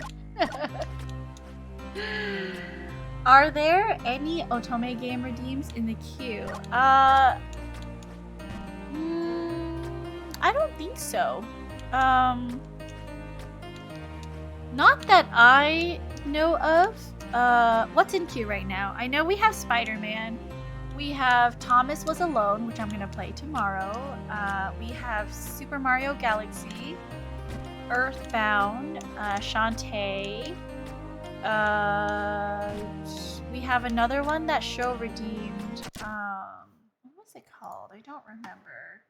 Let me see here. I wrote it down.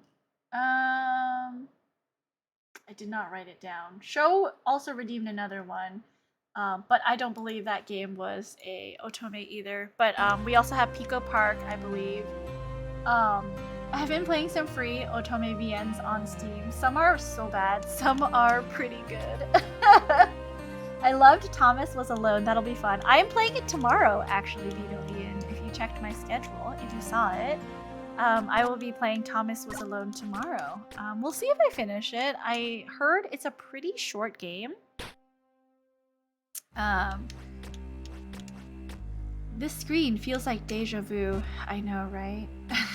Bad time to ask. It's okay, Contrast. It's always falling and jumping in this game. So I hope you're having a good night. We're doing good. I was able to make it all the way back, so I'm happy about that. If we could make it to Mime Rift, I would be even happier. Mario Odyssey. Didn't I say Super Mario Odyssey? Did I not say it right? Thomas Was Alone? Yes, Martine. We are playing Thomas Was Alone tomorrow. If you're not jumping, you're falling. Exactly. It's just a cycle of jumping and falling. You said Super Mario Galaxy. I see. Okay. Well, it has to do with space, so I just decided to go with a spacey word.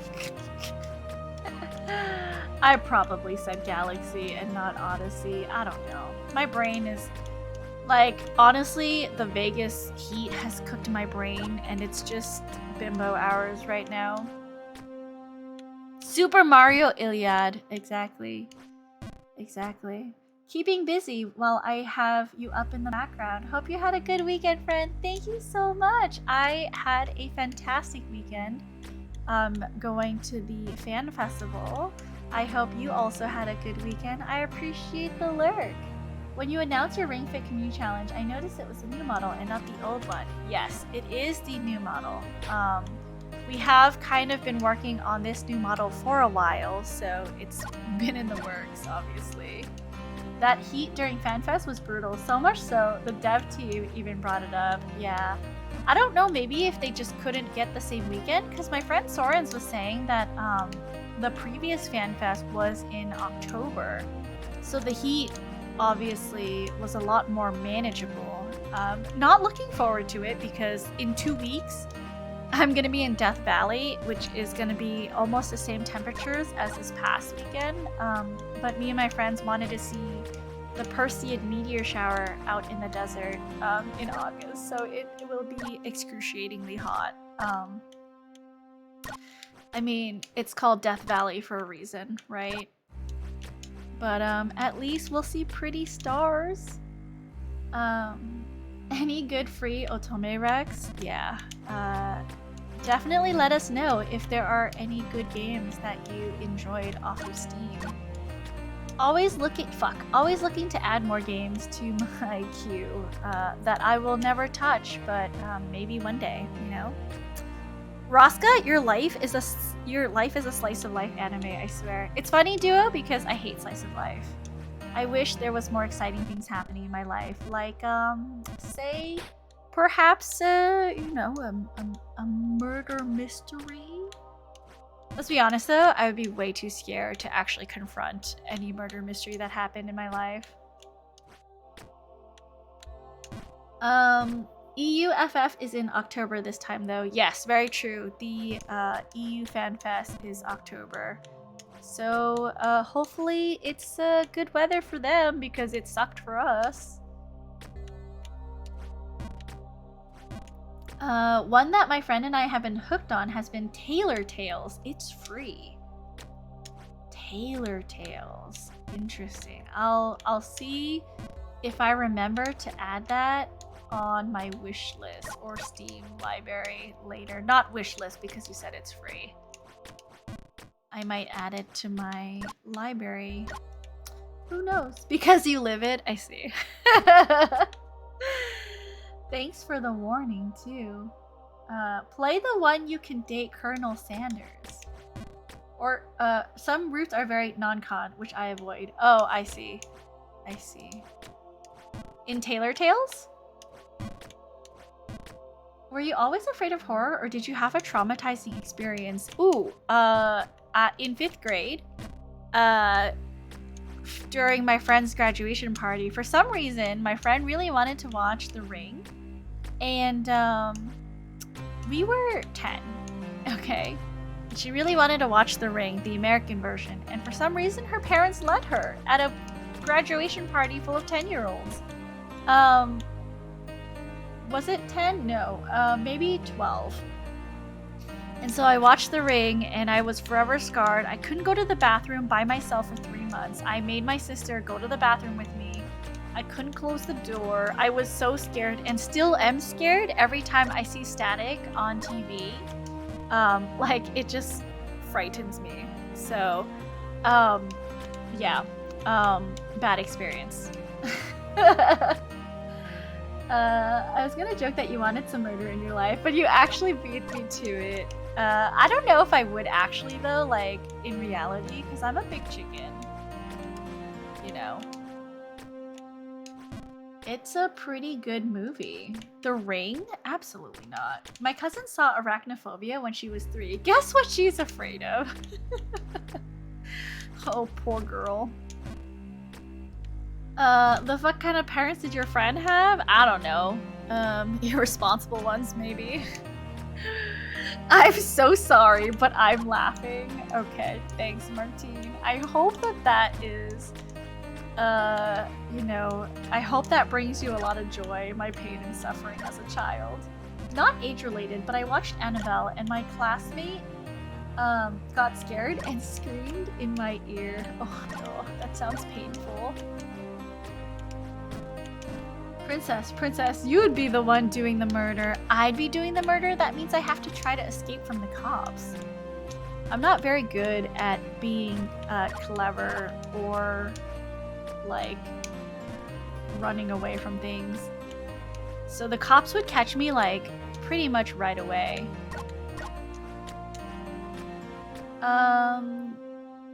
You already have your death note.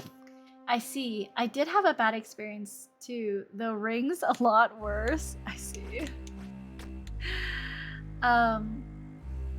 One of my older sisters forced me and my other sister to watch drama at a fucking young age. What's drama? I don't think I've heard of it.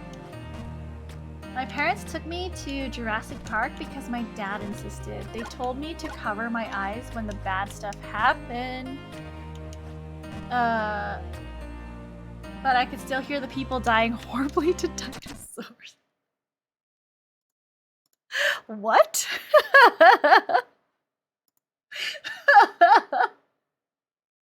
To be fair, I still hate the dolls with the eyes that open and close.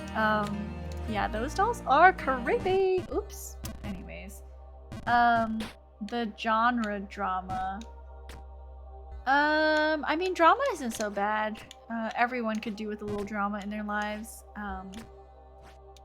Unless it was like drama that had inappropriate things happen to adults. But I feel like drama as a genre doesn't really scar you for life like horror does. Correct me if I'm wrong, but I don't think so. I was a kid in a theater out with my brother's friends. They were watching some horror at the time. Watching Pokemon movie. Pokemon ended, so I had to sit and watch the horror movie, so I covered my eyes. Oh, no. My story is similar to Contrast, apparently.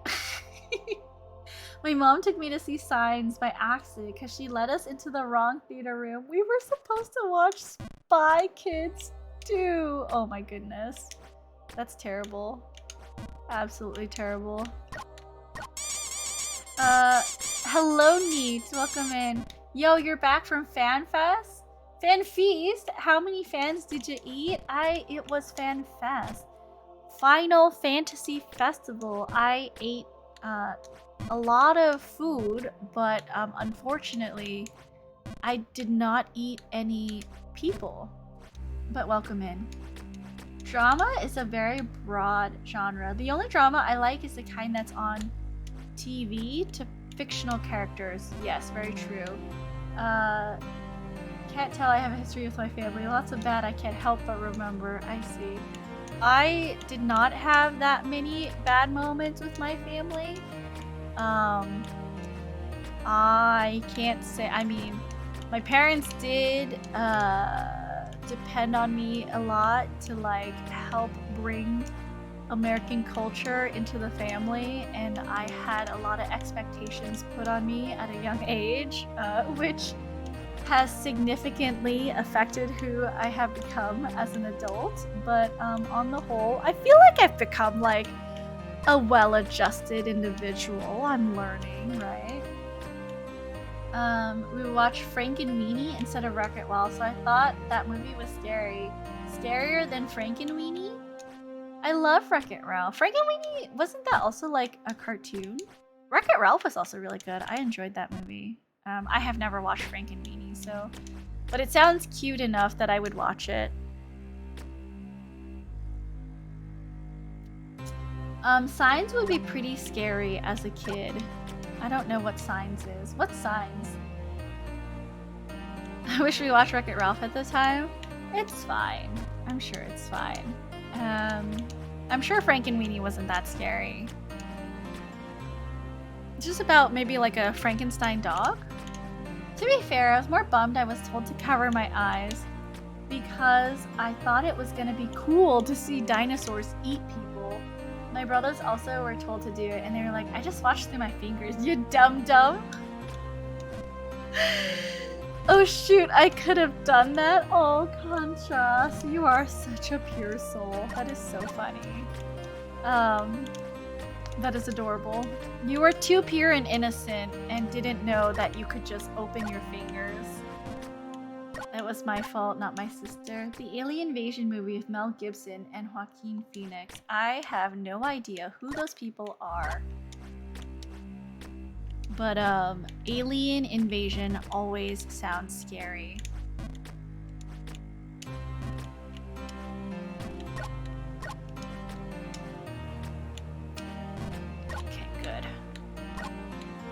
Signs is an M. Night Shyamalan movie about crop circles. That sounds scary. Crop circles are so mysterious. Are you sure it's not farmers doing crop circles? I think it's farmers. I don't know. Maybe it's just me. It's farmers. Gore doesn't really bother me much. It's really only jump scares and anticipation of jump scares. For me, it's everything. Like, even loud noises. Like, during the FanFest concert, like, the last night, there was the Primals concert. And, they started playing, like, the first couple of notes. And it was so loud. Like, even Tiny saw in person, like, how reactive I am to loud noises. Because, legitimately, I screamed and jumped at how loud the music was coming out through the speakers. I just don't... I feel like I live my day-to-day life just in a very calm environment, so anything outside of the norm for me is very scary. No, please. No, God, why am I... Okay. Oh, God damn it. Okay. No! Do I go further back or do I go closer? Because that's not a thing. Just people pushing over corn. I see. That FNAF stream I attended, just that game is only jump scares. Why do you attend the streams if it's jump scares and you hate jump scares? What are you doing? Why would you actively put yourself in a situation that is scary? Sensitivity to loud noises is very on brand for you. I can't help it, you know, that's just, it's just how I am. It's frightening to me. If I go to a concert, if I'm not vibrating up to my chest, it isn't loud enough. That's too loud. I had to go to the back. I mean, I went to the back because there was like a dance floor for the Loperitz area, but it was also like the noise from the back wasn't as bad as from the front. It was just very, very loud. Did have a fun time dancing. That was fun. My dog really likes loud noises, oddly enough. That's weird. Usually dogs hate loud noises. Because I was asked to just one time though, I would say, sorry, can't, find someone else, thanks very much. Speaking of jump scares, what I hate the most when October comes, guy follow dudes add jump scares in some cases. His excuse is spooky month. What a guy I follow does. Oh, I mean, just don't watch his streams in October then. Just don't go. Like, if people are gonna do stuff that you're uncomfortable with, like, why put yourself through that? Just leave.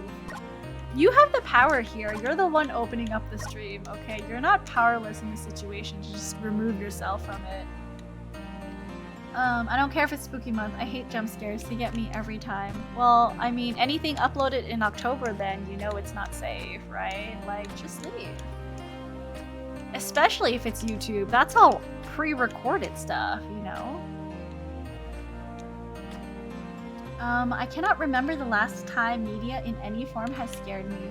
I am a millennial. Reality is far more frightening for me. I mean, everything scares me, but I'm also, you know, like, I feel like I just know the media that I'm comfortable consuming. And will avoid media that I know will not sit right with me.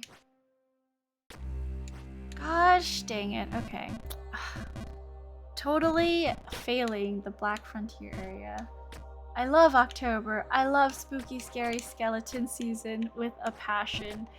I don't like it, but my birthday is in October, so I've just had a lot of exposure to it during my birthday month, which I mean is okay, like, but I would rather celebrate my birthday hanging out with like very like basic bitch stuff, you know, like, because it's autumn. I like to go, you know, picnicking with friends and like drinking pumpkin spice lattes and, you know, being comfy cozy because it's fall and it's the season to get warm because the sun is slowly disappearing. Nice. Try my best to watch just a handful he uploads in because of the threat. Yeah, just don't watch it. Like, just leave. In the month of October, just don't watch his videos. Like, I don't, like, it's very easy to turn off stuff, especially in today's, like, day and age. Like, it's very easy not to watch things that you aren't comfortable with. And I mean, I guess in that sort of way, it's also easy to find yourself in an echo chamber. But, you know, if that's the way you want to curate your online experience, like, no one's stopping you. You are the maker, oh god, of your destiny. Birthdays are the scariest anyways. I love my birthday. I don't celebrate it, but I do love my birthday. I feel like Ever always asks me every year, hey girl, what do you want to do for your birthday? And I'm like, I don't know. I just want to hang out with my friends. Maybe eat some cake. So I think last year, I told her, I was like, maybe we should just do a picnic. And I think I want to do that every year. Just going to a picnic, having like a charcuterie board and like reading a book outside. Like, it's very nice and relaxing. And it's, for me, the perfect way to spend the day with my friends. Just hanging out, soaking up some sun. We just went to like a local park. It wasn't even anything like super exciting. But I had a blast. And I still remember, it was like a great birthday. Like, we had a lot of ants like trying to consume our cheeses and some of the fruits that Ever included in the spread. I've never been allowed to decorate my home until recently, and make it terrifying. I had like a projection on my window this last year of hands trying to break through the glass, animated pumpkins, and headstones, creepy music, and lighting. I am so happy for you, Contrast. I would be so frightened to be your neighbor. Found family. I agree. Found family is much more valuable in my opinion because it's, you know, family that completely accepts you. And I know like some people are, I mean, there are definitely like accepting family, like blood family out there, but I feel like I would rather surround myself with people that I've chosen to be in my life and not because they just share my DNA. Slice of life anime. I feel like I enjoy very like plain and like, how do I say it? Like plain things. I'm very easy to impress, I feel like. I would be a very cheap date. Fuck. Oh god, no. Okay, I just know I'm gonna fuck this jump up.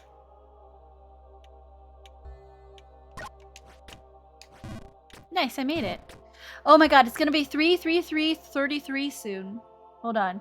28, 29, 30, 31, 32, 3. Look at that. Awesome. Anyways, I love me some charcuterie. Charcuterie boards are like my favorite. I just love snacking on things. Delicious. My neighbors did not enjoy it. Their children walked by and cried at the pirate skeleton laughing in the cage. Oh no. That would be me. I would be one of the children crying. It could be my temper, but I tend to get sick of and tired of my family sometimes. It will cause me to have an outburst with them. I don't get angry, as you guys can tell. I mean, I do get angry, but my tempers are usually very quiet. Like, if I'm quiet, and I'm not responsive verbally, you know that I've gotten so angry that it like, and the reason why I stay quiet is I know that I can say some really mean things. So I stay quiet so I don't say things out of like spite because I know my words can cut deep. So that's why I get really quiet because I don't want to say something hurtful to someone intentionally. So Princess, he's a 10 but loves slice of anime. Oh no, he's a 10 but he loves slice of anime. Slice of life anime, he's a 5. I'll admit sometimes some of the arguments started by me. Most of the time, yeah. I don't like to start any arguments either. Princess angry equal don't talk to her parents for 20 years. Yeah, essentially. I mean, it's been... how long? It's legitimately been like 5 years since I had a proper conversation with my parents. At my cousin's wedding this past April, I saw them. I literally said hello once and then did not interact with them for the entire rest of the wedding. And my cousin knew this too, so she seated me as far away from my parents as possible. I just don't like interacting with them. Like, I know it's gonna be toxic for me, so I just don't. And I don't want to say like mean and hurtful things, even though I'm personally feeling very hurt. I know that, you know, they have their own experiences coming from their own background of, you know, like all the trauma that they've experienced. I don't want to like pile on that, but I'm not about to be like, yeah, everything's better now, because it's not. Poor dude. Fuck, I gotta bust out my suit. Something I haven't worn in like 5 years. Wait, why? What's happening, Chrono? Are you doing something special for your work? I like Slice of Life sometimes. You're breaking my heart. I'm sorry. I just think Slice of Life is so boring. Like, there needs to be something other than Slice of Life for me to like it. You know, like it has to be like a comedy or like an added layer of mystery. I don't know. It's just, for me, it's a boring genre. I'm not excited about it. Honestly, when I think about my temper, I wonder how the person I'll date will react to it. I feel like if you have a temper, you should definitely work on yourself. My uncle has a temper, and he is constantly yelling at his wife, my aunt, and it affects my cousin a lot when they fight like that. Like he has no filter, and even me, like even when I'm around, he can't control himself, right? And I think that is like, I don't know, it like, I don't want to unknowingly insult people, so I'm trying to think about my words. My friends are forcing me. We're watching Oppenheimer. Oh, I see. Let's go, Jump King. Hello, Demon. Welcome in. How are you? Hope you've been having a good weekend. Oppenheimer was amazing. Hope all is well here. We're doing good. We're just, chilling. We're vibing. Nichijou is more of a comedy, I'd say. I see. I haven't watched Nichijou, so I don't know. No, that's weak. But I wanted to say, I feel like as a man, I feel like you should definitely be allowed to express your emotions, but once they start to affect others around you negatively, I think it's time that you look within yourself and really ask, like, is this the kind of person you want? Like, even just as a person, is this the kind of person you want to be? Like, not just being a man or a woman, right? Like, just person in general. Which is why, like, I don't know, I'm not very aggressive, and I try to always be thoughtful of others when it comes to, like, my words and my actions. Because I just think that's what a person should do, unrelated to like gender at all. And I feel like men should be able to express their emotions more. I think we as a society don't let men experience some of the more like quote unquote like softer emotions, even if it's not like, I feel like everyone should be able to like cry and be vulnerable, and I don't think that's a trait that only women should have, like men should be able to comfortably be vulnerable and cry. I don't think it makes them less than.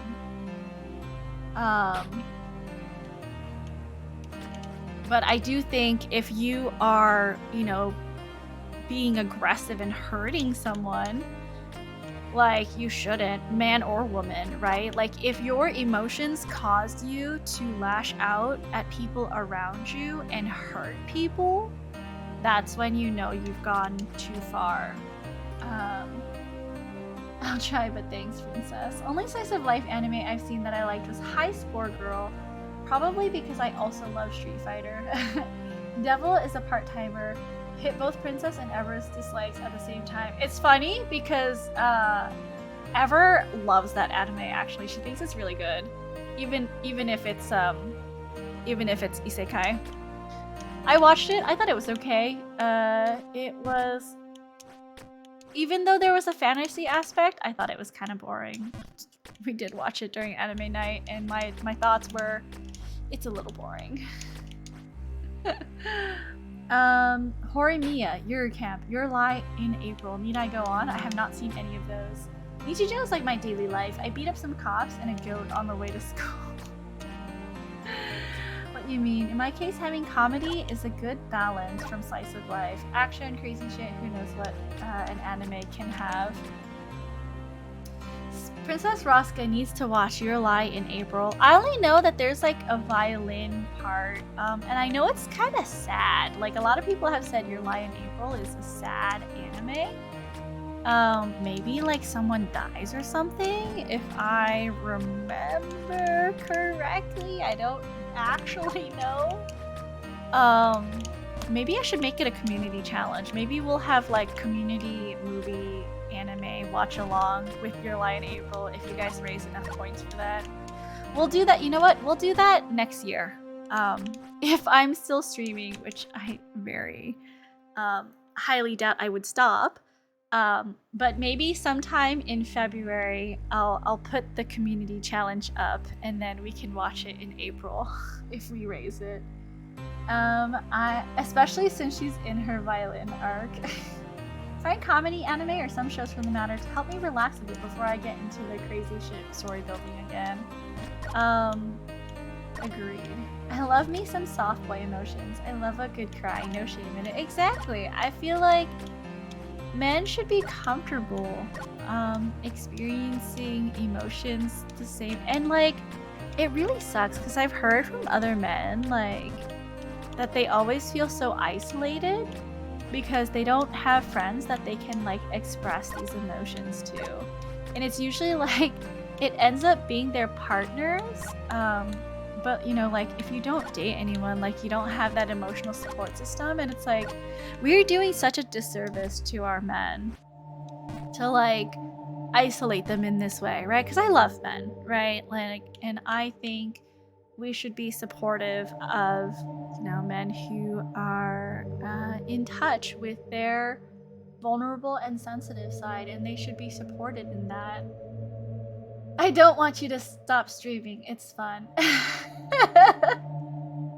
I'm glad. Thank you. I love isekai. It's like a guilty pleasure. Shame they never made a season 2 for Devil is a Part-Timer. It's super therapeutic if you have toxic parents as well. Oh, slice of life? I guess because it's so mundane. I'm always curious how far does an isekai have to go for it to count as one? True. There are different definitions and like different levels, I think, of isekai that people are like willing to take as an explanation. I was like, season 2 of Your Lie in April. Wait, what are we talking about? Oh, Devil is a Part-Timer is I think it's like an isekai slice of life, perhaps? I'm not 100% sure. I watched it with my friends and I still don't know. Your Lie in April made me pick up violin again after I hurt my hand. Good anime. Is it? It's just slice of life. It's so boring. Oh no! Fuck, I did it again. I think I need to back up on that jump. Let me try that again. Okay, hold on. Nope, hold on. There we go. Men need to be more supportive of men being able to show their feelings. Yeah, I think I saw like there was a man on Reddit who was just talking about his experience because he was a trans man, or he is a trans man. And obviously he went from, you know, someone who was born female and had the female experience being very supportive to like, you know, transitioning into a man and then feeling so isolated. I mean, because he identified as a man, but socially, I don't think he understood how isolating the experience as a man was. And I just felt like that was so like sad that like to think about like all the men in my life who aren't supported in the way that I am. It's very sad to think about. Abundance is the same as insufficiency. Hello, Hoyolindo. I have no idea what that is referring to, but I would rather have an abundance of something than have not enough of something. I mostly talk to my female friends. The guys still have issues with opening up to each other, but open and honest about everything with my female friends. Yeah, you hear that a lot. Some of them are just big teddy bears. I know what Devil is a Part-Timer just got lost. Yeah, we're talking about slice of life, essentially. Your Lie in April was not slice of life. Am I thinking of the wrong show? I think it's classified as a slice of life, no? I don't personally qualify Devil as Part-Timer as isekai. If that's the case, then Inuyasha is an isekai. No, because they have fight. There was fighting. I'm sorry. There was fighting in Devil's a Part-Timer. Being a man can be so lonely. Yeah, and I feel so bad for you guys who like have to deal with this because I know like in my day-to-day, I feel so loved and supported by everyone around me. Like And like obviously, you know, I have no issues. I have no qualms about like expressing how like sad I am and vulnerable I am, because I am very vulnerable on stream, you know, a lot of the times, and it's sad that you guys can't do the same. Even if I don't watch your live in April, at least listen to the openings. Hikaru Nana is such a bop. I see.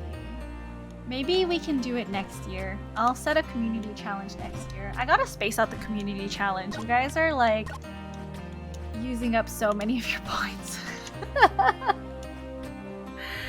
I definitely try to emphasize how important it is to be able to admit when you need help and need to talk. My friend, I was the best man for his wedding. We're super close, but he thinks going to therapy is admitting weakness. I don't think so. I think therapy is just a way to like find tools to cope with what, you know, you're feeling, and like when life gets too overwhelming and you don't know how to deal with it, I think therapy can really help you sort through those feelings and make and like help you understand, right? Not everyone learns how to like cope and deal with emotions. I think therapy is a really good way for you to do that. You look lonely. I can fix that. You look lonely. Come hang out with us because our community is great and we love to talk about all crazy things like, you know, my Goodreads list, and we love to talk about deep things like our identity and our, you know, way we connect with our heritage. And then we also talk about being emotional and vulnerable. We span the gamut of conversation topics. I mean, nothing is pure slice of life. Can we hit the ketchup goal? I don't know. Let me see. Where are we at for the ketchup? It's 21 days and we have almost 30% raised. I mean, that sounds about right. A third in 10 days. So if you guys keep contributing, we could hit the goal by the end of this month. As a therapist, you have to allow yourself to be vulnerable, and that's really hard. Yeah. Thought I'd share this, and someone mentioned Devil as a part-timer. Have a protagonist idea for a Common Rider Wizard fanfic. Not sure if I do, but this idea comes to mind. Protagonist is a magic user who's been through lots of shit on his adventure. I see. It's really bad for him. We also talked about not smashing and passing. Exactly. Not doing a smash and pass because, in my opinion, it's demeaning. But you know what? Other people may not think so, and why do I keep hitting that like the wrong angle?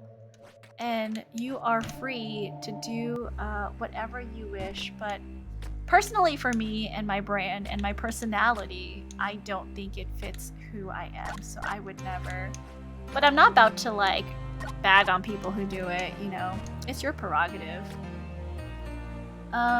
That's fair, but I've been trying to normalize it with my friends as much as possible and be open and honest about it so they know it's helpful in a good way to find strategies to better handle our struggles. Yeah, I've convinced a few to go to therapy at least. That's good. Plasmir, thank you for contributing to the ketchup challenge, I guess. Gonna go bro for Common Rider Goshard. In it for the long run.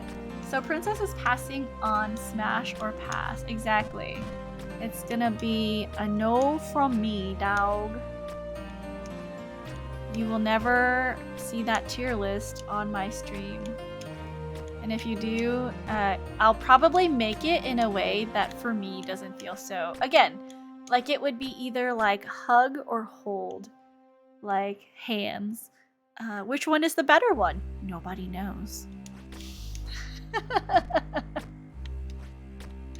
Between hugging and hand holding, which one would you guys say is like the better one?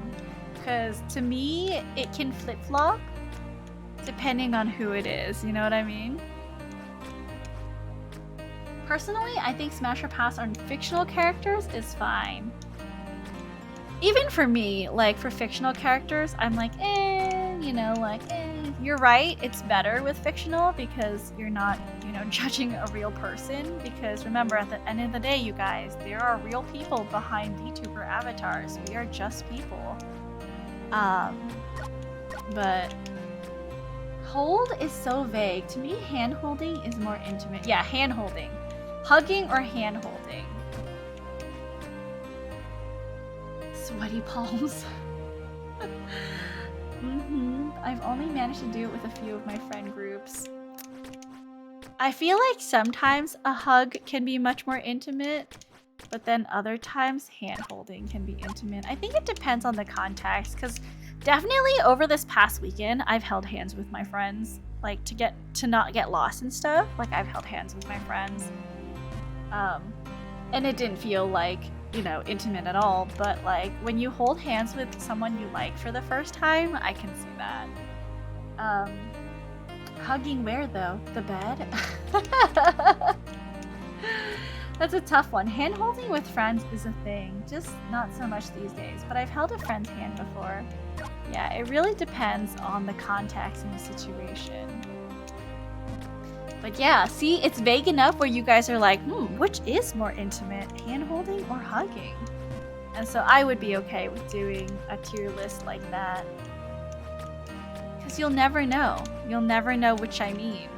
Do I mean like hand holding in a platonic way, or do I mean hand holding in the like doki doki, like my heart is beating so fast way? Hold hands with a boy though? I have held hands with a boy, with many boys over the weekend. Hugging nude is up there on P4. I didn't say nude, okay? I just said hugging. I did not specify the amount or the type of clothes that were being worn during this hugging activity. To me, hand-holding with a boy or girl is more intimate than a hug. Hug or handshake? That's a good one too. Hug or handshake? I do like that. I give my guy friends deep hugs. Holding hands nude is also pretty intimate. I mean, I guess.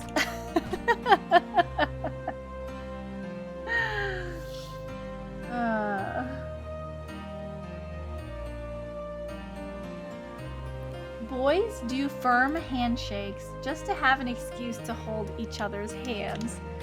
I also do firm handshakes, but you know, I guess, yeah, you could also hold hands by like handshaking. That is also a form of hand holding.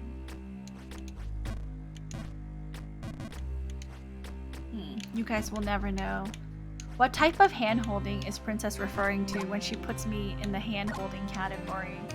Is it like a friend hand hold, or is it like a colleague hand hold where we're shaking hands, or is it like an intimate hand hold? I don't want to hold hands with strangers, just saying. I'm fine holding hands with strangers. I like when you have to do like team building exercises, you have to do it like all the time. Better glove up. Joking aside, that's very sweet that you can hold hands with all your close friends. My best friend is female and we've never held hands. Yeah, I mean this past weekend, because I didn't want to lose people, I held hands with like most of my friends to like make sure that I didn't get lost. When you shake hands, just don't let go of their hand for an uncomfortably long time. We've cuddled but never held hands. I feel like, maybe in that way, yeah, you would be someone who categorizes holding hands as more intimate. But platonic cuddling is a thing. You can cuddle someone and be, oh god, and be complete and have it be like completely platonic, you know? It's just really comforting to like have someone hold you. I don't know. It's like, and not like expect anything from you, right? Because like sometimes when you hug someone or like you initiate physical contact, it's like, well, what are we doing here, you know? But like at the same time, it's nice to not have that expectation put on you and just to like be comfortable in each other's presence enough to like sit in silence. I don't know. Maybe it's just me. Sometimes you just need a cuddle, exactly. When you shake hands, oh yeah, I've already read the hold them for an uncomfortably long amount of time. That's the highest form of friendship, doing something that could seem intimate but have zero expectations of one another. Exactly. I feel like we as a society have such a huge emphasis on like, I don't know, just like, maybe I feel like it's changed recently, but before it was very much like being sexual and doing sexual things, and like I'm just honestly so tired of that. Like, you know, that's why having pets is nice too. Oh my god, I cuddle with my dog all the time. He hates it. Like, it's so hot right now. He hates it, but I do it anyways. My poor dog. Everything is over-sexualized. Yeah, I feel like we just need to rewind, you know, not everything needs to be so serious and like needs to lead to, and like I read this too where like maybe not related to like the whole overly sexual thing, but like why do we as a society put so much importance on doing something and doing it forever, right? Like the example was when you have a business that you manage for a while and then, you know, maybe things happen, circumstances happen where you can't keep your business open and you close it, that counts as a failed business. Or, you know, when you're friends with someone and maybe you have a falling out or maybe you just move away, it's a failed friendship. Or marriage, right? Like you had a good marriage, but maybe things happen, people change, and you have a divorce, that's a failed marriage. Like, why do we as a society put so much importance on the end result of keeping something forever? I think we really should look into being happy in the moment and just, you know, like recognizing that not everything can last forever. There is nothing that stays unchanged. Interesting. Marriage-wise, I think that's changing. I do agree that because divorce rates have increased, I feel like people don't think so much of it as a failed marriage, but like that people change, right? Like someone you married or someone you met, you know, even 10 years ago, 20 years ago is probably not that same person today. And maybe you've changed too. Does that mean that you're like, you know, forced to stay together? Absolutely not. Retiring means you had a failed career. Yeah, like retiring from a sport, like, you know, it just, things happen. Divorce rates are falling. Wait, really? I had no idea. Maybe because people aren't being forced to get married young and they're choosing partners that are better suited to them long term. Less people getting married, I feel. Yeah, maybe people are really evaluating their partners and only really getting married if they feel a deep connection to that person instead of like getting married because of society and pressure and family. People are having less kids too. Yeah. Although, also though, if you stay married a long time, that might mean the marriage is changing also. Very true. You know, like you can grow in a relationship and you can grow together. And I think that's a beautiful thing. Partly because people are waiting much longer to get married. I see. Okay, perfect. Okay. No. Okay, so very gently for this jump. Nice. Okay, God. Made it. Okay, sorry. These jumps are, I have to be extra careful because that happens and then that. Great. Love it. Awesome. I just can't get that jump right. Open marriages are a big thing with millennials too. Cost of living is so expensive. Can't support a family on an entry-level job. Yeah. Which is a big variable in divorce. Also true, children. Yes, for the first time, I think in US history, just recently, the marriage rate is below 50%. Polyamory, etc. Deja vu. I know, it's the same jump. I don't know. I feel like the more I think about it, the more I keep thinking, maybe I don't want children. And I think it's very like, for people to hear that, they're like, but you're still so young, you know, maybe you, oh god, maybe you'll want some in the future. And I'm like, you know, after seeing kids and being around kids, I don't think I do. And I know a lot of women get criticized for that, like, you just haven't, you know, just wait until your biological clock starts ticking. And I'm like, you know, I'm very selfish.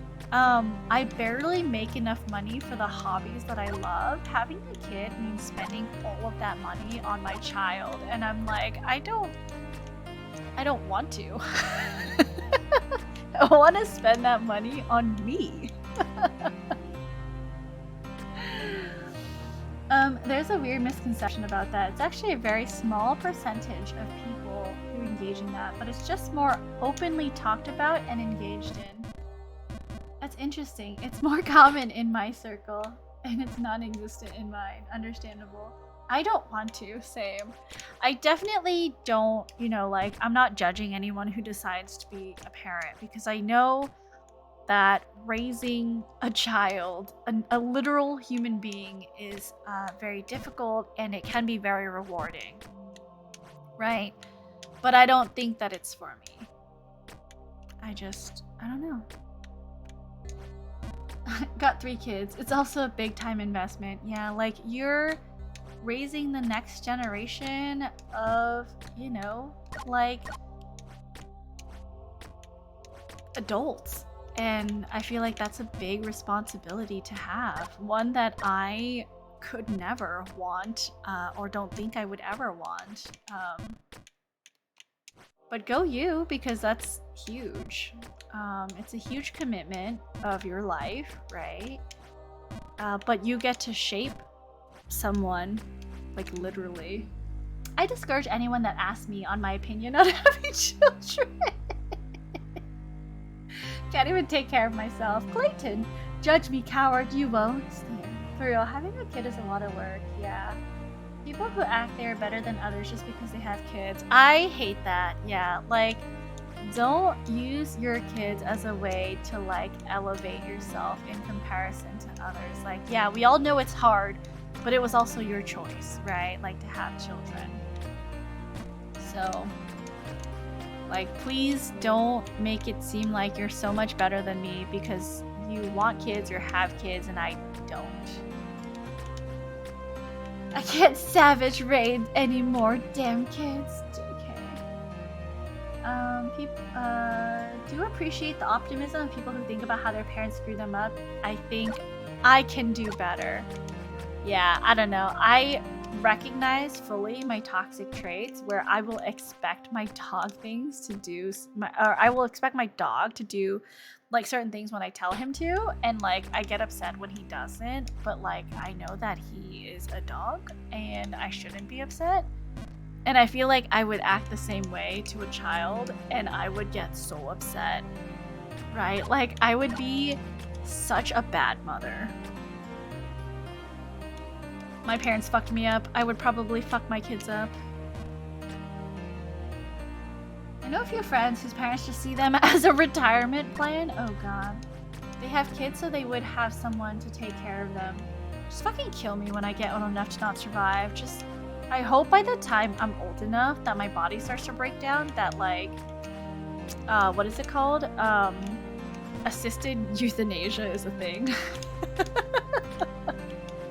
I know there's, like, a whole bunch of legality around that, but, like, God, please, like, let the laws catch up and let me just do, like, assisted euthanasia.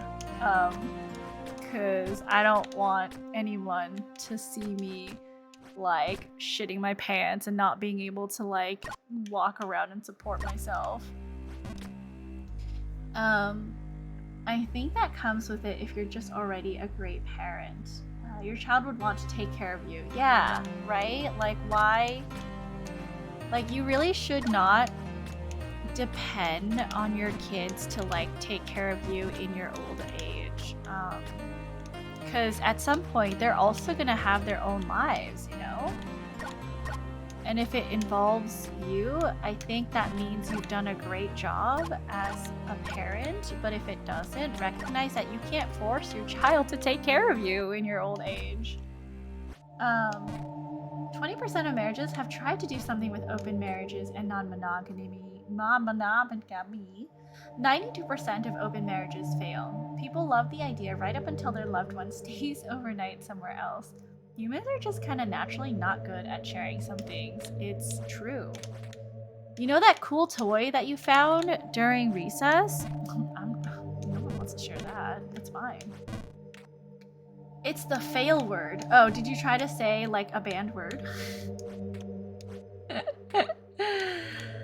Yeah, I think you also need to have like an open mind if you're getting into an open marriage. You need to be open and accepting of the fact that your partner is also going to be participating. Like, I know a lot of people say, you know, usually one person is not getting their needs met, and it's usually, you know, maybe it's the man in the relationship, right? But then as soon as they see that their girlfriends can get a lot more, you know, traction than they can, they're like, oh wait, I don't want this anymore. I changed my mind. But like, you've already, you know, proposed this. Both parties have accepted. Like, you can't just take it back like that. Like, once it's there, there's gonna be a lot of resentment if you start to pull back and like renege on, you know, like an agreement that you've made. Come over here with 500 grams of weed. My government would assist with that. You know, now I know, maybe the last thing I do is take a trip to where you're from before I decide to kick the bucket, you know? Maryland, I think they have a death with dignity law. Oh, interesting, okay. I think some people kind of think they would have a harem. Yeah, when it's like, that's not the case. Open relationships, I think, also require work. Like, you are getting into another relationship. Relationships are hard work, you guys. They require open communication. They require trust. And to do that with not one, but two or multiple people? God, that sounds so exhausting. Aren't willing to be the harem. I have friends who like old friends, who have opened up their relationship, and my friend was like, you know, she's gonna start dating other guys too, right? What? Nah, yeah, that's how it works. You don't get to just date other people. She can too. He got really upset. What a dumb thing that your friend just said. Wow, unbelievable. It's a two-way street, my guy. You want to open up your relationship so you can date other women, she can date other men.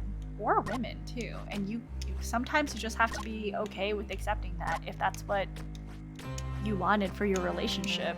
And just know that you won't be involved in the other relationships if that's the agreement that you have, you know? Fuck. 3 of my friends are in a poly relationship. They're a lot of work. They are a lot of work from what I've heard. I know a friend who, I don't know if she was in a poly relationship or maybe just like had friends that were poly that she would hang out with, but yeah, it looked exhausting. What did he think it was? Male, female, male. I have no idea. That's so funny. But yeah,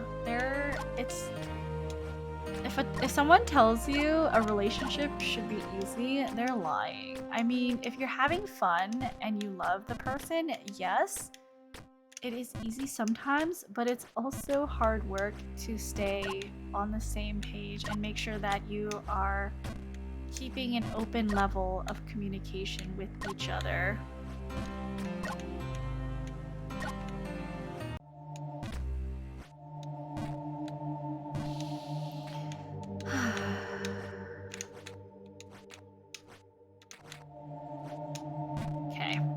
just have to be careful about that stupid jump that I can't do. Nope. Okay, hold on. Nope. Again. There we go. Waiting for my cute short femboy cat maid to show up. Maybe one day, Autumn. Maybe one day. I explored the poly scene a bit because I was dating someone who said it was a requirement to be in a relationship with her. She is now an ex, if that tells you how it went. But the poly women I met were very chill. They said, "My love is endless, my days are not. Thank God for Google Calendars." You know, that is a great motto to have. My love is endless, but my days are not. That's hilarious. I love that.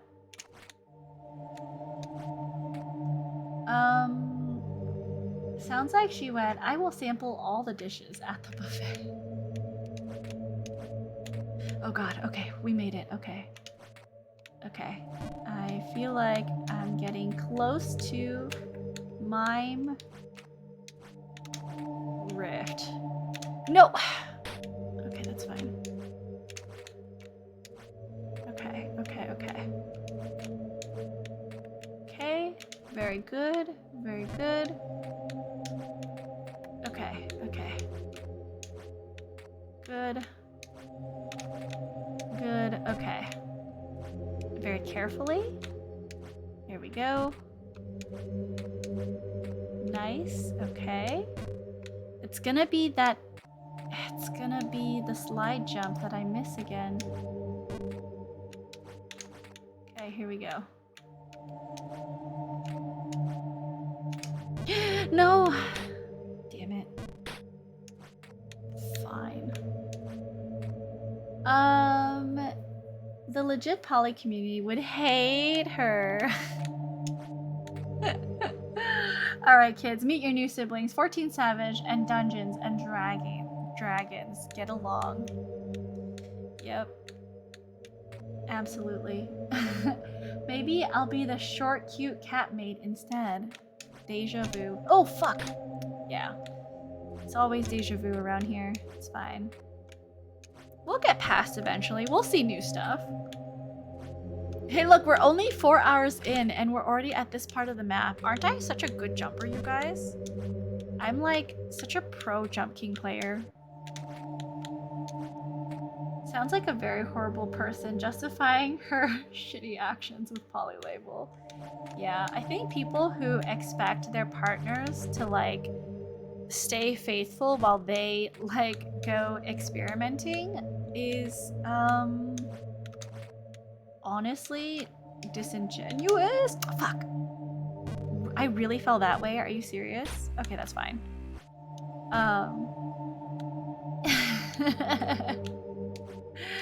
Sorry you had to go through that with a terrible person. That was scary. Okay. Okay. Nice. Time check. Ooh, thank you for the time check. I did want to record a script and upload a thing tonight, so I probably should... We should probably call it a night here.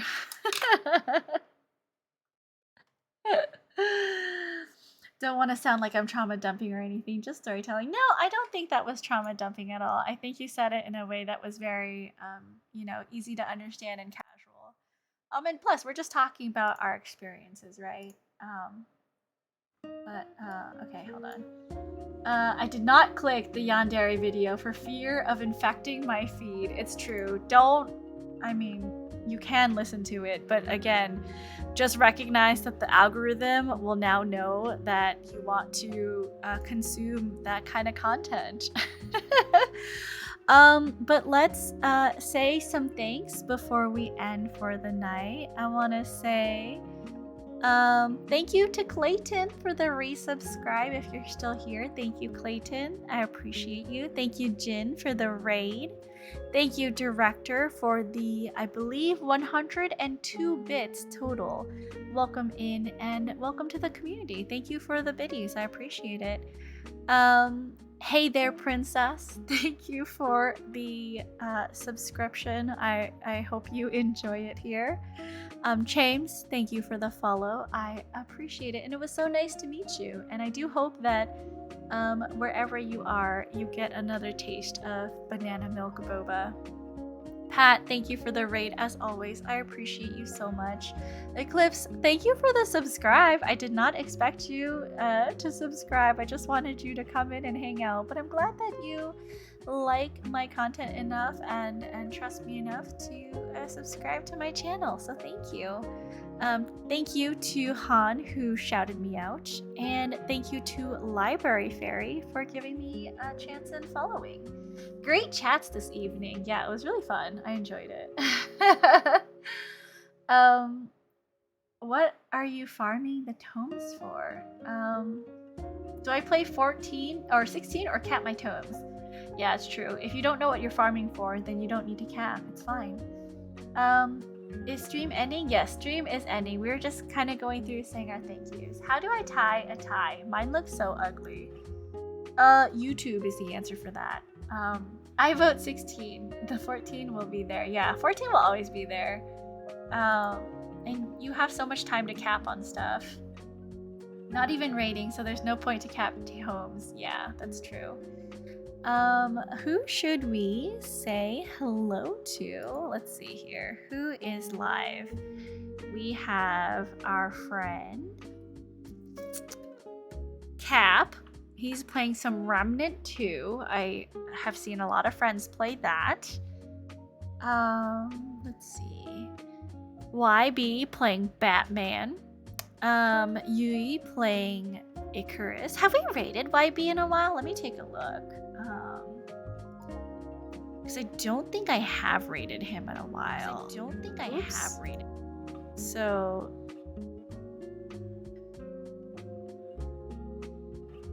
Batman, exactly. Batman. I have not rated him at all. I don't think I've ever rated him. I think he's rated in and he's always come in to chat, to hang out, but I don't think I've had a chance to rate him. Okay, so I think that would be but Han is doing a just chatting and talking about 14. And she's making a bun boy right now? Okay, I'm gonna go hang out over there. We're gonna drop you in YB's chat, but I'm also gonna be hanging out with my Han. Or Han, right?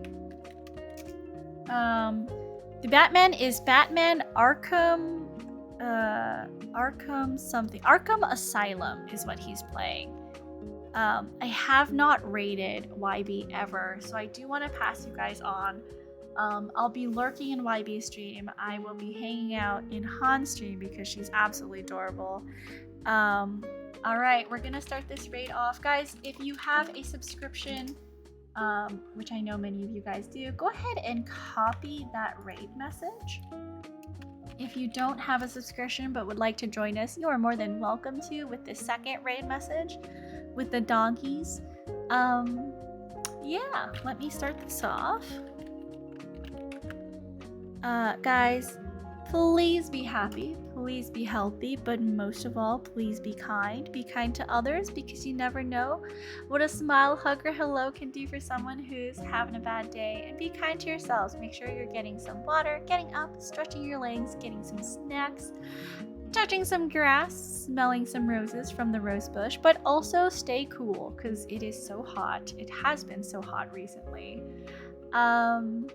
Yeah, I love you, my puppies. Let me tuck everyone in because, again, Beetle Ian mentioned that when I leave you guys, you don't get a tuck because you stay with me the entire stream. So I will give everyone a tuck into bed now. Take it with you when you do get a chance to sleep.